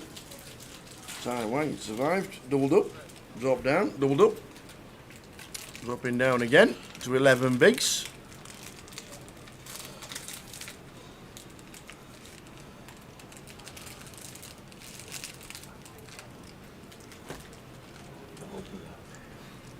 Oh no, I forgot. It should defend heroes money. 10H perfectly fine. Facing 2 BBs.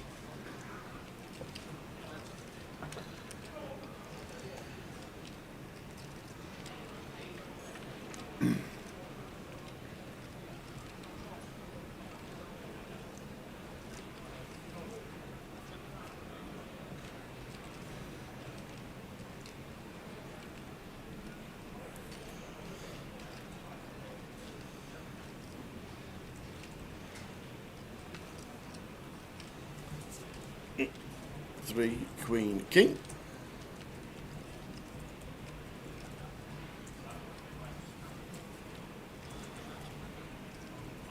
Went for the little check back here as tie, a bit of deception, trying to induce some bluffs perhaps on turn. And as well as that, we get to get it in by the river. At times that we can go for a check back some of the time when we get the 2 streets in over the course of turn and river anyway. However, just going to be a fold here from Manny.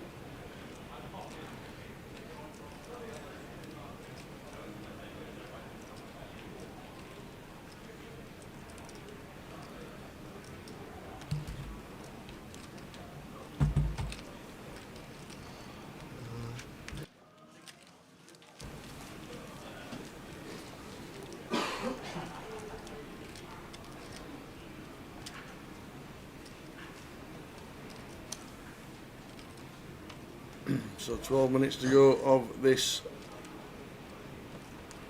level.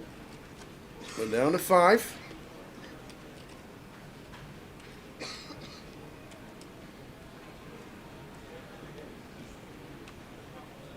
.30-minute levels from now on in, with 5 players or less left.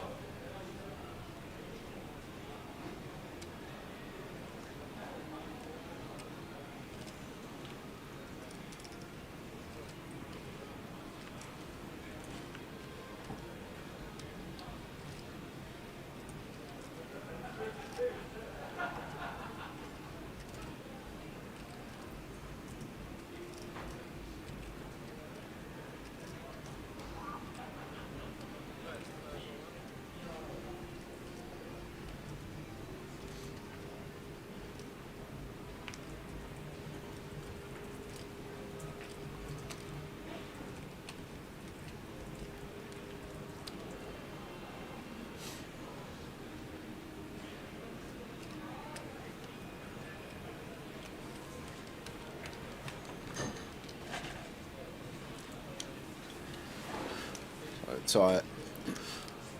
Open jam here for 14 in the cut-off, and Alex with King Queen still with 2 behind though. They'll be going in the bin. Yeah, I agree, Tower. If he was in the big, kind of different, I think he'd call this off just because Ty should shove King Jack, King 10, King 9 suited, Queen Jack, Queen 10, all the ace-X other than Ace King, Ace Queen, we got 40% against. Feel like on the button though, still with 2 behind. Kind of close, I agree with Alex.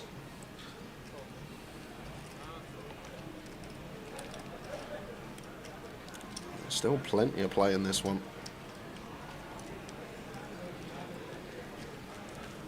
There is indeed 17 bigs, 19 bigs.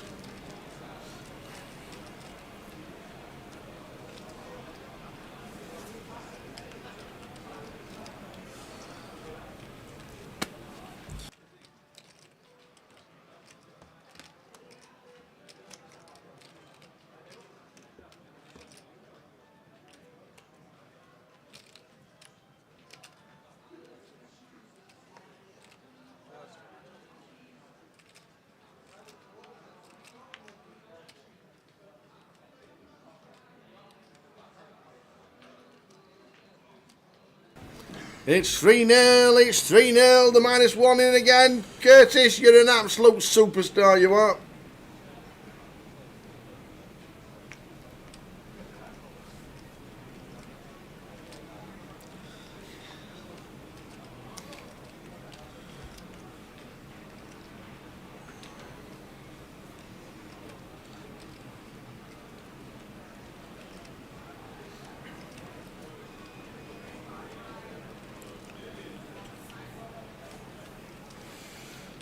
Swang with the ace deuce and 17.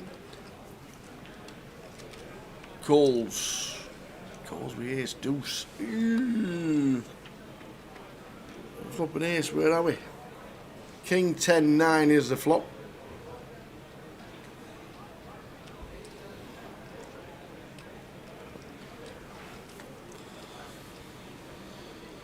Basuma and Sarah off, Madison Johnson on, like it.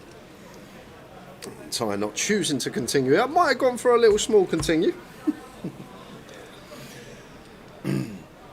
Goes check, check, Queen of Spades turn.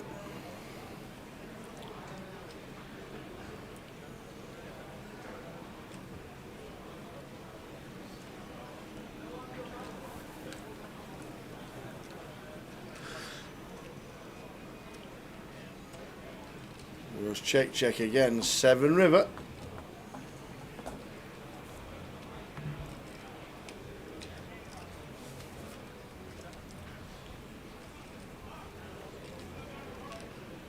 We're going to chop it up if we get to showdown.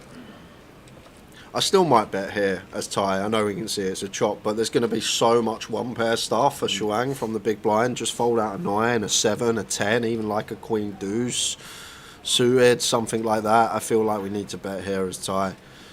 Just going to, like our opponents never got 2 pair or straight. That's just leading, so he's capped at 1 pair at best and just dislodge all of this stuff. Actually getting Shuang off a chop on this occasion. I like it, like it.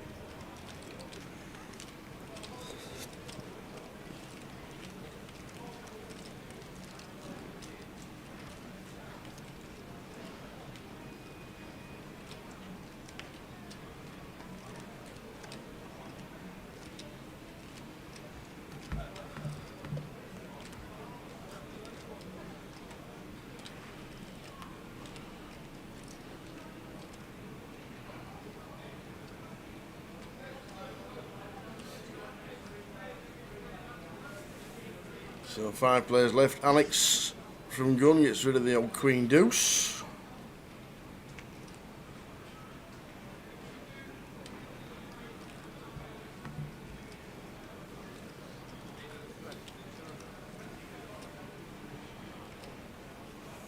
King on the button, good enough for Ali to try and just get this through. Tie with the queen 9. Do expect him to stick around in the form of a defend.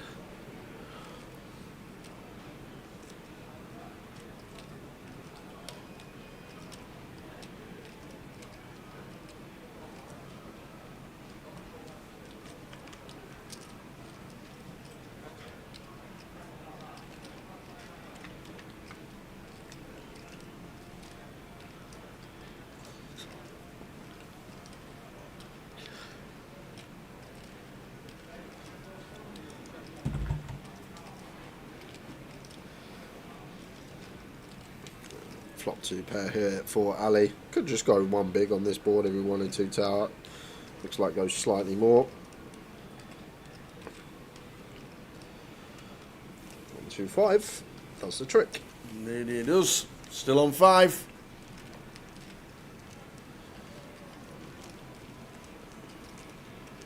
Fifth place, £7,360. Then we're getting to 5 figures, 11,100 for fourth.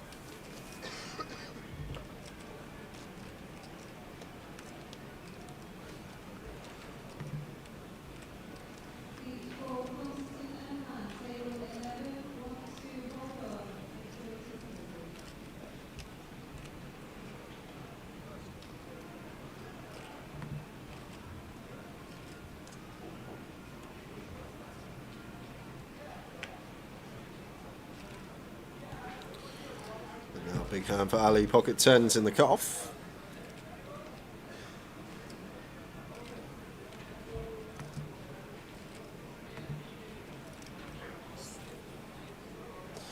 And here we go, Shuang with the ace-king. This should be getting in.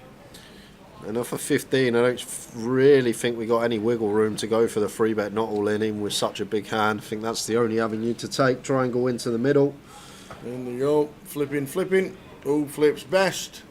Shuang needs to hit to survive.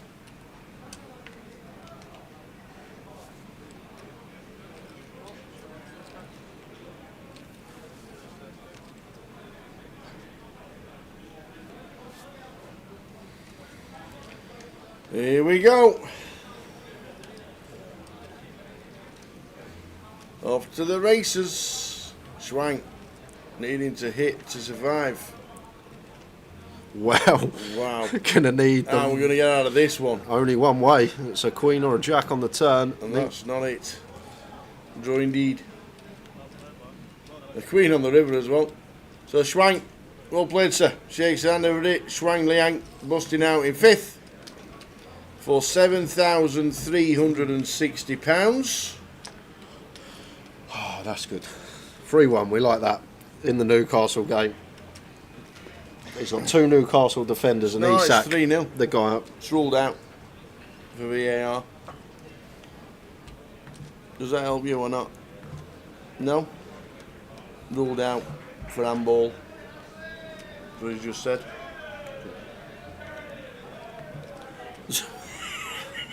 Joe, I might start a helpline tower for FPL. Is your FPL not going as well as you planned? Do you need more points next week? Have a side bet against me and your team will fly out the traps. It's 4-5-5-4. Take it down, lad, says man for Manny. The Bradford Massive are in the building.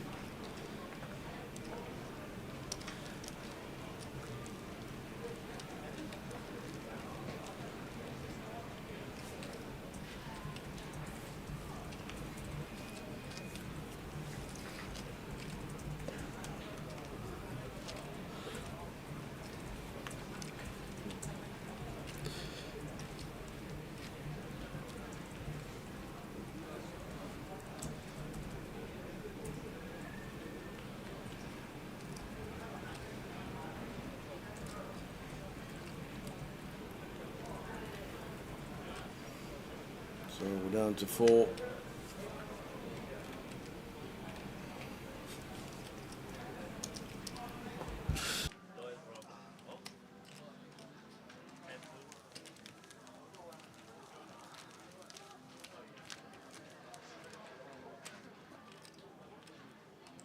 Taiwan in seat number 1, Alex Rivsit in seat number 2, Manny in seat number 4, and Ali Abdul Zara, Mr. Ali, in seat number 7.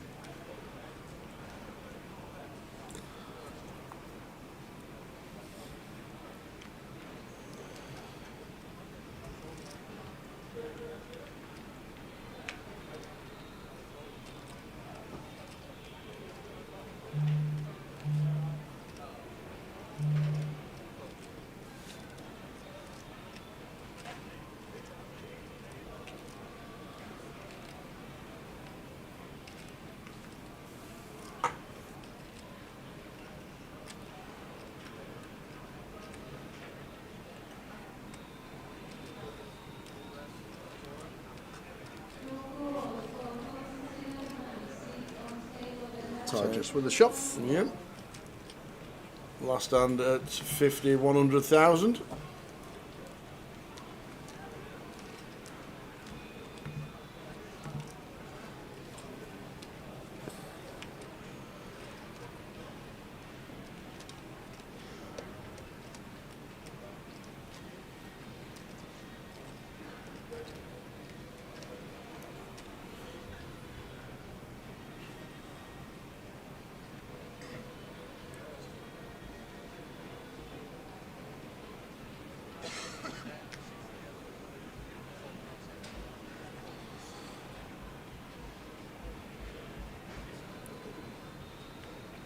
Ace-8 for tight.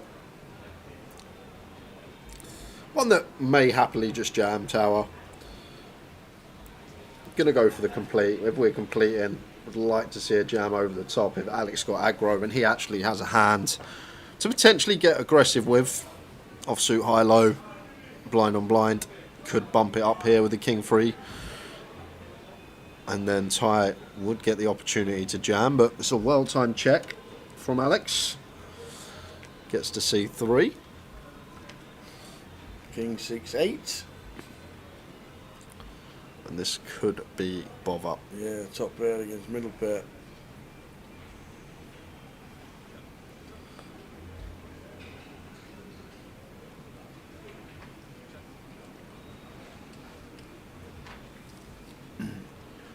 Pairs the 6.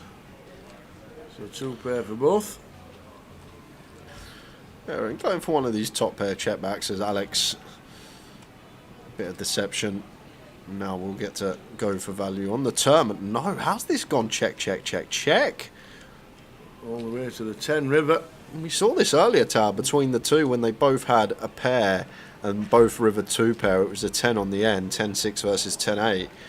And once again, this hand just played in a real passive manner. Could have been a much bigger pot than what it is, but should just be value bet and call now. Ty can never fold an 8 once he's checked and played it in this manner. Alex has to go for value after checking top pair twice.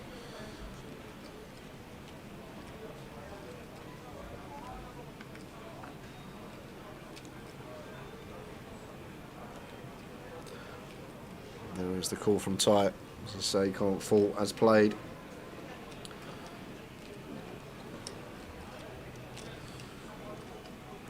That's my fault, Apocalypse. As soon as I brought him into my FPL, Havertz has just gone to pish, honestly. He's just gone. I can ruin someone's career, don't worry about that. And I can also start someone's as well. Isak was terrible first 3 months of the season. I took him out of my team and boom, off he goes. Ollie Watkins left him in for 3 weeks. Take him out, boom, scores tonight. Don't worry, I'll do it.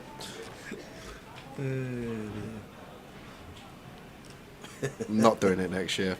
No chance I'll be playing this again next year. You were watching videos and I know at the start of the season. Sorts. I'm watching the bloke that I watch on YouTube, top 1,000 in the world last 3 seasons. I've been copying his team all season. He's pulling his hair out. He's nearly had to shut down his channel.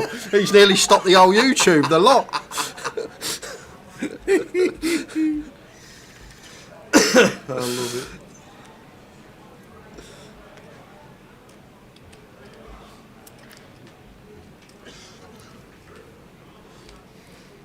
King 10 for Ali, opens to 240. Manny here. Real sweet spot tower. I'd love it if Manny could find a little 3-bet bluff here. Haven't seen any of it from him, but this is like a prime candidate. High card, low card, offsuit and stack depth, 25 to 30 bigs. It's a real sweet spot. Just make this like 720. Oh, let's go, Manny. Finds it. 600. Might have gone a little bit bigger, being nitpicky in terms of size, but even still, what a find from Manny. Very nice. Ace 4 off. As a little 3-bet bluff.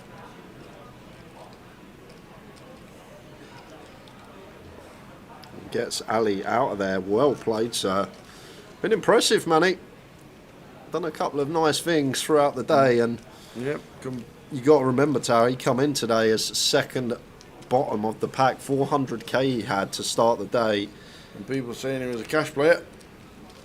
Loads in the chat watching him from Bradford.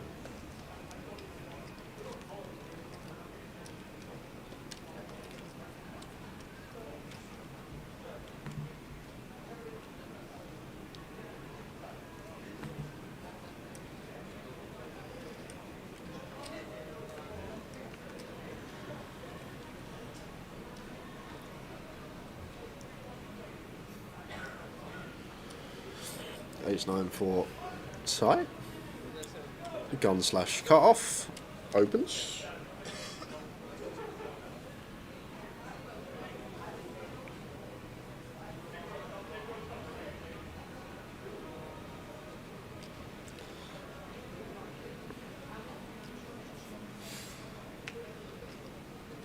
Money in the bin.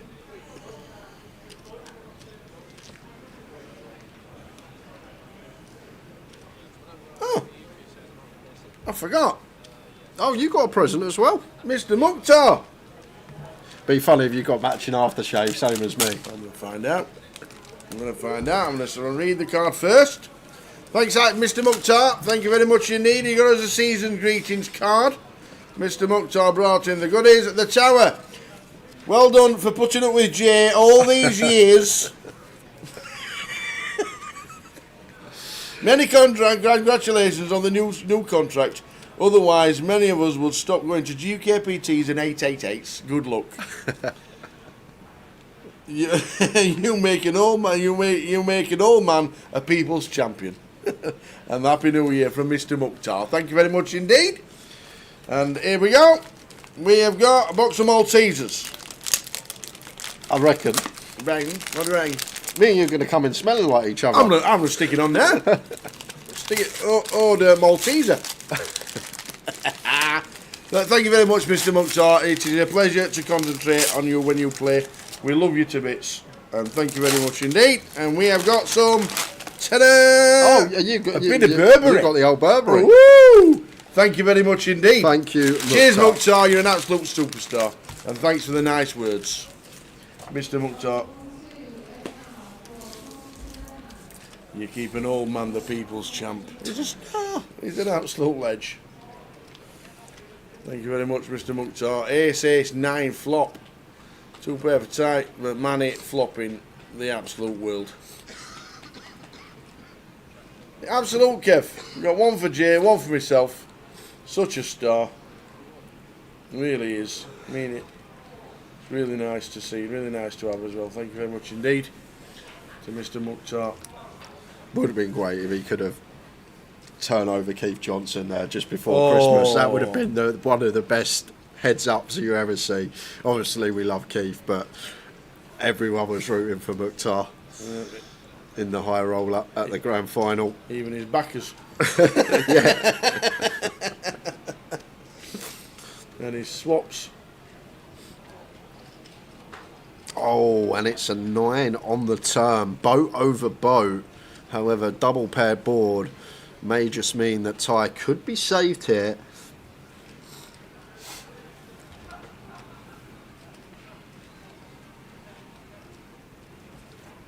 Gonna have to call another street though, if Manny chooses to fire.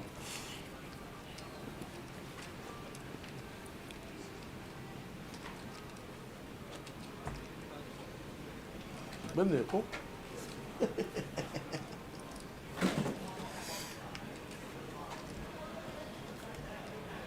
6 on the river. How many boats he want?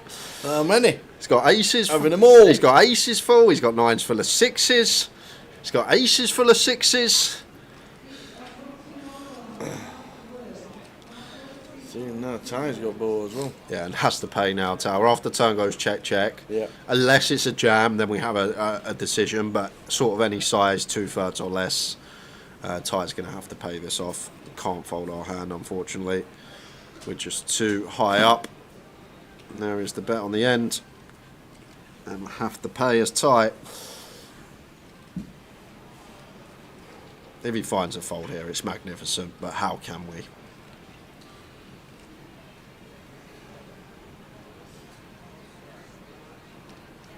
And there we go, pays it off.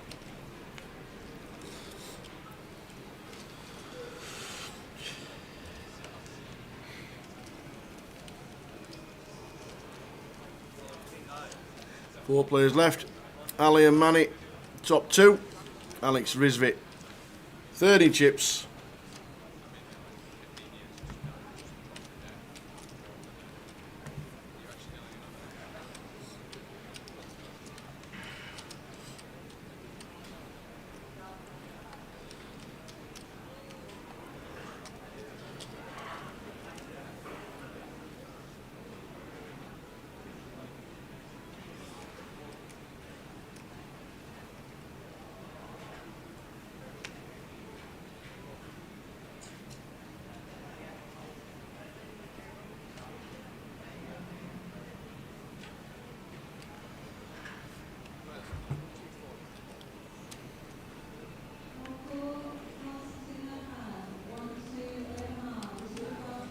Jack 10 for Ali, opens barn to 240. Think this is just going to be a raise and take, as it is. And prizes, bottom of your screen, coming across, that's what we're playing for, over 30k up top, yet again. In a £220 buy-in tournament, we had over 30k up top in the opener.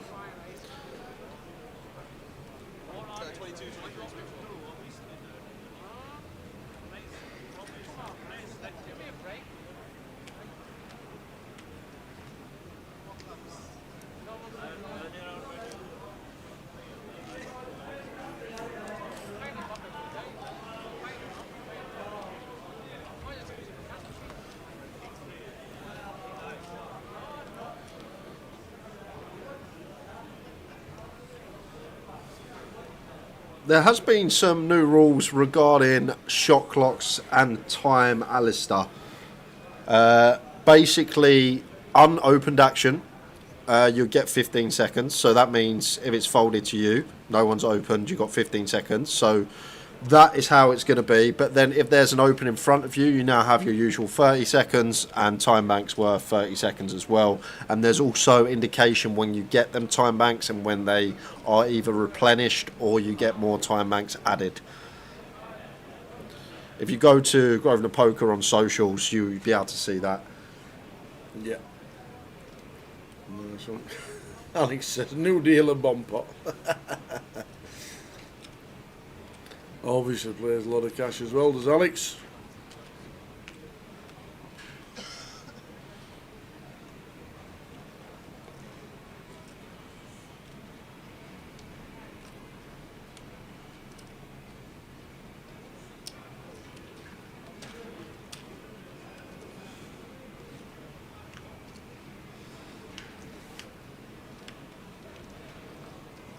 King A flop. King 8-6. Has the leaving one chip behind rule changed? No, I don't think it has. I don't think it has anywhere. Oh, no, you can't do it EPTs no more. That's Okay, no. last year. Was, right, okay. And you just basically class as all in. Right, okay. There you go.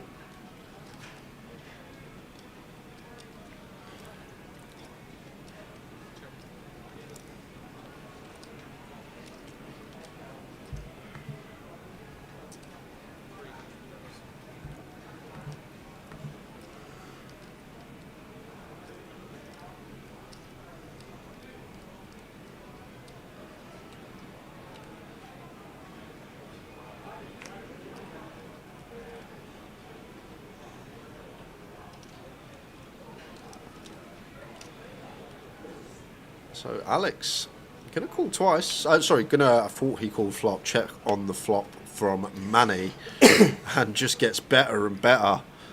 That's the nut boat, sir. It certainly is. And probably gonna get paid here, Tower. This is blind on blind, and Alex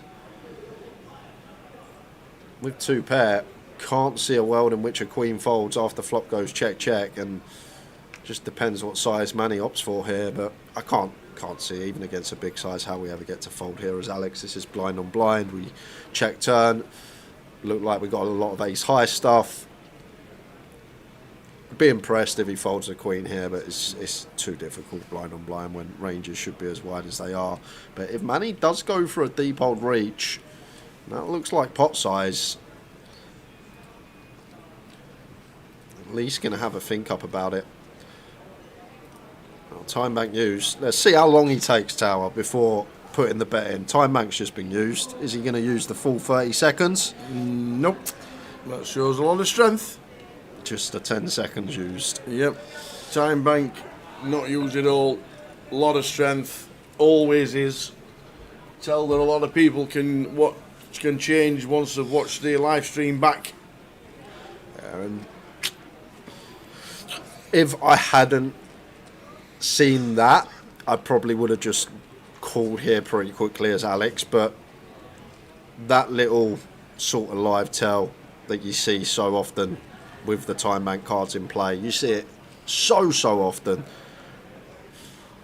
may just be the thing that swings it for me.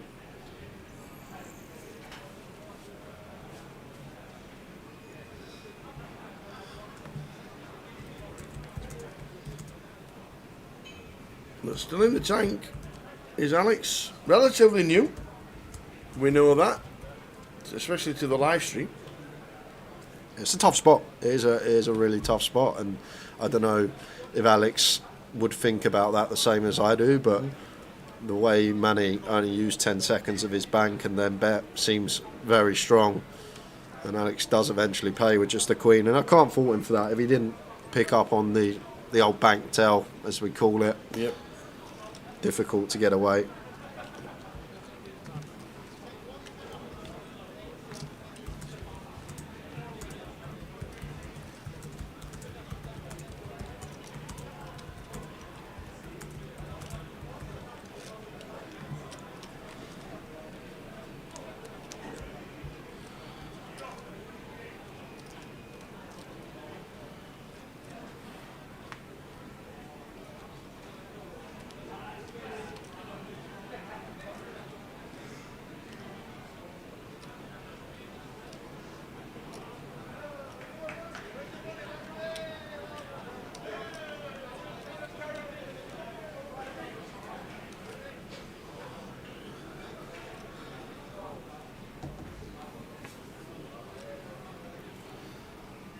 Now our stack depth gonna have to let this go, as Alex had the chip lead most of the final table, but now it's Manny's turn to ask the questions. Ace 4 off here, may put it to work, should definitely be continuing.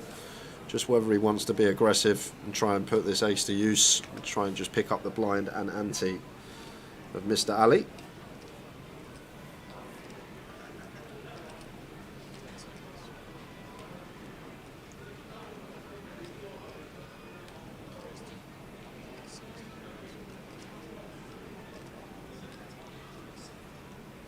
Like it. But these two fairly similar stacks, 360 from Manny, Ali king 9 off, blind on blind.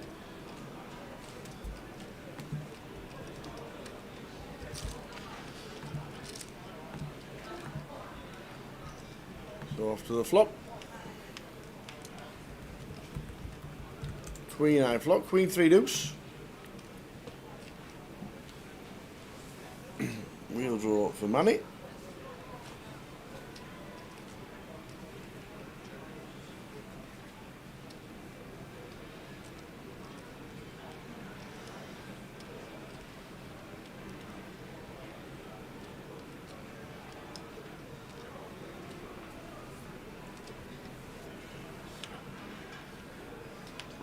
Eight of spades turn after it's checked.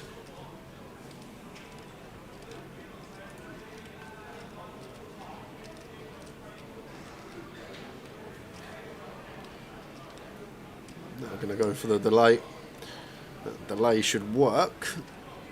It's just quarter pot. Like ace high I'd call as Ali king 9, no draw, even facing quarter. Feel like just wants to be done with the hand.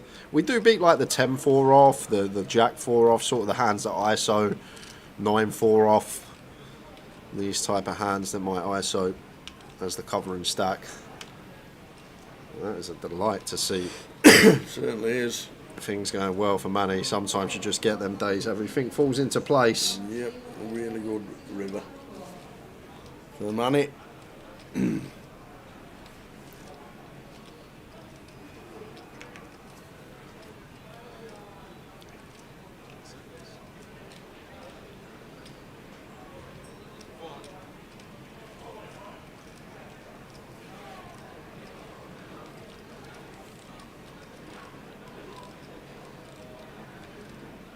Not getting called from Mr. Ali in 7. Good evening, Laurie. Hope things are well.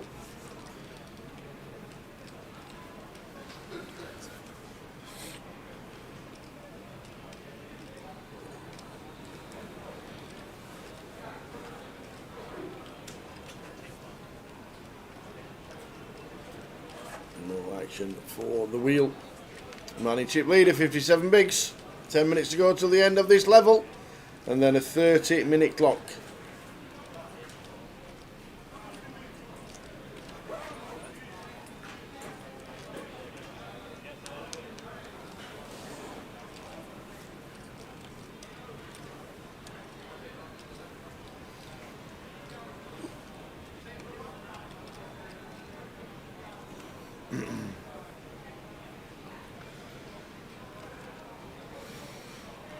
160, 120,000.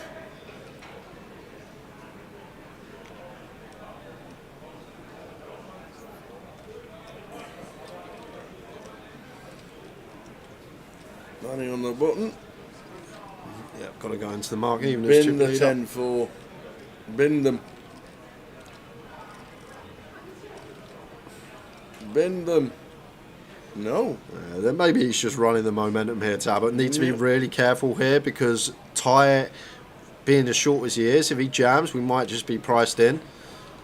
Like, just don't need to open every hand on the button, even as chip leader. Can wait until it's folded. Wait until we have like a legitimate hand to go with. Like if we had like 10-6, 10-7 suited here, yeah, get involved. But 10-4 off, just not one that's going to fare too well. And now, as you see here, getting punished. Mr. Ali, well-timed free bet. Going to be working.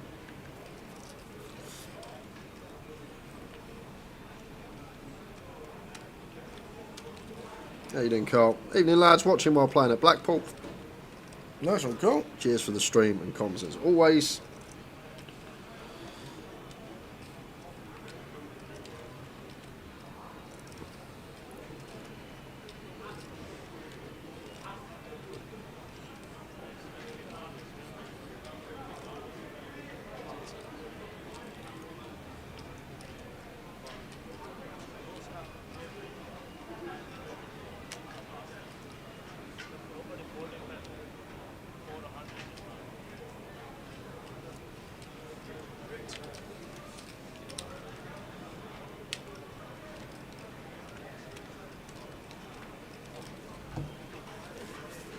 Still on 4. Taiwan 6 bigs. Lines up in 7 minutes time to 160,000.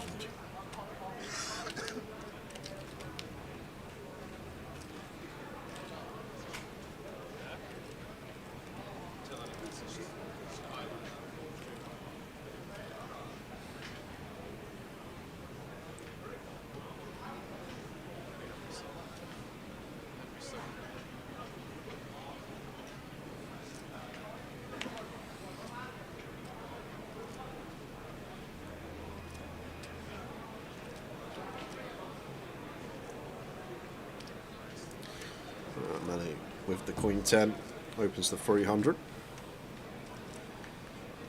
7-4 of clubs can't do anything. It's tight. That should be mucked.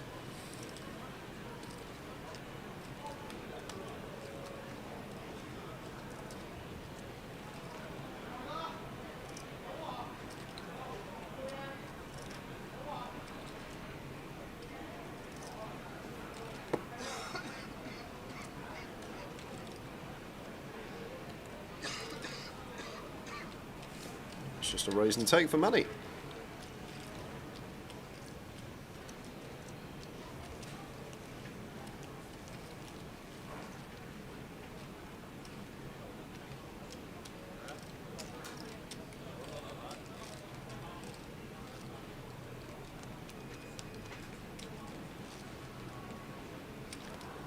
Five minutes left of this level.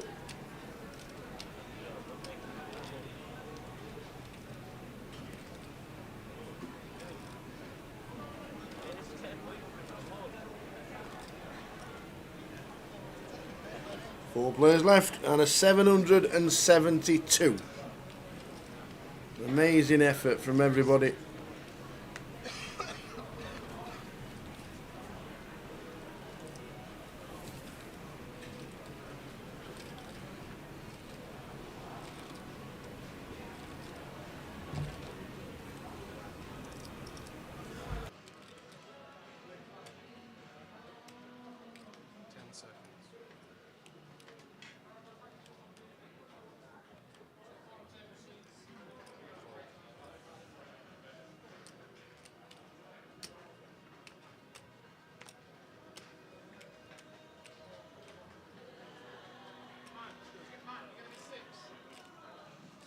And Alex with the King Jack here. Now we're 19 bigs. May call here. I'm not sure. It's actually real dicey for us right now, actually, because Ty's now got like what 4 or 5 bigs there, if that. So I guess a lot of Alex's play when he's sitting third from bottom is just not wanting to play big pots out of position, just waiting to see what happens with Ty, if he either busts or doubles.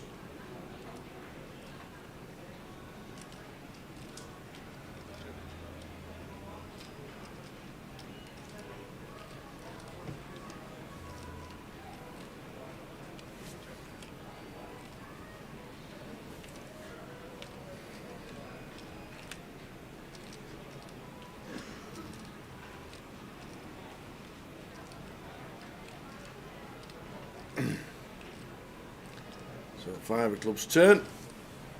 First bet will win. Should be Mr. Ali. I don't think there's any need to bet here. Tal, Ace Jack can still look for showdown on this particular board. Manny got us covered. Could still be springing some check raises. Got a lot of hands that we can't have as the defender. Let's check it back. And the 4th club and the ace. So the ace jack will play if we get there.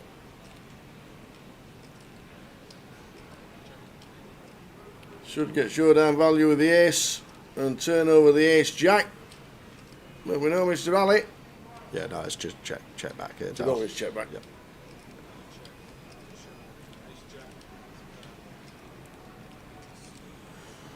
Saying that, Ollie, in the olden days, speaking about Tonali, well, I say olden days, not like your time. I'm talking like early noughties, early noughties, 90s. Players always used to bet on themselves. They did. They used to be fine. The biggest one I ever remember was Neil Channing. Neil Channing. There were 1 year and 1 year only. Paddy Power put the odds out for the players.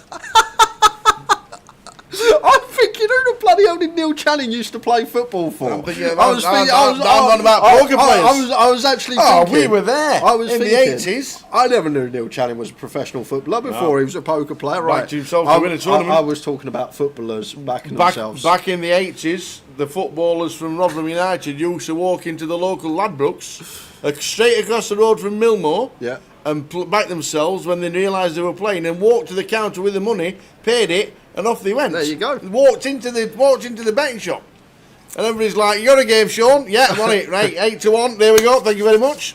That's exactly what they did. I thought you were going to say Neil Channing played Oh for like no! Charlton or something. Only up about top. Neil Channing backing himself to Ah. win the Irish Open, and he did. He got a free £500 bet, and he backed himself. But aye, we had footballers walking into Ladbrokes regularly on a Saturday. Wait for team news. You got team news out, lads? Yeah, here I'm playing. He's playing. Such and such is playing. Right, we're on them. Oh, that happened a lot.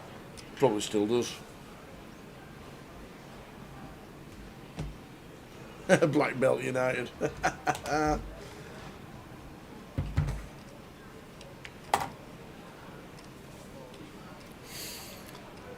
4 players left in the mini. The £250 mini. 772 runners. Last hand at 120k.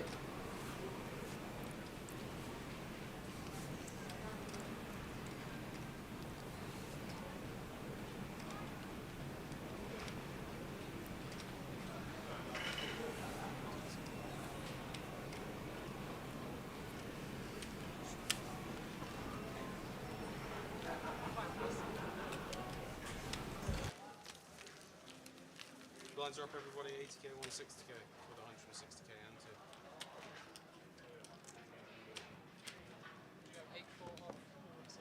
So on 4 blinds up, please. 160,000, the big blind.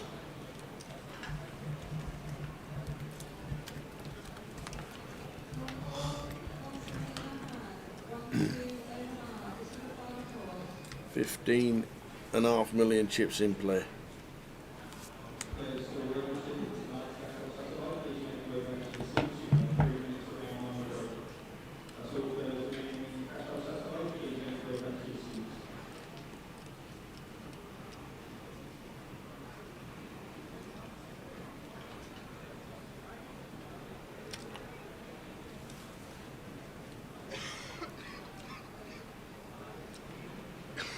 So, what a hand to find when you got a big and half who probably can't believe it. Get him in, please. Couple of ladies.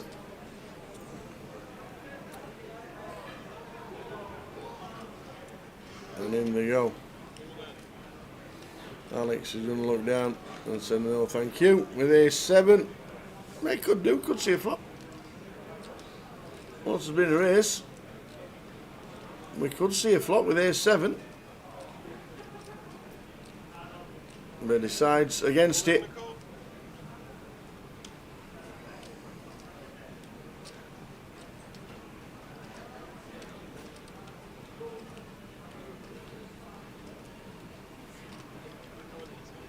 So, is 4 going to become 3? Tie, all in, queens. We'll need to get very unlucky if it does become 3. 2, 3, 4 flop.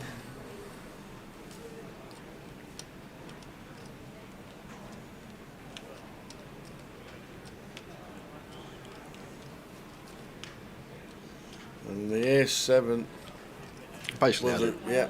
No, it was a good fold. Well, I was just thinking Alex might have seen a flop with the ace-7, but would have checked it all the way down anyway. And I don't think there'd have been any side betting. So Ty gets himself up to 6 bigs.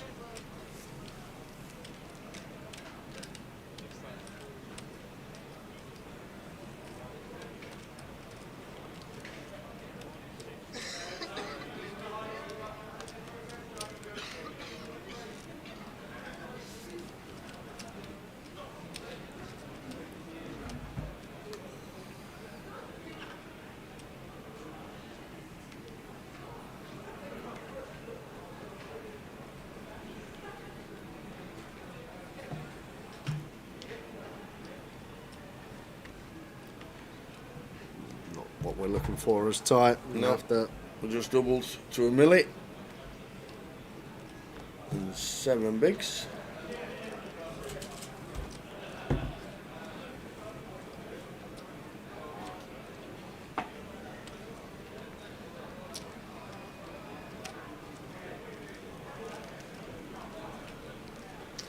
So 2 chip leaders, Ali and Manny, exactly the same stacks. Alex and then Tai Wang bringing up the 4 players. 30-minute clock, 160k big blind.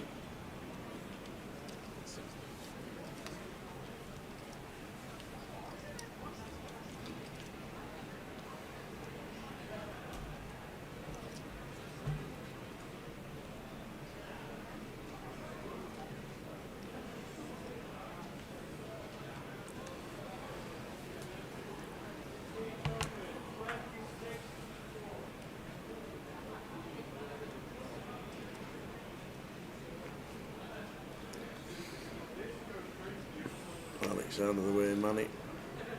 And the small will defend.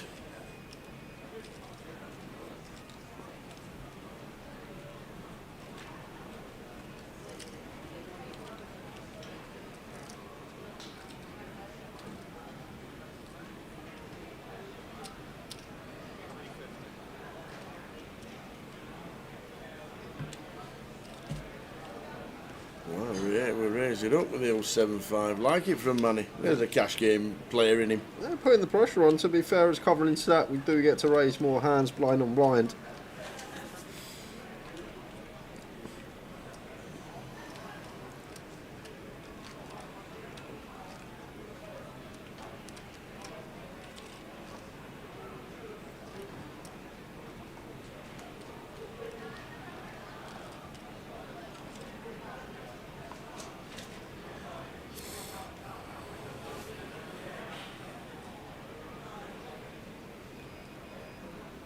King Jack suited for Alex. What?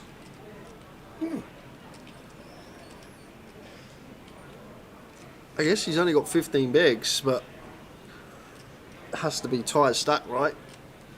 I still would have opened. Has to be, yeah. I still would have opened though, Tower. A 4-handed, effective cut off, King Jack suited, but obviously just recognising how short tie is in the big and likely to bust in an orbit or so. Fairly hefty ladder, worth nearly 4k to him, so makes sense. 20 buy-ins nearly.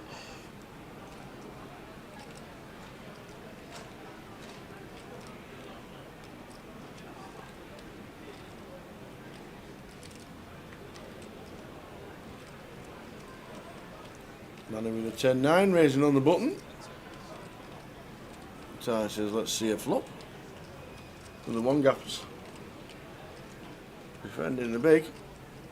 With the 9-7. Unfortunately, dominated. Queen 4-2 flop.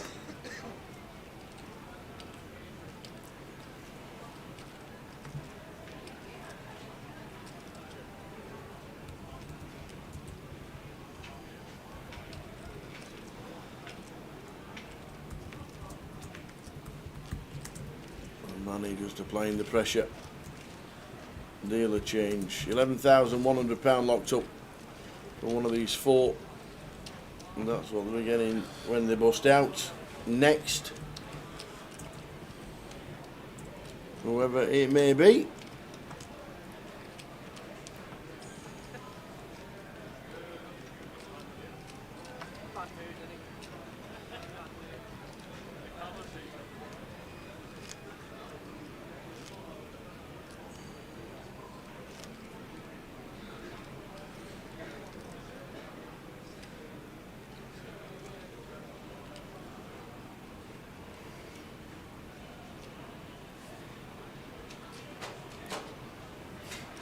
With the 10 jack.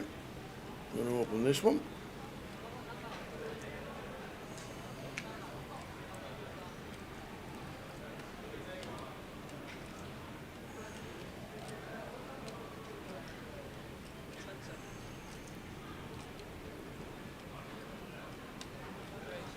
Makes it 4.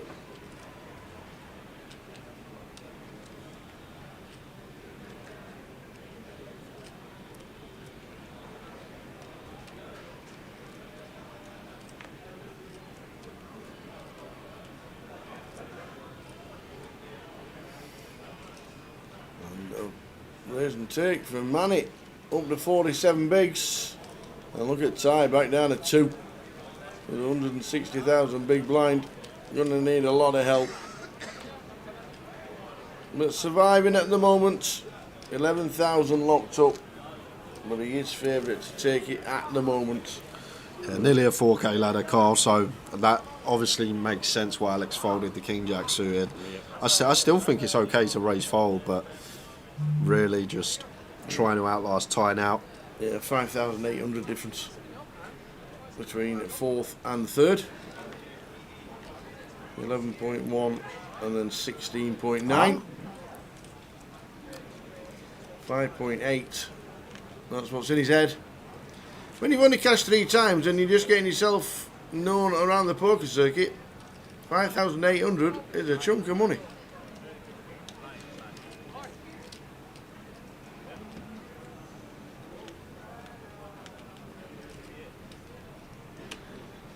Seven, 7-3 flop.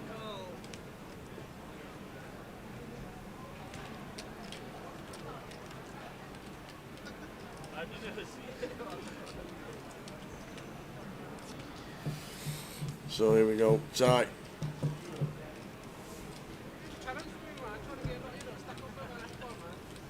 He's all in.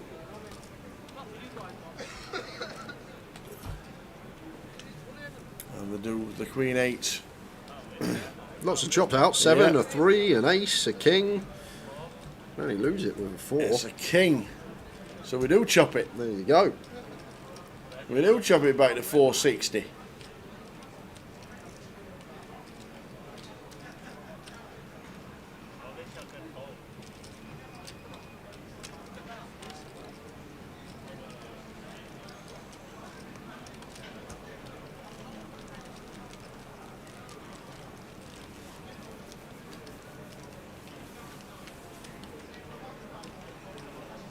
The Newcastle Poker Society all watching,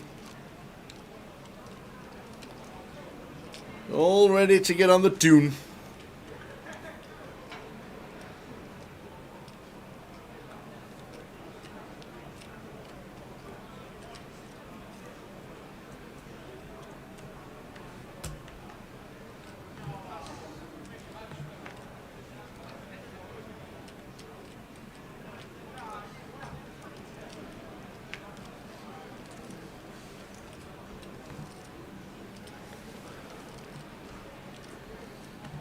10-9 for Manny. Counting out raising chips again. Oh no, we're just limping this time, just making it up. Calls out of the small with 10-9.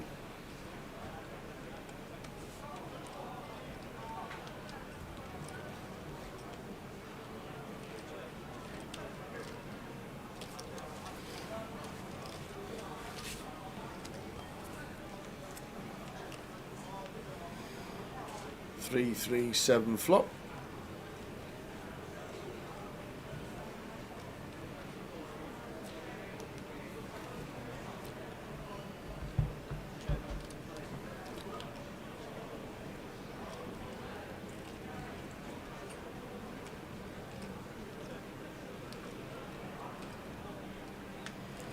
Ace of spades turn after it's checked on the flop.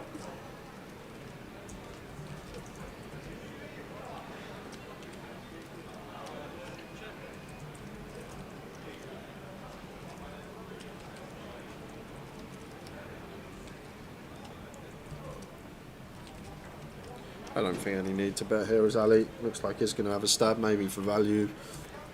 That king high on the ace side border blind and blind one that can hunt for showdown.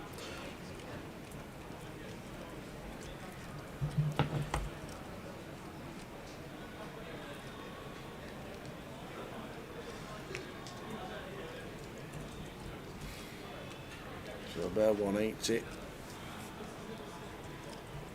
Can we see a call coming in? No, we can't. Money out of the way. Evening, Acevo. We've got a lot of Bradford lads watching. I thought he was from Bradford, was Manny, but you say he's from Manchester. Oh, it'll soon be samosa time.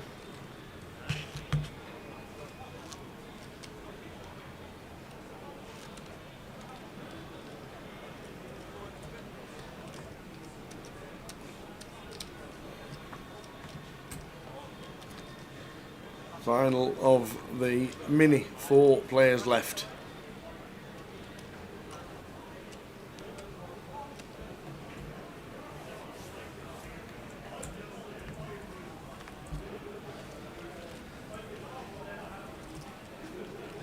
Alex down to 10 bigs.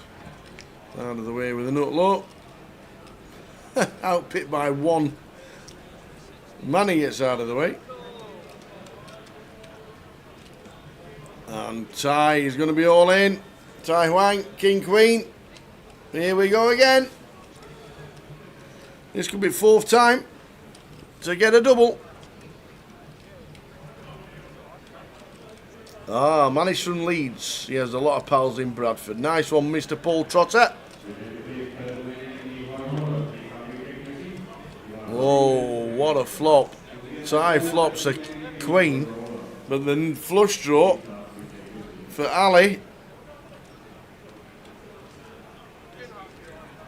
Oh, even more outs now. 9s and 7s to do it the hard way, or a heart to send Tai packing. It's a heart, and Tai Huang has been eliminated. What an effort. He put up a great effort. 3 double ups in the short stack, but finishing 4th for £11,100. Well done, Tai. Always good to watch him. Alex, just under 10 bigs, and then Mr. Ali and Manny got all the chips between them.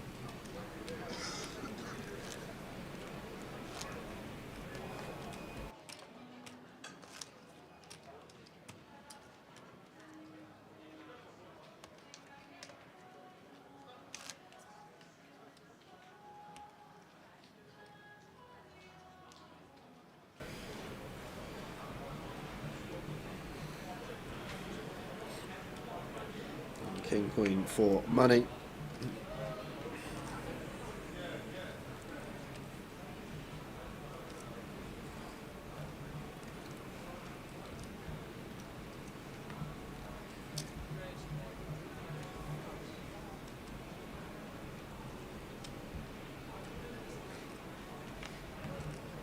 Cifo's in Madrid. Oh yeah, he's playing some kind of whatever he's playing, did he? He won a seat somewhere. So Madrid's 888. Random draw. Obviously. Obviously, random draw. The C4 won it. Is it the 888? What's the main event buying for the Madrid one? A C4. Good luck in Madrid. Speaking to Feraldo when he walked in today to play the high roller, and just had a quick chat and a catch up. Not seen him for a while, and he was just saying, and I was just saying, the calendar now you can literally pick a country. Not only the whole of UK has got poker everywhere, but you can literally just pick a country to play a game, and you can look and you'll find one. So many events on nowadays. Oh, here we go. We could be heads up. Oi, oi. Money calling the ace 10 as he should. Here we go, Alex. Whoever's rooting for Alex, you don't want to see the ace on the flop. Alex rivs it.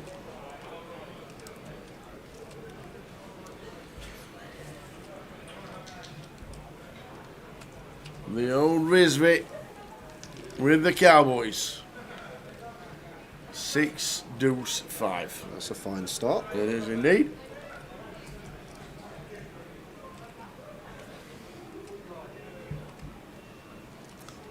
Eight on the turn. Needs to fade an ace. Needs to fade an ace. And does. Alex gets himself a much needed double to 2.7 milli with a big blind at 160.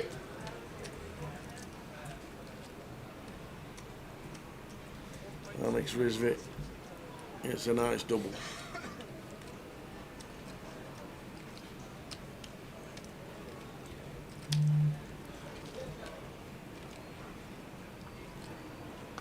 Stick the bluff into the table. Alex still in. Football over. No good. Uh-oh. All done. How's your team done on your league thing? 23 points this week. And you start with how many for the balls kicked? 24? 22. 22. Yeah, so. Well done. Good effort. But that's I think my average. No, I think like I've had 11 or 12 weeks now with under 30 points. It's hard to do. It is hard to do. I like how you joyfully say it. It's Well, hard to do, I isn't actually it? went on my league. It's not updated yet, but I had to click on the person below me, and that's the guy that's not playing. Like he's put his team, and he's not touched it all season. He's got Barco, who's in Spain, in his team. He's not touched it all season. He's now actually gone above me again. So I'm losing to someone that's not touched their team since August. Unbelievable. But that's how it goes. There's always next week. There's always Saturday. Tower's going to pick it up again for me. Yes. We'll let you choose my team. I might even wildcard this weekend and let you wildcard for me, Tower. I'm in it. I'll see who's playing who, and we'll get somebody. It's in. funny because everyone now in my league's over 1,000 points, and I'm just on 920 or something like that. Queen Jack opens to 320. I'm surprised Ali defends this three-way. I feel like three-way we just want to let it go. Got the collision factor as well, potential money to bust Alex, but what do I know? Ali flops best with 2 pair.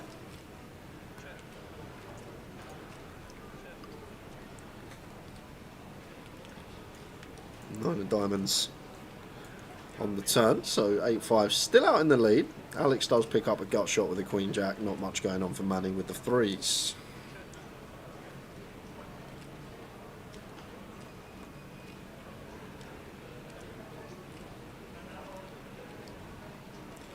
So going to be a little turn probe here into field. Probably going to be job done. Doubt Manny's going to stick around with 3s for another street.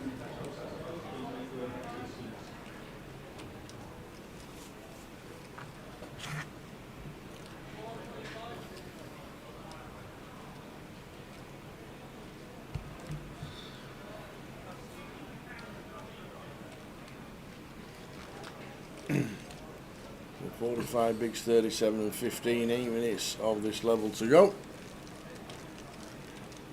And the blinds will be up to 200,000. A cup of tea? Yeah, that's a great show.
7997. Check mark was always with Alex. After that amazing flop, just gets better. And Mr. Ali is going to bet into him.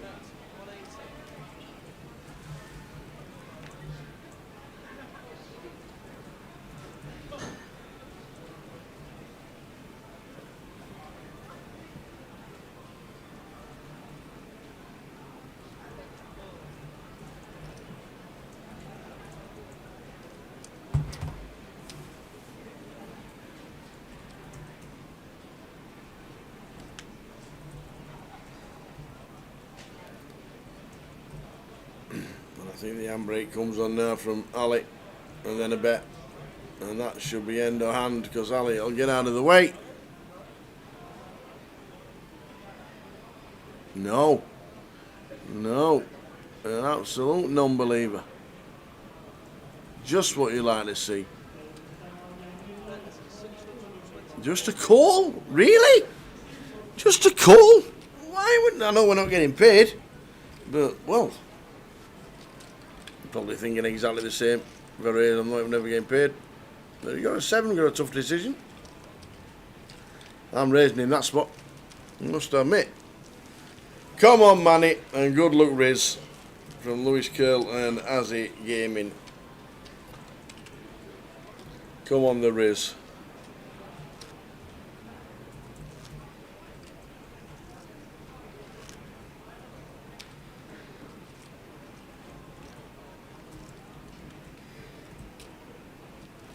Got plenty rooting for him online, that is for sure. Great to see you guys watching the live stream on that 20-minute delay. Don't forget, if you do know the guys, all we ask is no spoilers in any chat boxes. Thank you very much. Only a 20-minute delay. We work on the GUKPTs and the 888s and all things regarding Grosvenor Poker. That's all we ask. Because obviously a lot of guys out there don't know the players at the table, just want to watch the action. So Ali now chip leader, 40 bigs. This should be done next session, I reckon. Oh, here comes the tea, thank you very much. Curtis, we are going to deliver on Saturday. It's Towers treble for the next 3 years, Dennis. The next 3 years. It's there. The only reason we got it over the line to sign the 3-year contract was making sure that Towers treble was there for the next 3 years. And Jay, going to get the t-shirt out. I'm not on it this month, so you'll probably get a couple of up in January. That's true. No, I'm not on a dry January. Yeah, I'm not on it.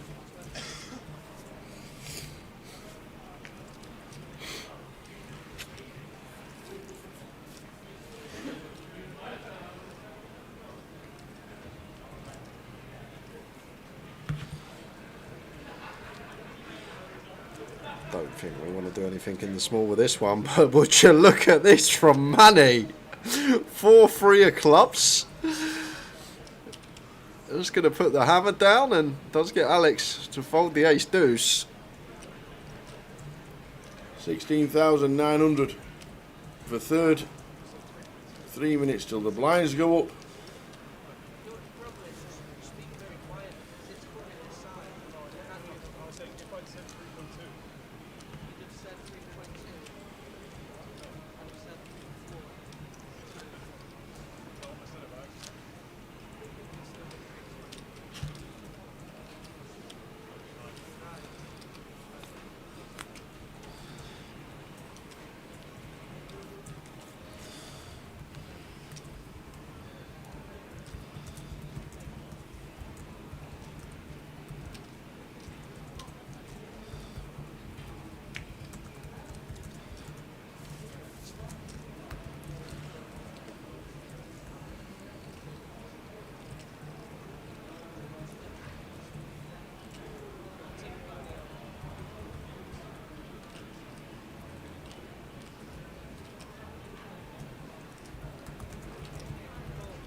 Eights for Alex.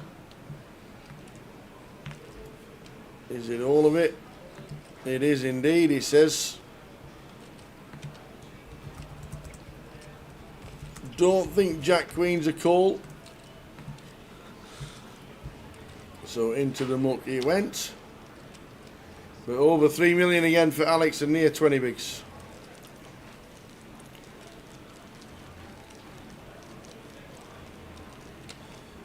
I'm going to go into the 200k level. This is the level I expected this to be done in. Still could be 30 minutes to lose 2 essentially. We got Alex sitting there with what will be 15 bigs when the blinds go up. But we did have 5 or 6 doubles. As it happens sometimes. Yeah, we've had a lot of double ups as well. And usually we come back level 27 for day 3. We come back level 24. Ah, we did, aye. So we're essentially 2 hours behind where we were last year.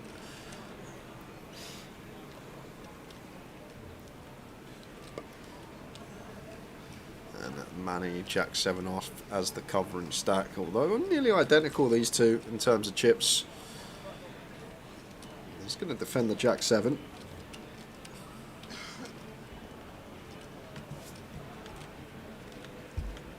Sees a 7 on the flop. Queen 4-7.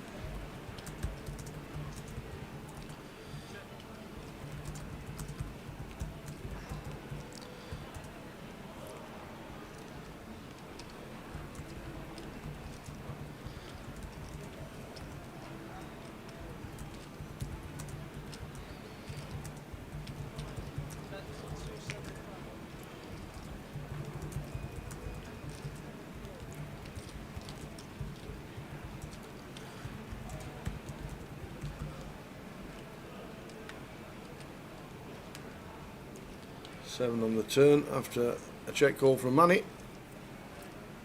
A check mark as well, as he delighted to see the 7 on the turn.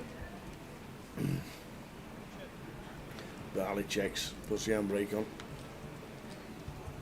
And decides that'll do for me. Manny's going to bet and that'll be end of hand. The game stack up really nicely to nearly 7 million.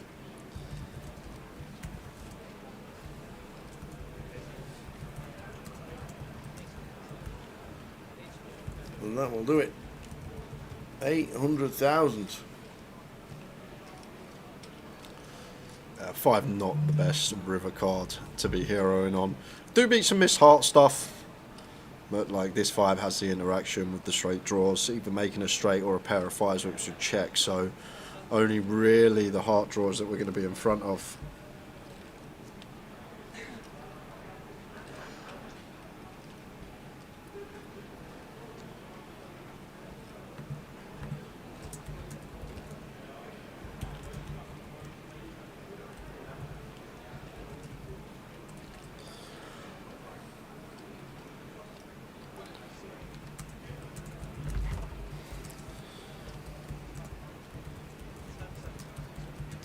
An ace, is the ace any good? Are we connected with any of that? Tough to call with just an ace. So blinds up to the 200,000 level. Blinds up to the 200k level.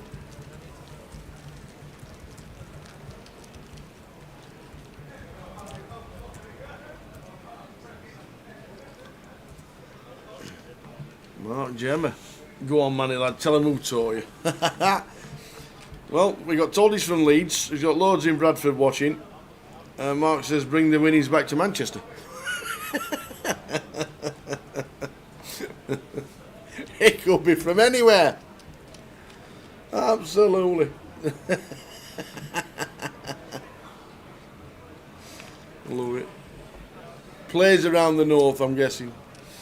Plays in Manchester, Bernow Road, plays in Leeds. Might even play at Huddersfield. They got a casino at Huddersfield? Yeah, they have. They run 25-50s there every now and again. Somewhere I've never been.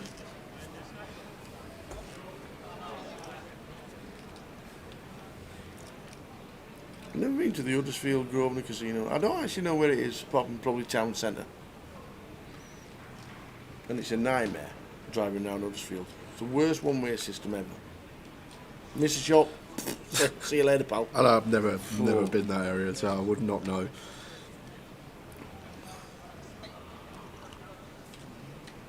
Raise and take for Manny.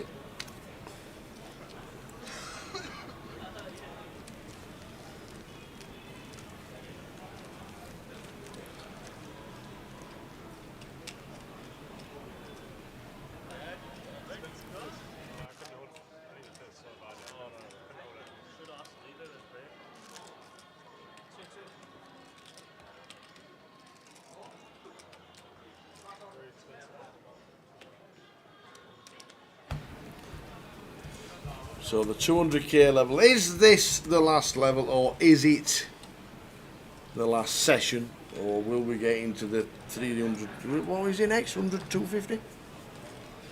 Good evening, Hat, says Mr. Joe Brooks. Is that the golfer? Oh no, Brooksy, yeah, that is the golfer. Is that the proper golfer? Can we have a round of golf, Brooksy? We can have a round Please. of golf. He has a nice.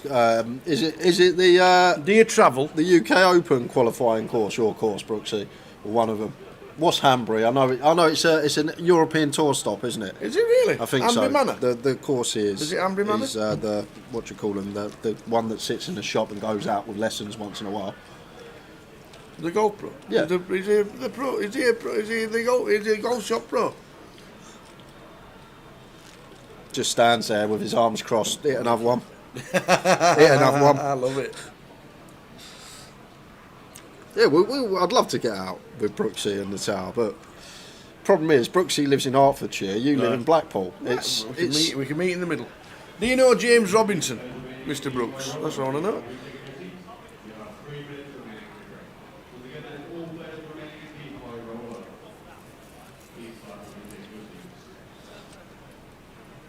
Ace Jack for Alex.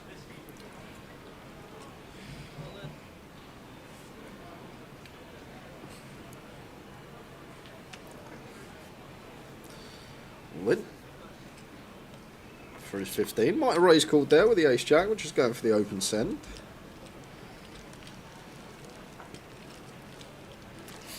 $18 bigs, Alex Risvit. I didn't know that, Danny Evans.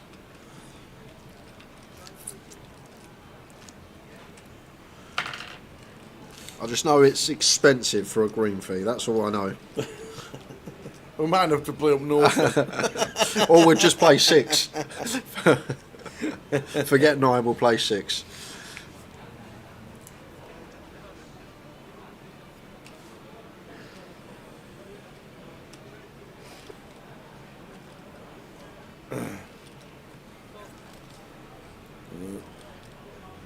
King 10 for Alex here. May choose to go all in for 15 bigs.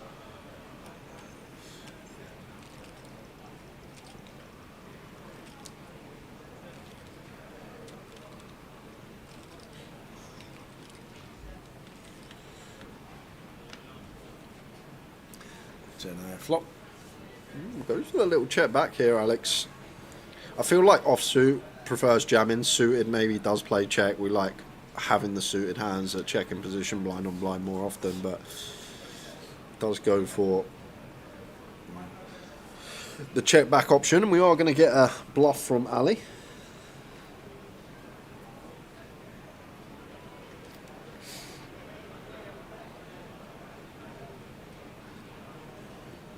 Can we ever just flat from Alex? Yeah. Alex should just call. I feel like here. That I'm never raising now that we get here because like not really protecting from overs. Ali should shove any ace, so there's not really much to protect from.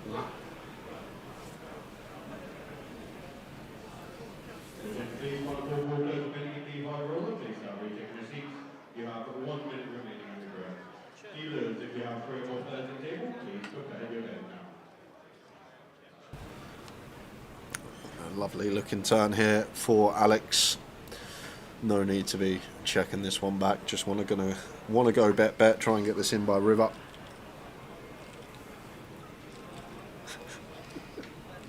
Check, bet, fold, and that'll do it. Yes, it will.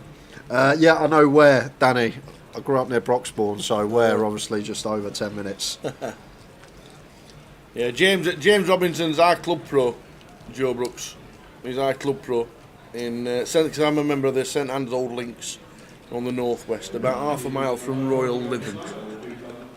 Expensive for a green fee, Jay. Geezer just puts the straddle on.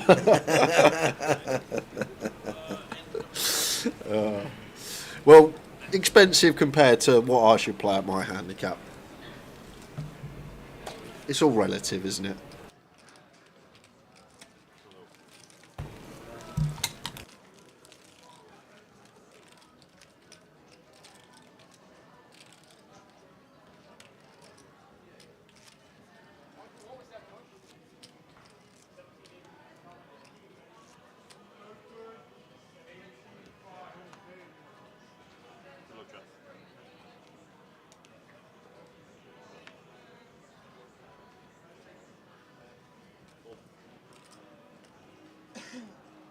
Blind and blind, 9-5 off for Alex. Out of the way.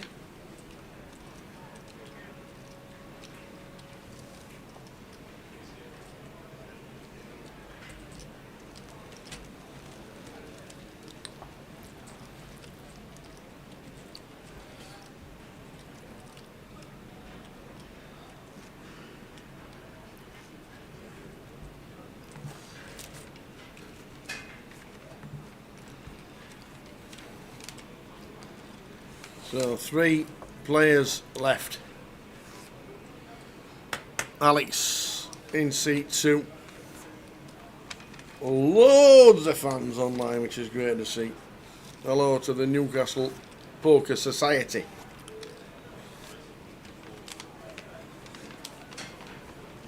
Opens here, King 7 suited, seems good. And Queen 8 off, fine to defend as covering stack as Mr. Ali in the big blind.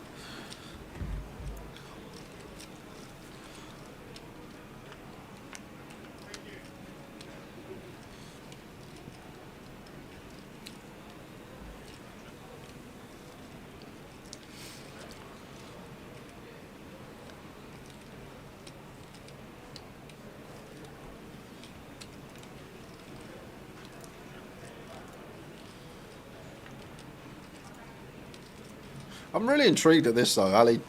Alex deciding to check this one back versus Ali. I feel like King 7 here just always wants to bet.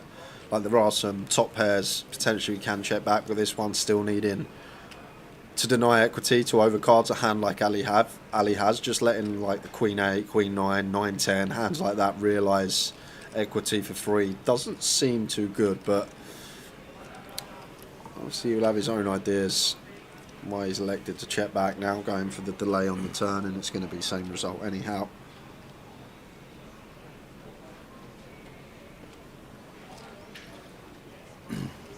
$34 bigs, 23 bigs, 20 bigs.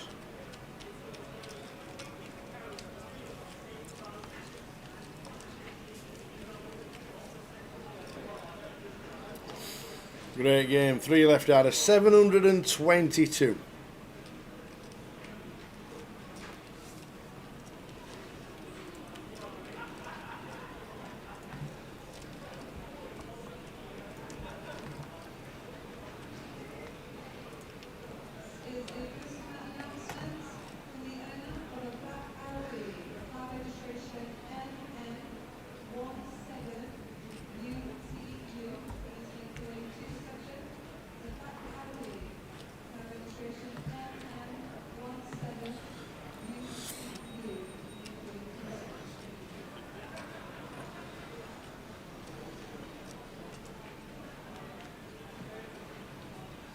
Queen Jack opens from Manny over to Alex in the big.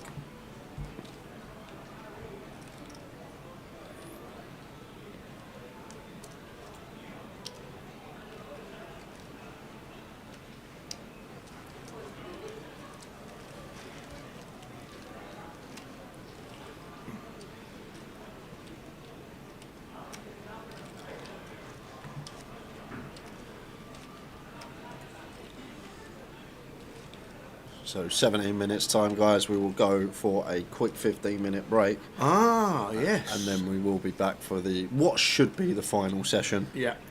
So coming back at 250k, 300k, 400k, we literally have to get to the $500,000 level, which we have done before. Less than 30 bigs in play, it has happened, but we had 20 bigs in 15, play? I think, 15 or 20 bigs. Yeah. Actually, I think it was 20. Average stack was 10 bigs. Heads That's up, right, wasn't yeah. it?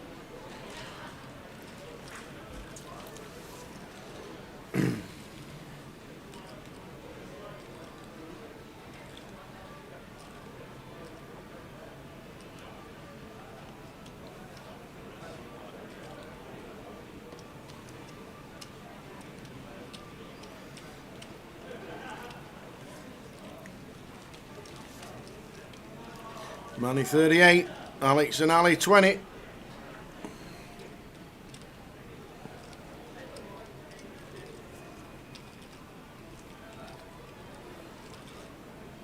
Hiya, Kirsch.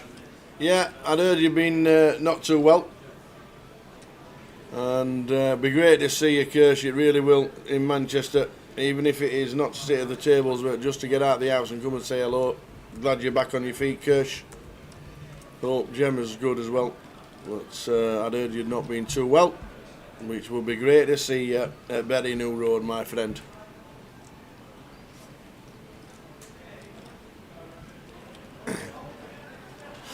If anybody can, the Kirsch can. The stars are aligning for Alex.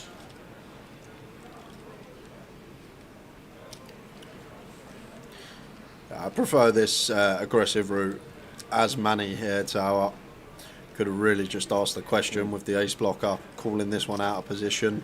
Not much playability, gives Ali a nice price in the big, sandwich between both. Feel like maybe one we could have taken a different avenue for. Now we get here. Ace high actually still best. King 9 here for Alex. May fancy continue here. Jack 10 board. Got the gut shot. Got the strongest range. Decides against. One thing I have noticed about Alex, hasn't been c-betting that much. Like his c-bet frequency seems very low. Like probably one of the lowest I've seen for recent memory. Like even when he had the King 7 check back, he's had a lot of check backs with top pair. He just seems like very small amount of hands that he's electing to c-bet. Back to the turn, because we got a flush draw for Ali now with the 8-4 of clubs, and Manny trying to take initiative with the A7. Ali, has he got some ideas here about repping a 5 from the big blind? Shouldn't be much 5x for Manny. Ace 5 suited, probably just wants to jam pre. Ace 5 off should fold, so no real 5x in the small blinds range, and Ali going to attack that for that reason. Probably thinks the best hand that Manny can have here is a jack. So just attacking when we have the 5x advantage from the big blind.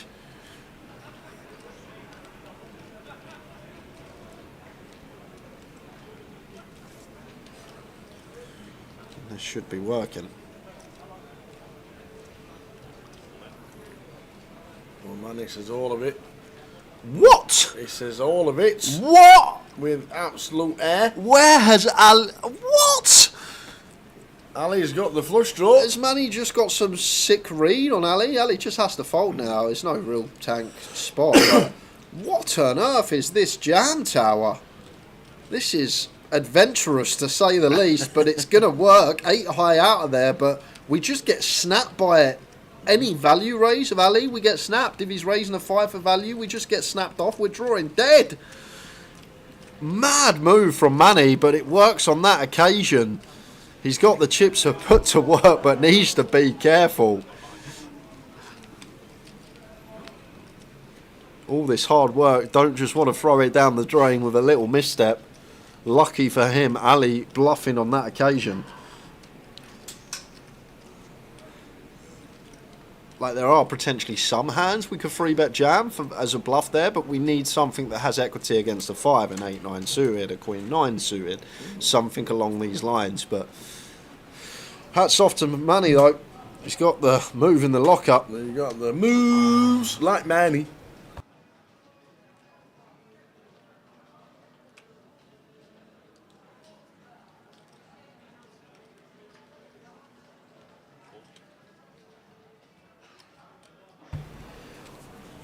Will we get to the end of this session and then a 15-minute break? Will we get there? Time will tell.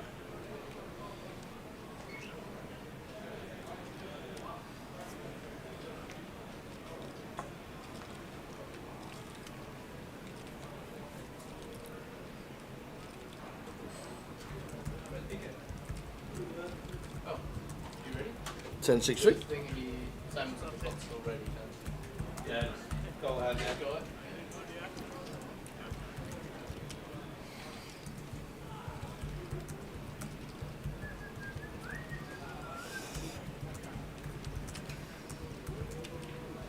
So Ali, 13 bigs. Alex, 16.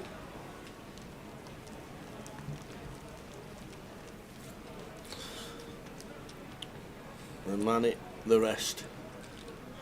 Can anybody stop the Manny? Yeah, that was some jam, I'll tell you that. I wasn't expecting the all-in. I'm going to see who's bagged in the high roller. That should be bagging very Has soon. that finished already? Yeah, it's usually No about way. half 10 it finishes, right? Right. No, they're still playing. Level 10. So we usually come back at 8k big blinds. We've got about hour and 20 left of that. Oh, okay.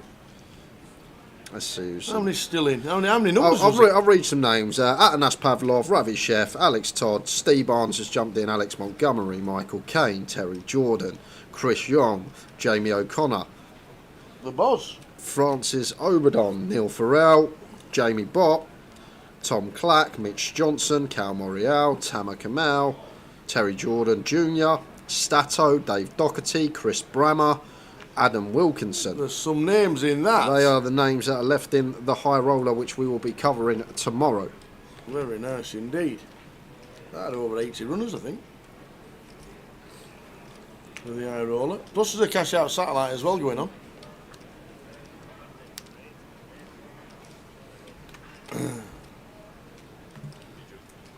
Hiya Zach, watching for the Newcastle Poker Society. We had Warwick on. What happens if we get a Warwick versus Newcastle comp on? I don't know. Get what, 10 of the best and get a 20 man sit and go ish comp. That'd be great. We had Warwick on the other day for okay. And now we've got a lot of the Newcastle Poker Society on. Yeah, going to be over 100, I reckon, tomorrow. Tower and the high roller, 88 in so far. So 88. that will get 20 plus buy-ins. Probably going to be top 3, I reckon, busiest we've ever had. Great start to the year for numbers.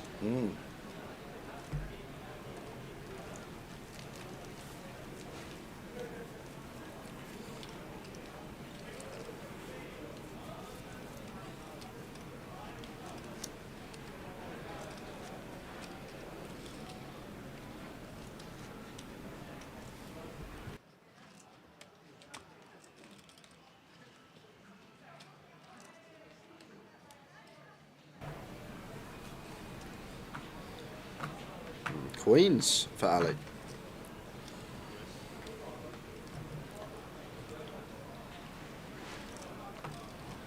And this could be problems. Big problems. So Alex with, what, 15? Has the jam.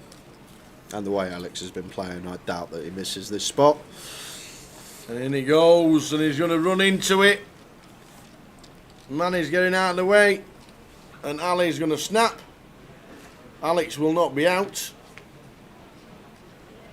And in they go. Whatever happens, we don't lose one. Sorry? Unless... What if a king comes, Tower? Yeah, but it's not. Just no? No, now I've said it. You've said it, so it's not happening. Now I've no? said it. Okay, everyone back a king to come in play. Now I've said it, I can't reverse. I'm sorry.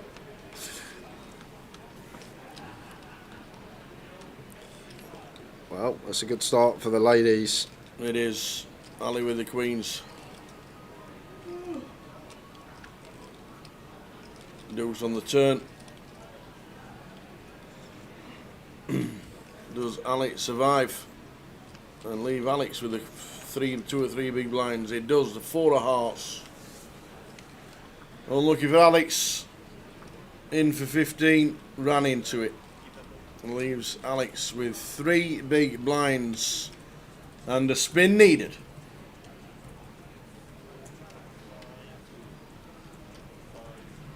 El Chapo need a spin. It's possible. We all know that.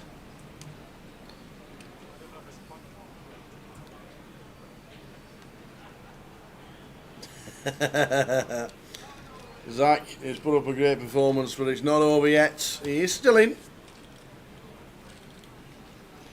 The Newcastle Poker Society. Where are you all watching? Are you all watching in the poker room in the university? Have they been watching the footy and then they've got the poker on at the same time? It'll be a good night out. Only thing is, they wouldn't have Alex because he's in Coventry and they're all in Newcastle, so they wouldn't really be able to celebrate with him, would they? No. They might just send him something over for the bar. Oh, yeah. You know, just transfer a bit on Rev. I'm sorry, what? sorry, what? On Rev? Yeah. When was you 20 years old? About 40 years ago.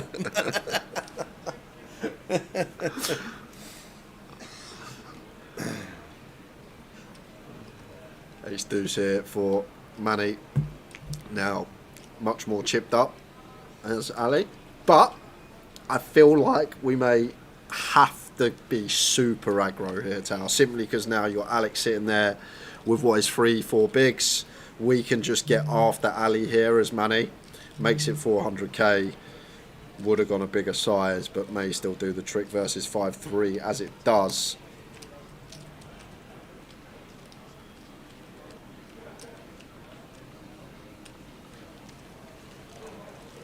So less than 5 minutes to go. Will these 3 bigs go in the middle before the break?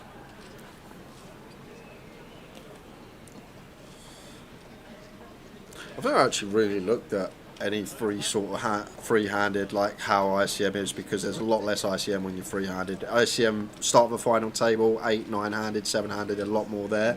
But when you're free-handed, it does reduce. But like logically, I think that Manny just gets to go after Ali whenever he opens, regardless of holding. Maybe a few select hands that we fold, but that's what my head's saying. Could be wrong. But I feel like Manny just gets to be relentless in this given scenario when we've got Alex sat there with 3 bigs. And we are chip leader. So it does raise. Very standard raise to 4. Ali get out of the way. Oh no. And then they go. So we're going 3-way. Yeah, Ali's probably 8-3 I'm not too sure about, but Alex has live cards. He's all in for his 400k.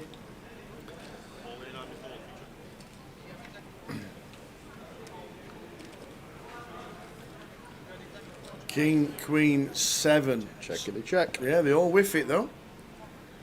We're still live with the 4 and a deuce. Now, not anymore. We now we've got need heart. it. It's a good time for It us. is. We've It got a gives us- heart draw and a 4. Gives us additional outs. It's a 6, so we're going to lose Alex Resvit. And he stands up, he bashes the wall and the ceiling and the top of the rig. Yeah, great run from Alex. Well played, Alex. Coming as chip leader today, but takes home 3rd place prize for £16,900. Just 10 minutes break, guys, to get the stacks in place, ready for heads up. We will be back in 10 minutes with a heads up action, crowning a champion. See you soon. Matt's having it again. He's having a great one again today, like the leads, and he's well up there. There's a few like Cal is probably going to be in it, and if you ask me in 10 years' time the way he's going, but obviously he's done really well the last few years. You know, as a few, there's a few older ones, maybe like Simon Deadman, Trigg, you know, we could put in there. Absolutely. They're all really, really tough to pick from, but yeah. Do you know what happened 16 years ago? 16 years ago. You posted a picture on the Endon mob. Oh yeah. Can we have it changed? That was about 3 weeks. That was about 3 weeks ago. That's 3 weeks ago. That one. We say it to loads and loads of people. Once the picture's on, nobody ever changes it. It's I mean, I didn't put the picture on, but yeah, somebody put it on. But yeah, there was a bit fresher face that one. Yeah. There's a lot of people like that. Let me tell you, there are a lot of people. I mean, I like do that. have a bit of resemblance. I've seen some of them. You can't even recognise who they are. I'm thinking, Poker, it's been good to you. Yep. You're still loving the game. Yep. We have a charity night in Teesside on the Christmas week. Yep. What does that mean to you, and especially with your charities as well that you do? Because you do a lot for charity. Yeah, I'm a trustee of a local charity at Teesside. We help kids with neurological conditions. The charity is called Remembering Rebecca, and we provide equipment, respite breaks. There's a sibling project where we send the siblings of the families on trips. Brilliant, all voluntary run. There's not everything that comes in goes out. We decided to have the charity night for one. John Law was really great lad, really great lad up there, and we just carried it on. And then probably 5 or 6 years ago, when I got involved with the charity, they moved over to us, and we've had a great night. A fantastic night, you know. Absolutely. Singing, dancing, playing poker. What more can you ask for? Singing, dancing for, raising a few quid. Raising money for charity. But that's how I got into charity in the first place. I just got invited to an event, and we went out with a few old school friends who we hadn't seen for quite a long time. It was like 4 couples. We all got together. We had a great night, a few drinks, dances. Went out afterwards. Yeah. Afterwards, we all say we need to do it more often, and then we'd raise 15 grand on the night. And I was saying, like, what more could you ask for? So, we just started like following the other events. You have like the 80s night, a race night, you know, and been really loved and enjoyed every minute of that since. Really. Every credit for it, and it is great to be a part of it as well. So well done to you. If you stay fit and healthy, which you're looking pretty good to be fair. Right. What's the future? Carry on playing poker. Yeah, loving it. Yeah, playing. I mean, fit and healthy. I'm doing the Great North Run again this year. So half marathon at Newcastle in September. Watch it. Yep.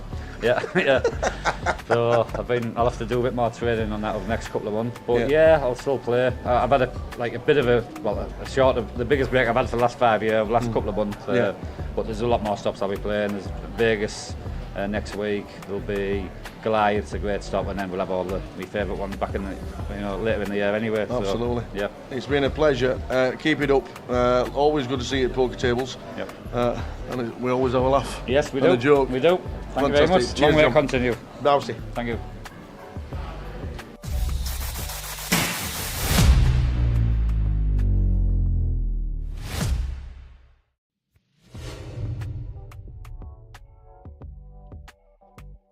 So, sat with Jamie Nixon. Right. Nice to have you sat here for 10 minutes.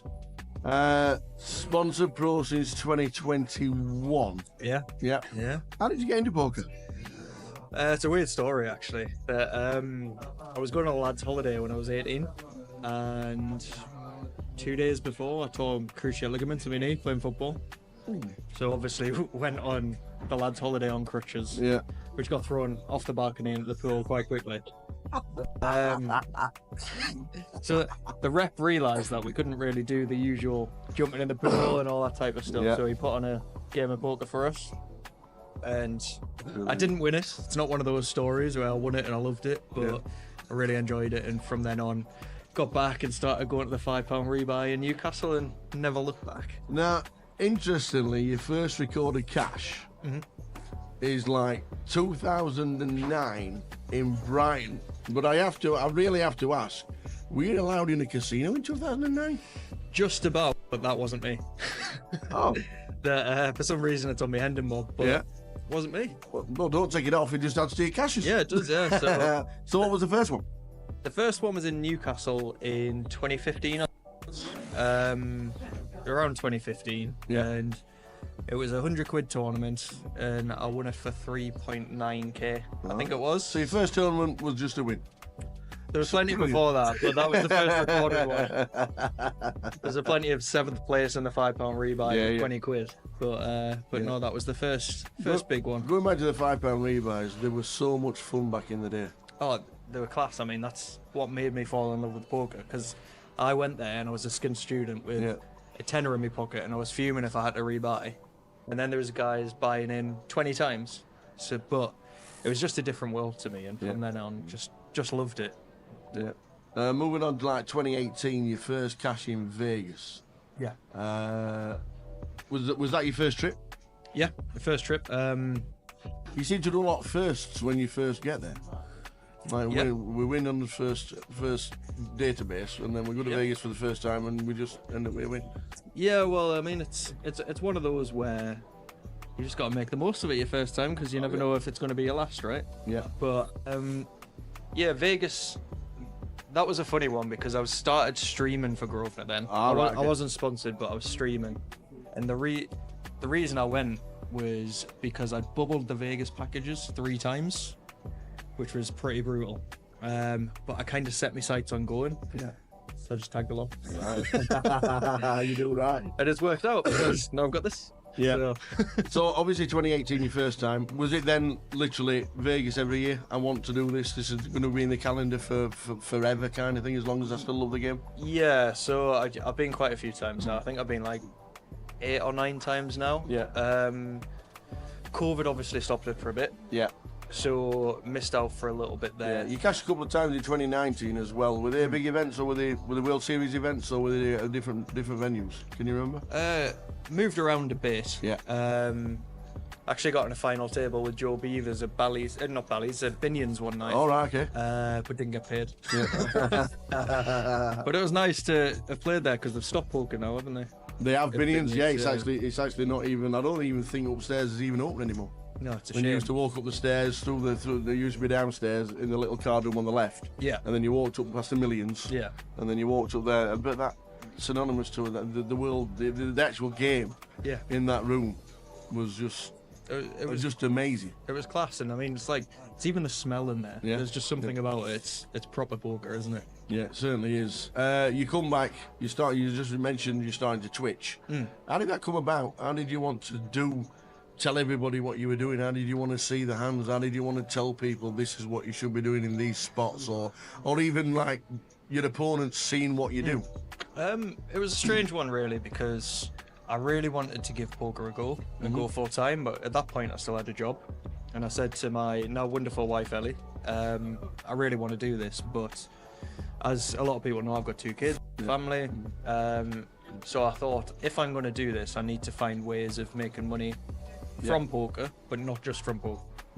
So I realised that the majority of sponsorships and the majority of money in poker outside of just playing was coming from creating content. Yeah. So I decided that I was going to start doing that, and got in touch with Grosvenor, because I realised they didn't have a streamer at the time. Yeah.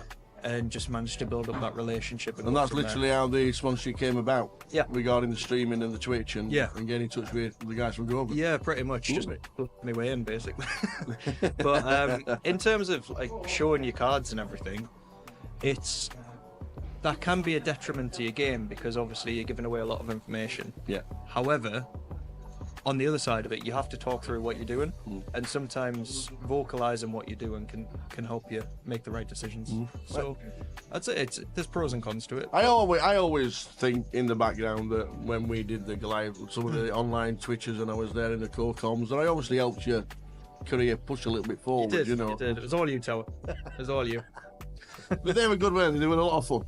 Yeah. Obviously lockdown was like tough for a lot of people. Yeah. So doing the comms with you and having a laugh and doing what it was and just watching your game, I actually loved it. I thought it was great fun. Yeah, it was. It was kind of like playing live without playing live. It was like having the banter at the table. Yeah. Without actually being at a table. So yeah, it was great. Yeah. 2021 WPT, the high roller. Yeah. Nice cash. Which one? The the 33 online. Oh yeah, okay, which was the 5k. The 5k. Can you run us through the online one? Yeah, so that one was weird because I was actually streaming on Twitch at the same time. Ooh. But this was at a time I don't know if I'm allowed to say this, but this was at a time I was only allowed to stream Grosvenor games. Yeah. So I was streaming my home game, which was on a Tuesday, £11 home game, and I was on the final table of that. Off screen, I was on final table of the 5k. There's Dom Beachy, Sam Greenwood, and Tim Adams, 400. Wow. So I was getting really excited about the home game on stream at the same time as being 400 and 5k, which was pretty funny. Wow. But how do you keep it calm? Just dead inside, Tower. Just dead inside. Finishing third. Yeah. Obviously, we all want the win. Were you upset, or did it take a bit of time to think, that's a great score, by the way? Yeah, I mean, the only reason I played it was because I saw some satellites overlaying to that event, so I ended up getting into that event for $55. Oh, wow. So I couldn't be too disappointed. It was $55 into third.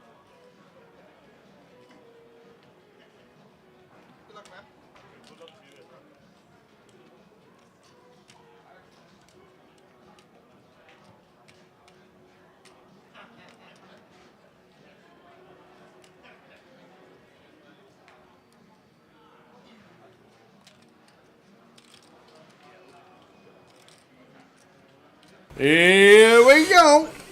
Heads up battle. Manny on the left, Ali on the right.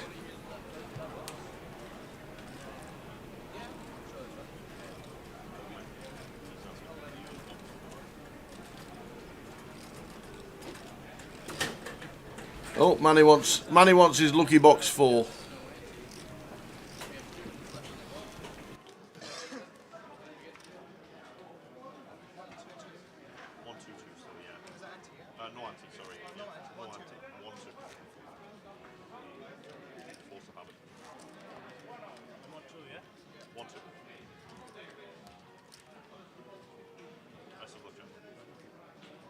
So manager said, can I have my lucky box 4 back, please?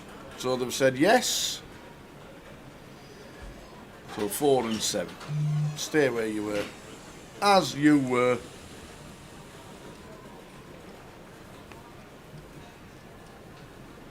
Ali Abdul Zara in seat number 7. Manny Mahmood in seat number 4. Heads up for the title of the minute.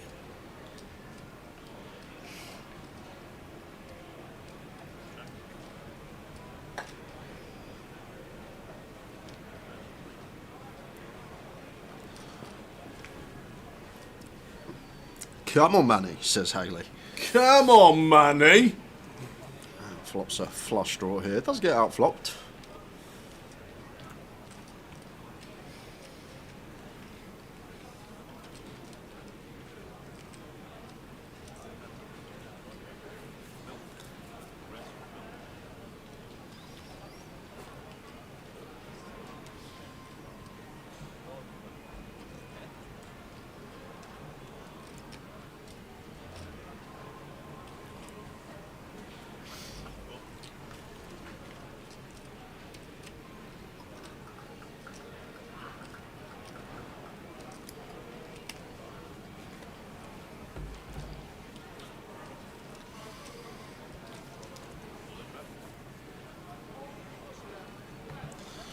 Just gonna send it into the middle with the flush draw.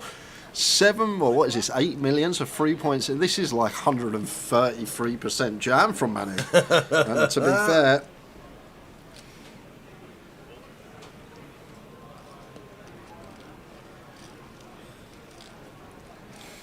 so 31,150 and 23,200 no chops. Well done to Alex Rizvit. Entertained us, played well. Got a lot of support in the chat from the Newcastle Poker Society.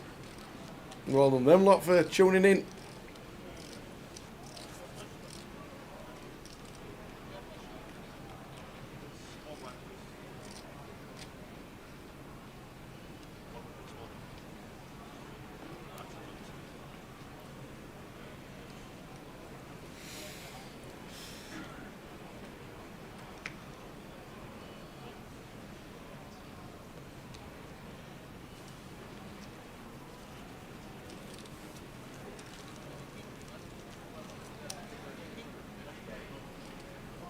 So 50 bigs for Manny and Ali.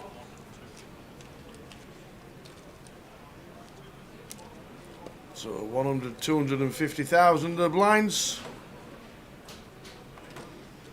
As he just had one hand to play at the last level.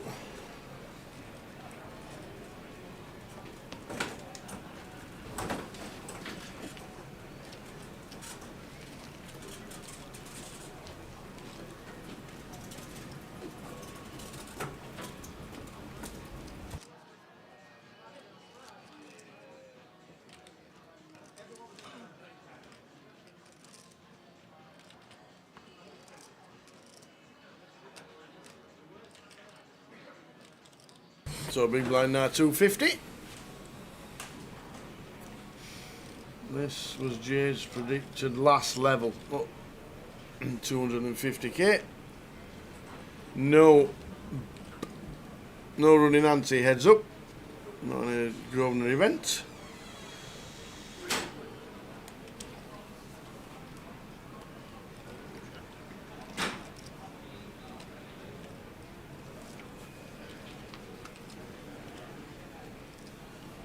Nine, 9, 10 flop. They got off for both. Ali actually in front with a jack high. Nice one to potentially stab for Manny. Can fold out some queen high, king high, even some like jack deuce, jack three suited.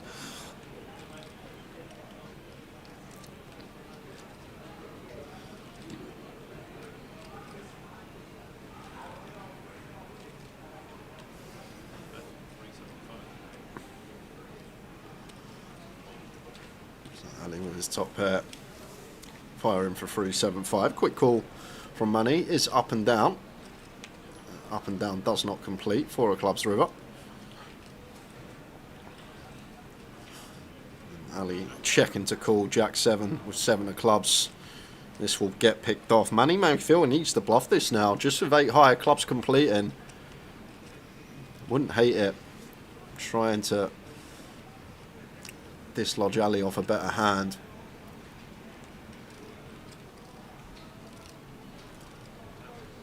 And does go for the bluff, and Ali knew he was checking to call. It's a bit back. Closes that gap. It is indeed 9.7 to 5.7, or 39 bigs to 23.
Come on, Manny, take it down. All rooting for Manny. Ali's got some love as well.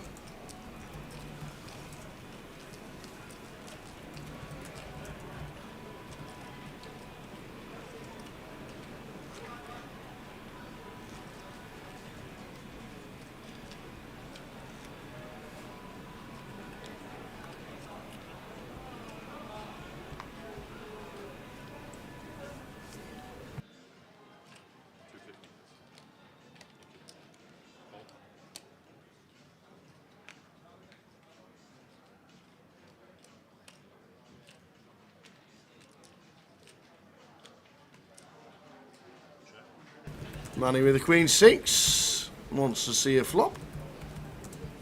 Gets a free chance as Ali just makes it up with 6-5.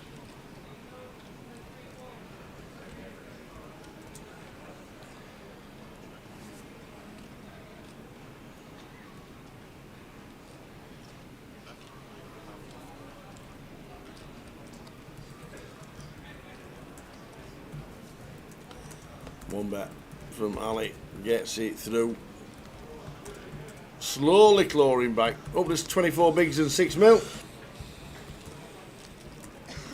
How are we doing, Stuart? Stuart watching on YouTube.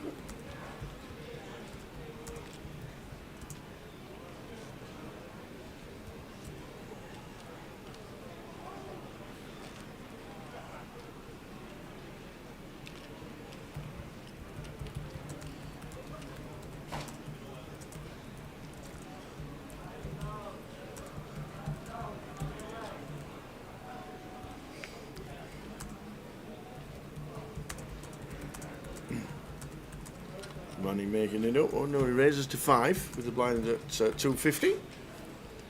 Ali should make the call with a suited Dolly Parton.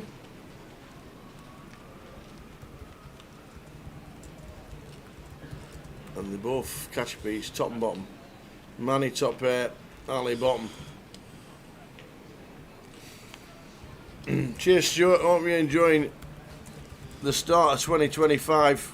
The opener was cracking with 901 runners, and now the minis had 772. 2 cracking comps to start the year. We've got the high roller tomorrow. We'll look forward to that one. Plenty of numbers in that. That'll get well over 100 runners.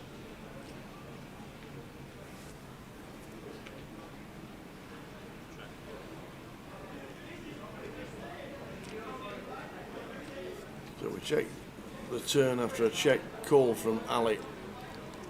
With bottom pair on the flop. Comes 4 spades. The 3 of spades does actually play for Manny. Now is it always a call with a flush even though you've got the 3 of spades? Yeah, flick it in, he says. A snap call with the 3 of spades. Very nice indeed. Ali down to 4.3 and 17 big blinds.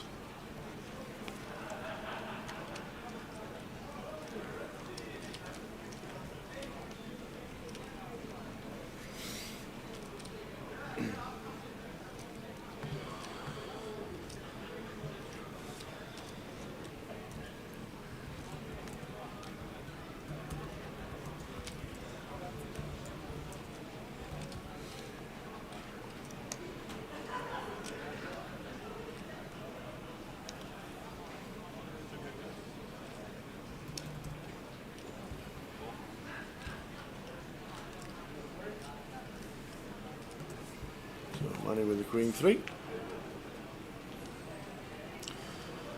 One he may get aggro with. To be fair, we're 16 effective. Yeah. I'm just going to check and see 3. Little 6-2. The suited. Little suited 3 gappers. Got pair versus pair. Blind on blind. Should see some action, but both going for the check.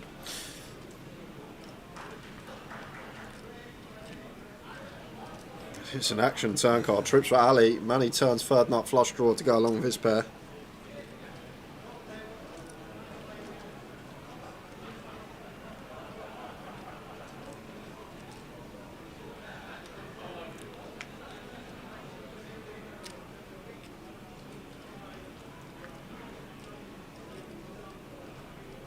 And a 3 on the river. Ali with a check mark. House over house.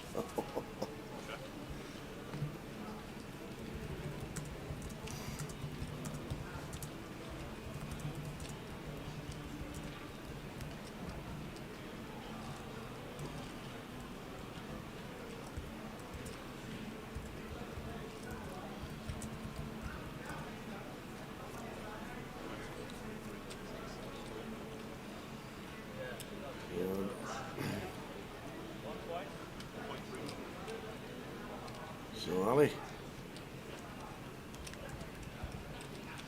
with the bet and the call. Manny relinquishing a few more chips, and Ali Abdul Zara has got his back up to 25 bigs with 62 bigs in play.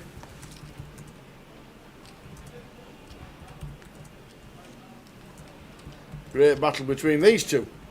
No chops in the money. Great to play it out till the end.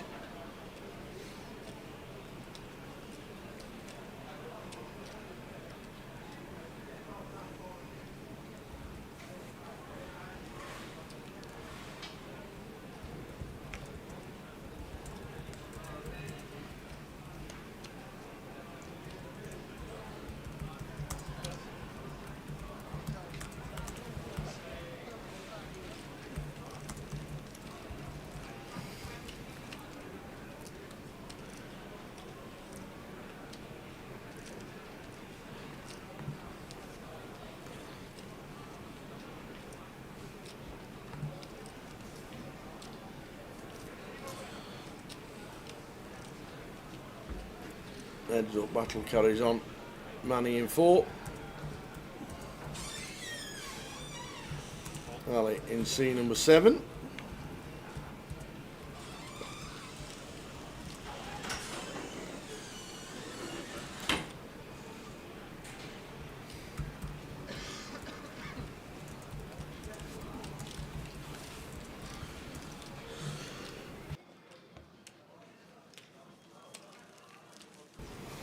$31,150 up top.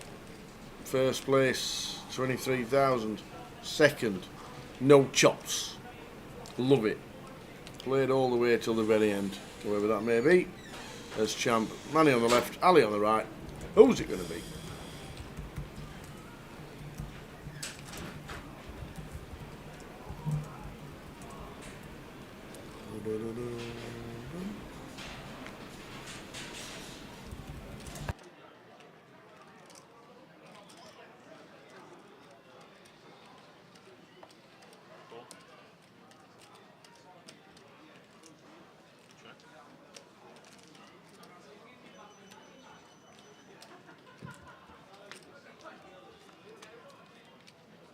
Ace 7 for Manny. Flopping a 7.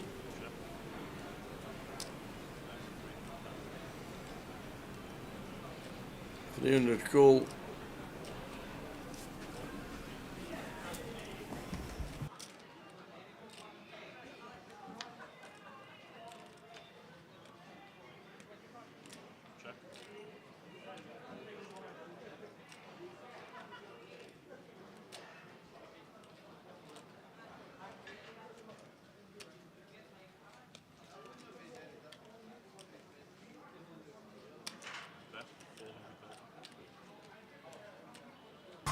Better 400,000 from Manny with the ace 7 and 2 pair.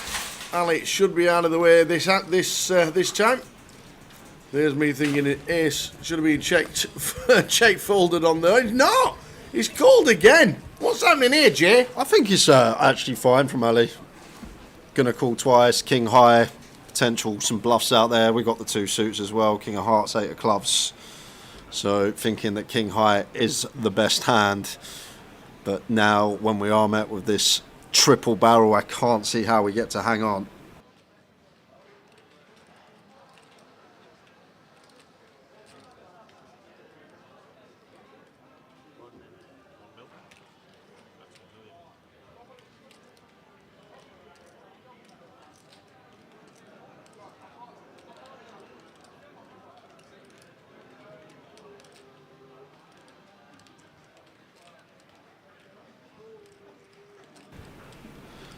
He's having a good old think up here, is Ali. The other thing you don't really know is if Ali's... Whoa, he has picked it off.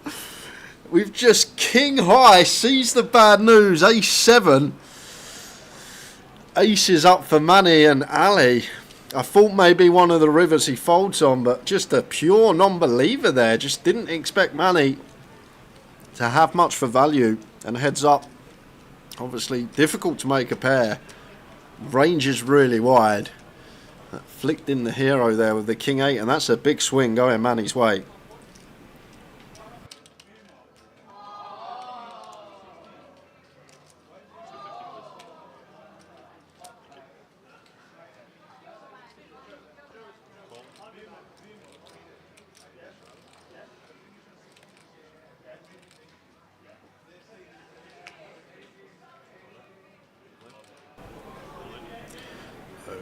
Ali now the king.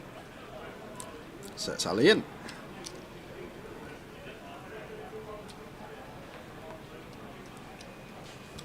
And I will have a look for you now, Roy. See if Keith is still in the turbo for you. You can always check the app. The app's a pretty way to go. The Grosvenor Poker Live app. Great bit of kit.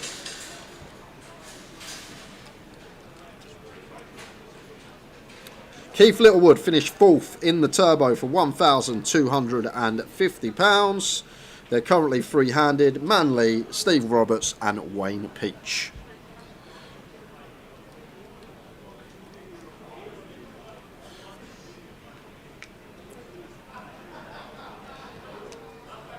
And that's a walk.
So is Mr. Ali going to be able to swing this back around? 3-1 chip lead for Manny at the moment. To be fair, he has navigated this final table well. Tough old cookie and Mr. Ali to get through. Mr. Ali. Anyway, What was that? It's needing tea, but I've only got water. That's the problem. I drunk a lot of water today. Don't know why. 250 big blind.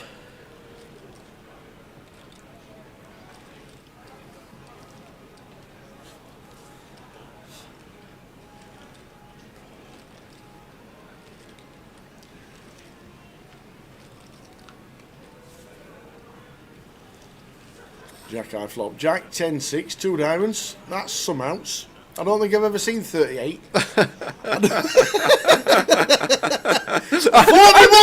Hey, 41 ounce, baby! Hold on a sec. What has he got a brick? So there's 3 cards. Can you find the 3 cards, Tower? King 2, King 4. Well, he could. Well, it's 3 deuces. That's all Ali can hit. Twos. The 3 deuces. The 3 twos in the deck.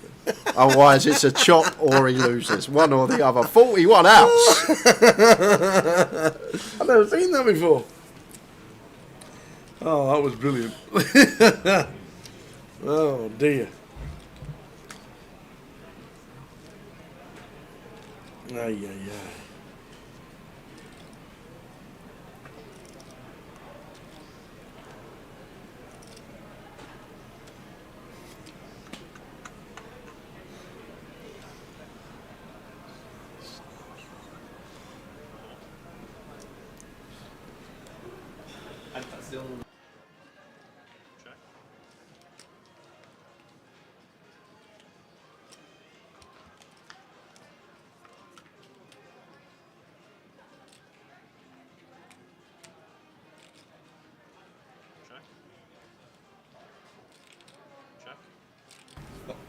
Last knockings indeed, Gary McGaffney.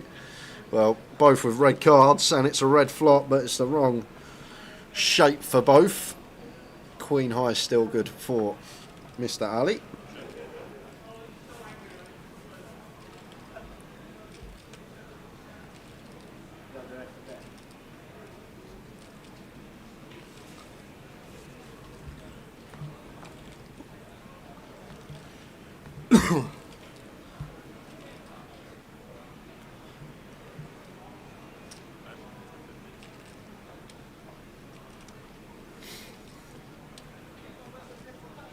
Green 10 of diamonds for Mr. Ali.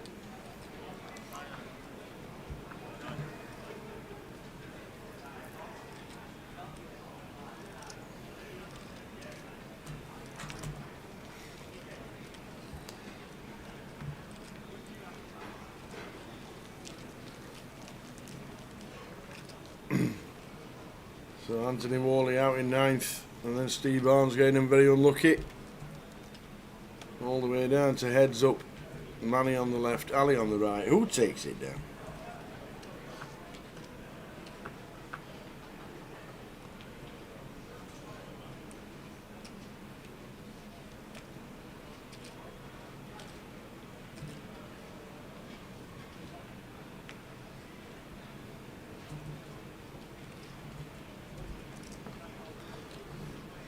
In 10.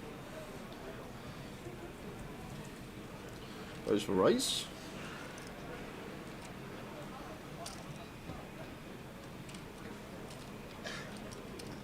Gets it through.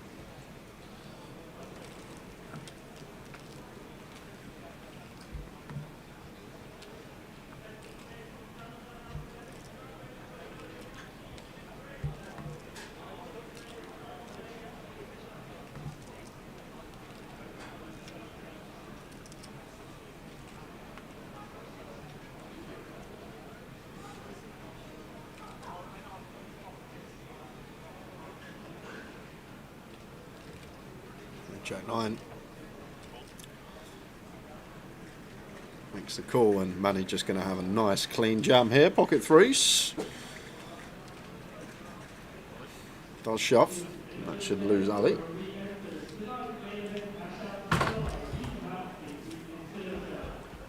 So 49 bigs to 13. 12 mil to 3 mil. Yeah, shout out to Manny as well. Is it still there?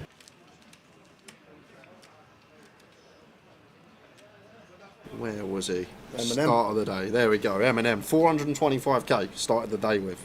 And you think Alex Rizvi finished third, 3.2 milli. So literally come in today with 10 big blinds, did Manny. And has been on the spin. Spin. But to be fair, since he's had this chip lead, he has held it.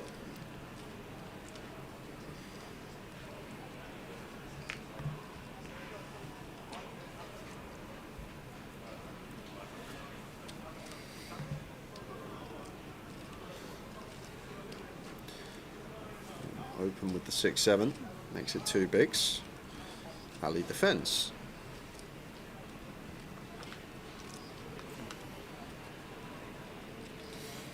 Ten high flop, 10-5 deuce, rainbow. Whiffs both. No real draws for both. Come on, Manny on the left. Cheers, Paul.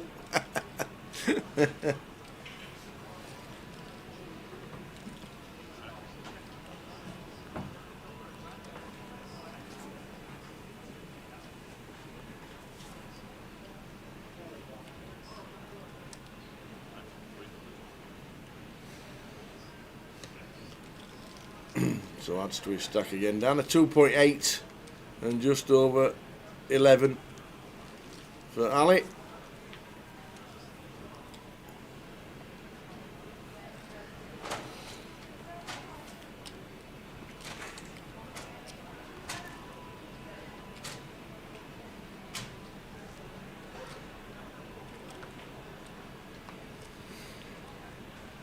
So heads up battle 4 and 7.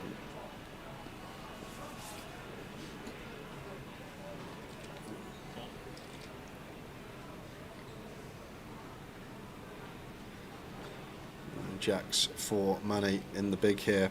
Can we flat? I'd like to see a flat. How about check tower? Oh yeah, sorry, he's in the big blind. Oh, my bad. Oh, it's a minute. Yeah. 6. Would have loved to have seen a check there from Manny. Yeah, my bad. He was looking at the big blind. Like, we had a similar spot earlier. Ali just shoves a lot of the hands or raise calls, the hands that we're flipping against. He's just always got 1 overcard or 2 undercards in this spot. So when we check, we just keep hands with diminished equity in. And then the times Ali catches one of his pairs, a 9 or a 6 there, potentially it's tournament over. Did go for the raise up. Does get the 9-6 out of there.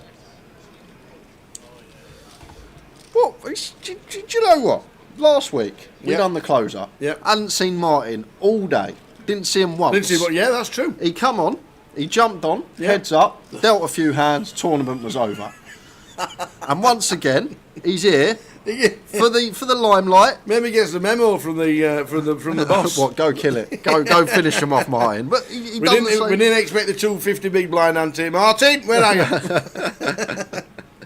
But I remember last week, the opener, he rocked up. I hadn't seen him all day. That's true. Heads up, dealt a couple of hands. Yeah. Tournament was over. We didn't even know he was here.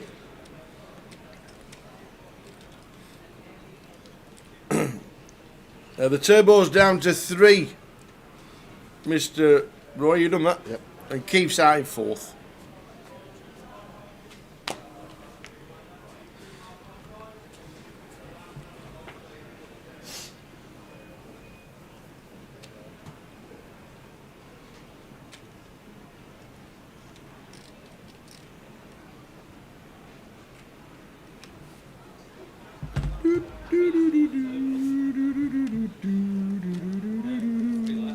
$53. Plays 9.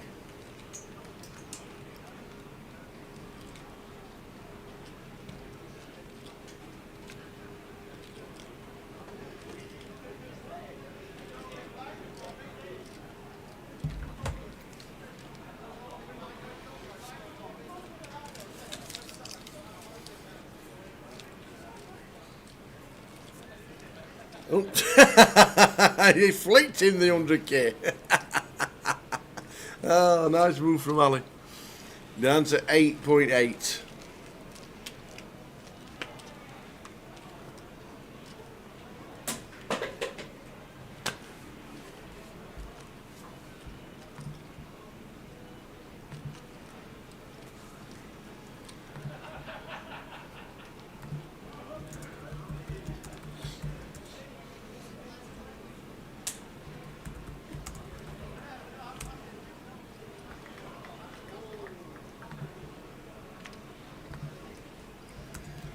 Manny with a 10-6 does exactly the same.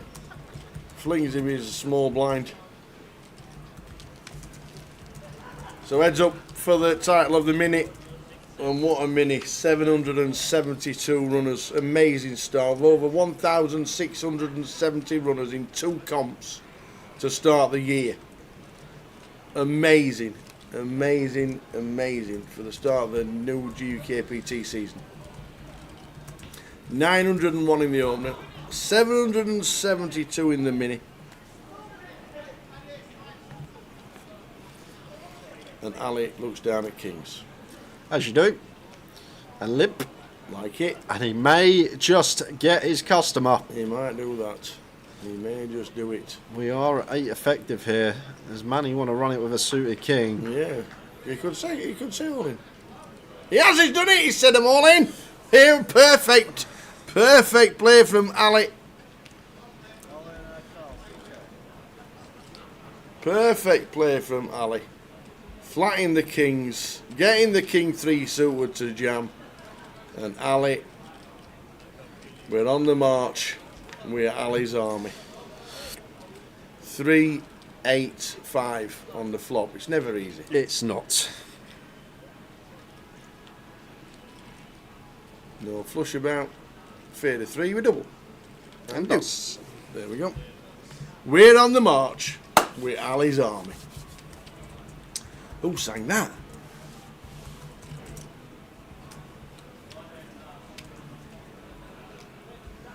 We're on the march with Ali's army. Yeah. We're all going to the Argentines. The big stack always wins online. Not this time, Owen. No, that's it. That's the difference. Is that the difference between live and online? The big stack would have closed it out and they'd been game over. Move on to the next.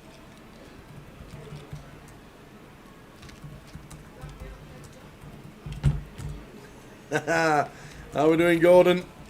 Indeed. I think it was 1978, wasn't it? I had a dream.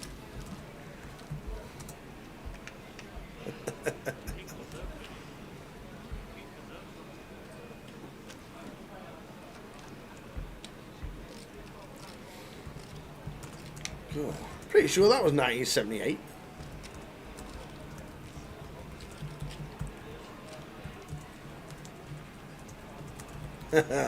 Gary's agreeing with Owen Nelson, 100% true, he says.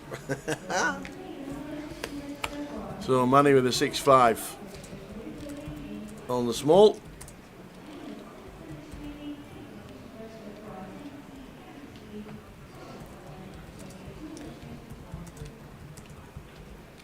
Raising it up, and the 5-3 gets out of the way. £23,200 for second.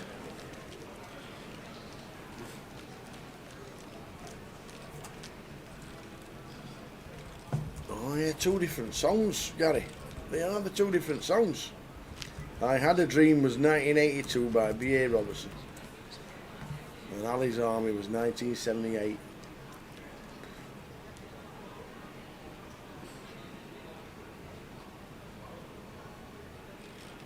What about Aussie's Army? When was that? 82, I think, when they came over. Aussie's Dream. I think that was 82. It's Tottenham Hotspur's FA Cup final. Right. Knows his stuff, this man. Queen 4 suited for Ali. Shoves on the button here. Suited king. Yeah, real toughie for Manny. He's going to call though.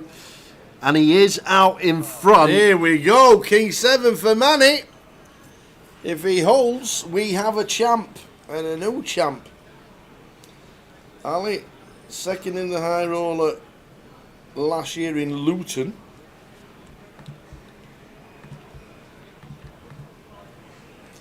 Well, there's a flush draw. Wow, so look at this. How can this go wrong for Manny? Robs him of the diamond draw. The 8s. We need a queen or a 4. That is not a to diamond. Carry on. And it's not, it's a Jack of Hearts, so we have a new champion in the house. There's old Manny. Chuffed as well. Love to see that. We doing interviews for the mini? Yeah, we'll have a wander out. We'll have a wander out and go see the champ. Let's Okay. go and see the champion. But yes, we'll get ourselves out. Big handshake. What a final table. What a good laugh, and we really enjoyed that. We've got a new champion in the house. Manny. Tao's on his way for the interview and the trophy presentation. Third stream of the festival for us. First of the week though, we are back tomorrow for the high roller. We'll come back to the booth after the interviews anyway, as we always do, and I'll close up shop with the tower. But the man of the moment is Manny, £31,150, 772 players in the field, whittled down to that one man. Huge payday for him, great payday as well for a £220 comp. Commiserations to Mr. Ali, seen him on countless final tables the last 12 months. I'm sure that won't be his last final table this year. But it's looking great, guys. The way that it is started in 2025, leg 1, you just look at the turnouts. The opener, nearly 1,000 runners. The mini, over 700 runners. The high roller's going to smash the 100 mark come day 2 buy-ins tomorrow. So players turning up from all walks of the UK and creating these fantastic prize pools, creating unbelievable first place finishes, and it's Manny that is taking the lion's share home today. But big thank you to everyone that's tuned in throughout. It's been a great watch. We'll have more streams coming up across the next 4 days. We're just waiting for the tower. What does he do? Where does he go? We're literally there to the left of the feature table. He wanders out. He must chat to a few people. But it looks like we're nearly set and ready. I'm not sure if we are grabbing Mr. Ali, but I'm pretty confident that we will be grabbing Manny for his interview and the presentation of the trophy. The tower is there, set and ready. Do we have our champion ready? Yes, we do. Let's head down to the floor, guys, for the trophy presentation and the interview. Oh man, right. Yeah. You've got to You've got to tell me. We've got people from Bradford in there. We've got people from Leeds. We've got people from Manchester. Where are you actually from? Bradford, yeah. You're from Bradford? Bradford. I play usually in Leeds, but Bradford, yeah. You play Berry New Road as well? Yeah, mostly Berry New Road and Leeds, yeah. And Westgate. a lot of people say cash, but so you can play tournaments, can't you? No, I don't play cash. No cash? I don't play cash. Well, there's a bit of information yeah. coming in saying, you guys aren't there. Stop giving me wrong information. What a game. You got the chips. Yeah. You took over from Ali, and you took, and you obviously you got the guy into your right. What a game!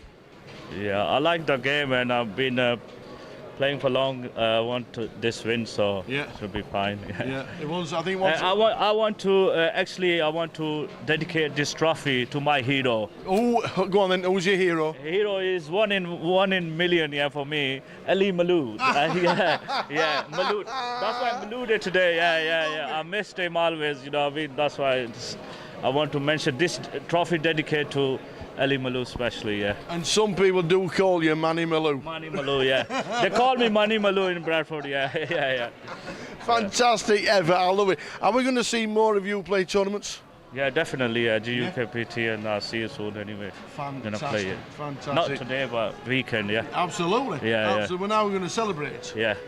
I'm going to celebrate tonight. Well, you can celebrate with a trophy, because we're just going to get the trophy handed down. Ladies and gentlemen, a round of applause for the mini main winner, Mr. Manny Malou. Can you call me Manny Malou? Come here. Of course we can. Well done, son. Yeah.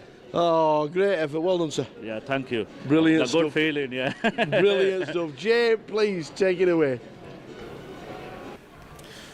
There we are, guys. Nice little interview, short and sweet with Manny. He seems chuffed, though. I love it when you see someone, you can just see the elation on their face from scooping a trophy, and it's a special feeling it is when you win a poker tournament, especially one of this magnitude. You've no idea how far it's to walk that. I tell you, You need to. Do you know what? I need to buy you a Segway. You can come in on your little Segway.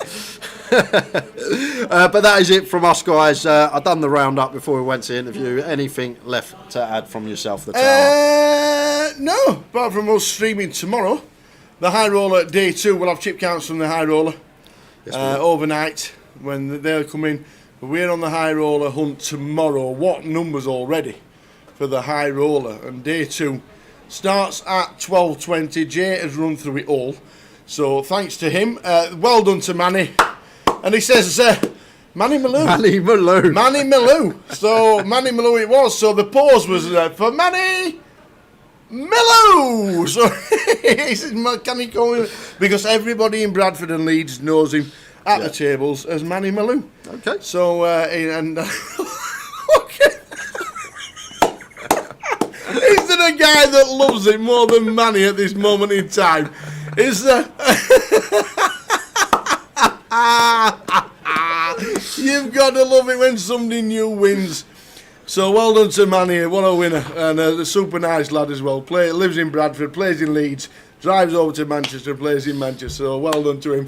And he's having a day off tomorrow, and he's going to play the main event over the weekend. Okay. So plenty to get your teeth into. Brilliant ending, and such a nice lad. So we'll see him in the main events. But tomorrow, from 12:20, we're going to concentrate on the High Roller, and we'll look forward to streaming one of the best events that there is. It's always a cracker. Yeah. Plenty Some of numbers field in as that. well. Make sure you join us tomorrow. I'm looking forward to it as well. Plenty of numbers in that. Well over 100 in the High Roller. We'll see you tomorrow from 12:20 for the High Roller. But well done to Manny Malou. Manny Malou. Well done, Manny. See you tomorrow, 12:20. Ta-ta. Good night.